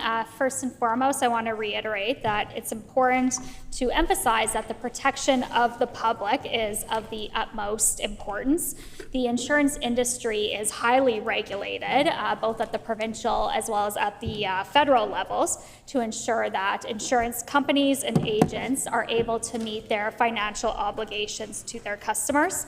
Customers, policyholders, they put their trust and their faith in insurance companies to provide important coverage during times of need. Insurance protects us and our families from financial risk and helps cover costs if something unexpected happens.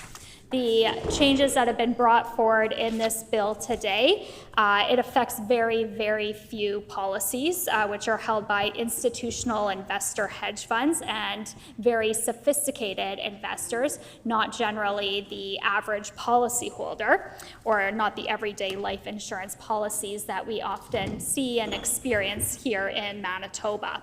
But this does close a potential loophole for some bad actors that could invest high amounts into side accounts. So this does leave Manitoba open to abuse. So this legislation does place limits on that, further protecting the public, which is incredibly critical.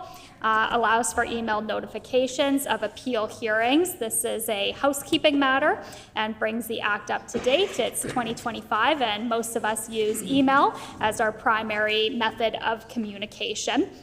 And the last is protection from liability of appeal board members when acting in good faith. This is, again, another obvious change and matches what other provinces are doing in different areas. As mentioned, the insurance industry is already very highly regulated at both provincial and federal levels, and it's important that the public is protected. That is of the utmost importance. And with that being said, Honourable Speaker, I will conclude those remarks and look forward to passing Bill 14. Thank you. Is the House ready for the question? The question before the House is concurrence in third reading of Bill 14, the Insurance Amendment Act. Is it the pleasure of the House to adopt the motion? Agreed and so ordered. The motion is accordingly passed. We will now move on to Bill 15, the Real Estate Services Amendment Act. Is the Honourable Minister of Finance. Thank you, Honourable Speaker. I move, seconded by the Minister of Agriculture, that Bill number 15, the Real Estate Services Amendment Act, loi modifiant la loi sur les services immobiliers, reported from the Standing Committee on Legislative Affairs, be concurred in and be now read for a third time and passed.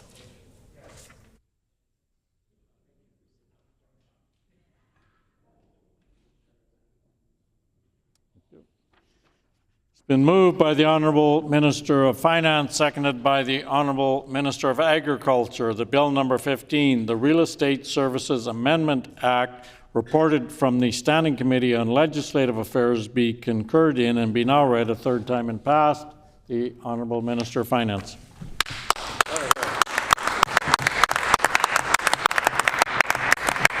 Thank you so much, Honourable Speaker. I'm pleased to rise for the third reading of Bill 15, the Real Estate Services Act, which governs the regulation of the real estate brokerage and property management industries in Manitoba and is administered by the Manitoba Securities Commission and is part of the Manitoba Financial Services Agency. On January 1st, 2022, the former government updated the regulatory framework for these industries, and the Real Estate Services Act replaced the former Real Estate Brokers Act. Fortunately, the legislation put forward by the previous PC government undermines the Security Commission's ability to perform some basic public interest functions and does leave Manitoba's real estate market vulnerable to some fraud and abuse. The existing legislation, again introduced by the former government, does not give the Securities Commission the authority to freeze bank accounts held by individuals or companies that are obligated to register under the Act but have failed to do so. On this side of the House, our government believes that integrity and accountability must be at the heart of Manitoba's real estate sector. That means taking action against those who undermine the public trust while supporting and rewarding the professionals who follow the rules and serve Manitobans with honesty and care. Honourable Speaker, our government also believes in fairness, and because all people and businesses should be treated equally under the law, we are amending the current legislation to impose a 2-year limitation period on prosecutions. This is a reasonable and fair approach. It's common in other jurisdictions. So, Honourable Speaker, our government is committed to modernizing our financial legislation because for our economy to grow and succeed, we need a modern regulatory system. With this legislation, we're stepping up to the task and we're putting the interests of Manitobans first. Honourable Speaker, I'm very pleased to present this bill for the House's consideration. The Honourable Member for Midland. Thank you, Honourable Speaker. Again, I'm pleased to rise in the House to put a few words on the record as it relates to Bill 15, the Real Estate Services Act. Before going into some of the specific contents of the bill, I'd like to recognize all the real estate professionals and agents in the province that contribute to our economy, support buyers and sellers with their market knowledge and expertise, and provide other services to their clients.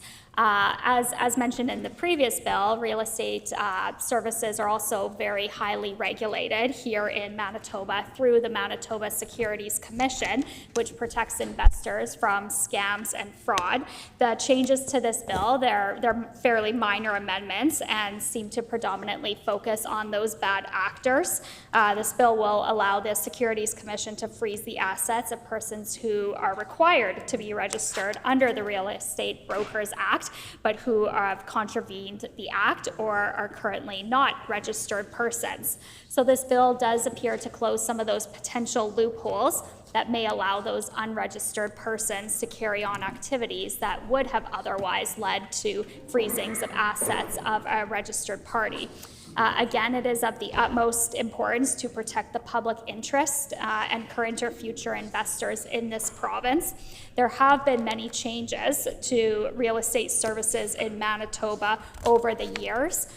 Further changes were made in 2022 by the former PC government, who introduced a host of new regulatory frameworks for Manitoba's real estate industry, providing consumers with enhanced protections while modernizing and streamlining business for industry professionals. The legislation did close a number of loopholes to enhance public protection. This included fines for misconduct, requiring written service agreements between brokerages and home buyers or sellers prior to providing services, which ensured all parties would be fully informed of what service would be provided or carried out on. And the Act enhanced the ability to take action against persons carrying on unregistered activities. So this last point is where these minor amendments in this bill are being brought forward by the Minister to close yet another loophole on persons engaging in those unregistered activities by allowing the Commission to freeze those assets. So as mentioned, it closes a loophole. It is minor amendments, but important to protect the public further from investment fraud, scams within the real estate industry and services industry. So with those brief comments, Honourable Speaker, we look forward to passing this bill. Thank you. Is the House ready for the question? Question before the House then is concurrence in third reading of Bill 15, the Real Estate Services Amendment Act. Is it the pleasure of the House to adopt the motion? The motion is agreed and so ordered. The motion is accordingly passed. Next is Bill 27, the Income Tax Amendment Act. The Honourable Minister of Finance.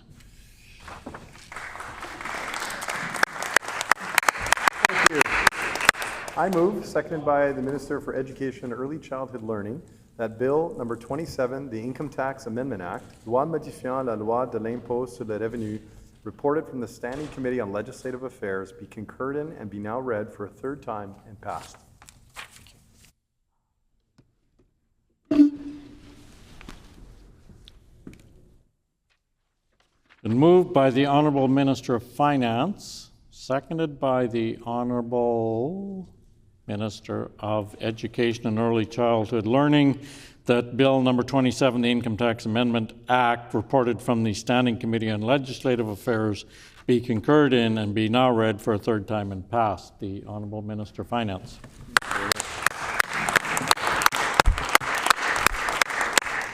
Thank you. I'm very pleased to rise for the third reading of Bill 27, the Income Tax Amendment Act. Our government is committed to building one Manitoba, and we're proud to be home to a vibrant printing and publishing sector that adds cultural, economic, and creative value to our province. To continue driving economic growth, Honourable Speaker, the tax changes introduced by our government in Bill 27 will make the cultural industry's printing tax credit permanent so that it will continue to support the printing and publishing industry here in Manitoba. The cultural industry's printing tax credit offers a refundable tax credit to Manitoba printers equal to 35% on salary or wages paid to Manitoba employees employed in their book printing divisions. This is one of the many ways our government is stepping up to support this vital sector through the economic challenges created by Trump's tariff tax. Because that's what Manitobans deserve. Elected officials who stand up for industry, listen to its needs, and make decisions that support growth and long-term success. That's also why our government has made other important changes with Budget 25 that will increase economic certainty and drive investment while improving productivity. We announced the largest capital investment in Manitoba's history, and Manitobans can count on us to follow through, make smart, strategic investments, and stand with Manitoba businesses every step of the way. That's what this amendment is about, supporting Manitoba's printing, publishing industry, putting more Manitobans to work, and making sure that when Manitobans pack up at the end of the workday, they're heading home with more money in their pocket. Honourable Speaker, I am very pleased to present this bill for the House's consideration. The Honourable Member for Midland. Thank you, Honourable Speaker. I appreciate the opportunity and time today to rise to put a few words on the record on Bill 27, the Income Tax Amendment Act. Again, this bill that's been brought forward by the Minister makes some minor amendments and adjustments, but most notably within this piece of legislation is making the cultural industry's printing tax credit permanent in Budget 2025. We know that the printing industry here in Manitoba plays a vital role within Manitoba's cultural sector. The cultural industry's printing tax credit supports both local cultural groups as well as Manitoba's authors and publishers. Small businesses in Manitoba, where the business is printing, assembling, or binding books, have been able to claim the cultural industry's printing tax credit in the past. Currently, they can apply for a 35% refundable credit on salary and wages paid to Manitoba employees who are employed within the printer's book printing division. The former PC government supported the cultural industry's printing tax credit and reviewed the tax credit regularly throughout their time in office. And in cases where the tax credit was set to expire between 2016 and 2020, the former PC government renewed it in those instances. The annual maximum tax credit that can be claimed is $1.1 million per corporation. It is vitally important to support our small businesses in Manitoba, as small businesses are the backbone of our economy, especially right now during the current state of global trade and the current global environment. It continues and is vitally critical to support our small businesses across our communities in Manitoba and across our province as a whole. So as our team on this side of the House, we support the cultural industry's printing tax credit, and we support making it permanent. And with those brief comments, Honourable Speaker, look forward to passing this bill. Thank you. Seeing no further speakers, is the House ready for the question? So the question before the House is concurrence and third reading of Bill 27, the Income Tax Amendment Act. Is it the pleasure of the House to adopt the motion? Agreed and so ordered. The motion is accordingly passed. Moving on now to Bill 28, the Manitoba Hydro Amendment Act. The Honourable Minister of Finance. Thank you, Honourable Speaker. I move, seconded by the Minister for Housing, Addictions and Homelessness, that Bill number 28, the Manitoba Hydro Amendment Act, loi modifiant la loi sur l'Hydro-Manitoba, reported from the Standing Committee on Legislative Affairs, be concurred in and be now read for a third time and passed.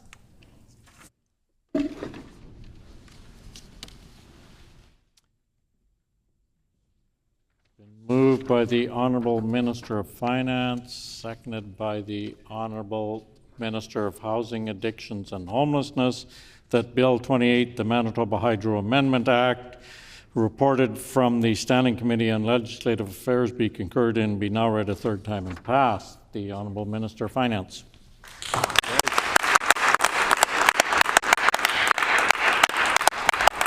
Thank you so much. I'm very pleased to rise for the third reading of Bill 28, the Manitoba Hydro Amendment Act. This is a key piece of legislation that helps to implement our Affordable Energy Plan, which we released late last year and is critical to building Manitoba's energy future. It's been said many times that Manitoba Hydro is our crown jewel, and it's true. Our green baseload power has driven our economy and helped build our province. However, one of the biggest hindrances to building up our province has been the first-come, first-served basis through which new projects are energized. This approach fails to consider the potential benefits to Manitobans of new projects, whether in terms of job creation or economic diversification or provincial revenue generation. Honourable Speaker, the amendments to this legislation will end this ineffective approach. The regulation-making authority in this bill enables flexibility and the timely allocation of energy in alignment with the province's economic, environmental, and social priorities. Honourable Speaker, late last year our government released our energy plan, and it's a blueprint for our energy future. That plan included a commitment to end the first-come, first-served approach currently in place. That plan also speaks to our commitment to geothermal energy, to rebuilding and refurbishing hydro's infrastructure, to strengthening energy codes for home and buildings, to developing EV charging stations, and to create faster hookups when new homes are built. The Affordable Energy Plan also included a historic commitment to create 600 megawatts of Indigenous-owned wind generation. As members of this House know well, the previous government did not build a single megawatt of new energy when they were in office. Honourable Speaker, I'm very pleased that our government has brought forward a powerful vision for our energy future, and I'm very pleased to present this bill for the House's consideration as we move forward to implement our vision. The Honourable Member for Midland. Thank you, Honourable Speaker, and I appreciate the opportunity to rise today to put a few words on the record on Bill 28, the Manitoba Hydro Amendment Act. First and foremost, I want to put on the record that Manitoba Hydro should be prioritizing grid connections to help grow our economy. Their mandate is to deliver safe, reliable services at a fair price to customers. I am, however, Honourable Speaker, very skeptical of this NDP government bringing forth legislation to decide who gets electricity and when. So I remain skeptical and concerned when this minister brings forward a bill that makes significant changes to give himself and his cabinet colleagues sweeping powers on who gets hydro capacity and who does not. This means that major projects that could bring billions of dollars to the provincial economy could be pushed off the list if they do not ideologically align with this minister's ideological whim of the day. So although the intent of the legislation could be to advance economic development, which I do fully support the principle of, the legislation as it is currently written gives the minister and his cabinet those sweeping powers that can be easily exploited by political will, political ideology, and favoritism to whoever has direct access to this minister. If this minister really did, and this government really did want to prioritize economic development projects, they would have left that ability within Manitoba Hydro as an independent corporation and not given himself and his cabinet the sweeping powers to decide who gets a grid connection and who doesn't.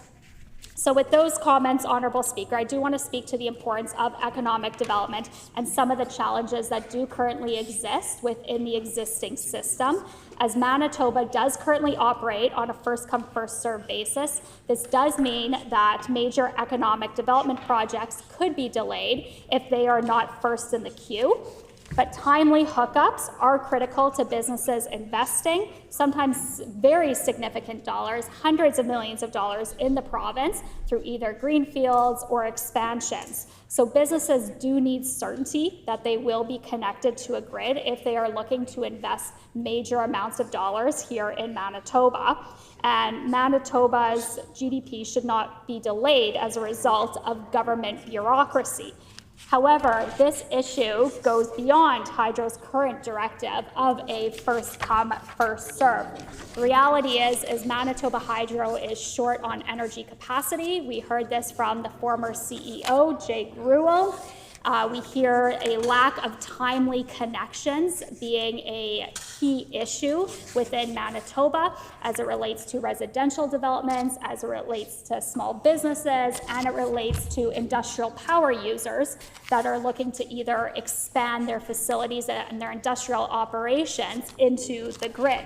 However, that goes beyond the first-come, first-service model that currently exists within Manitoba that actually lends itself to deeper challenges within the system that Manitoba Hydro currently has beyond first come, first serve. It leads to bureaucratic challenges that we are not getting the timely hookups that Manitoba and Manitoba businesses do need. So as you can see, Honourable Speaker, the issues with connections to the grid go much deeper than that first come, first served system that Manitoba Hydro currently operates under.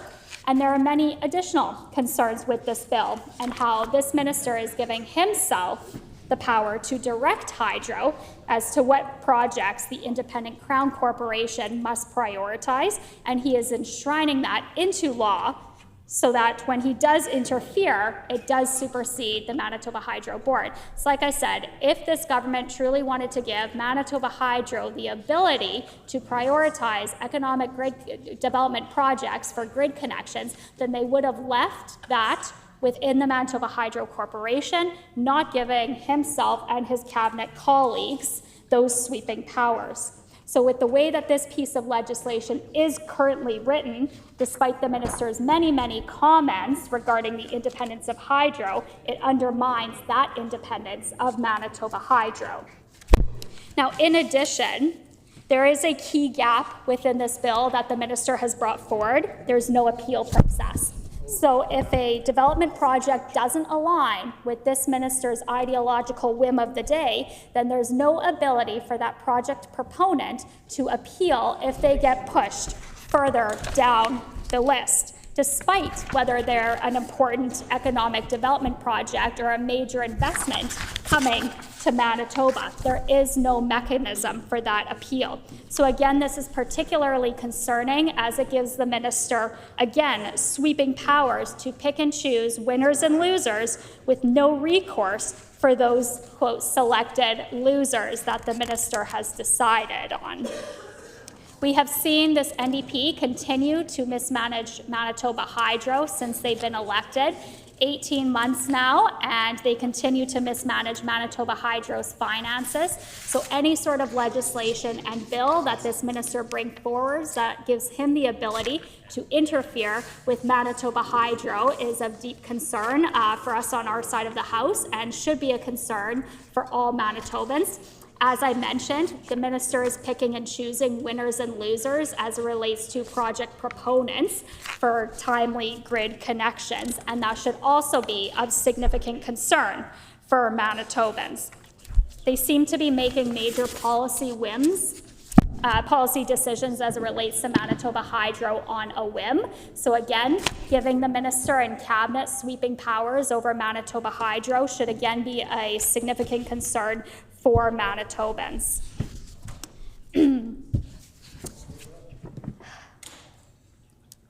This minister and this NDP government do not seem to have a grasp on Manitoba Hydro's needs. We've seen a lot of flip-flops between this minister and this premier. The premier says one thing one day and says something else another day. First, the premier said that we didn't need additional capacity and then fired former CEO Jay Gruel for indicating that was as such. The premier then said that he wanted to export more Manitoba Hydro energy to the US, and then he turned around and canceled those contracts without any ability to make up that lost revenue in the meantime, while then announcing a project that had no cost implications or cost structure attached to it.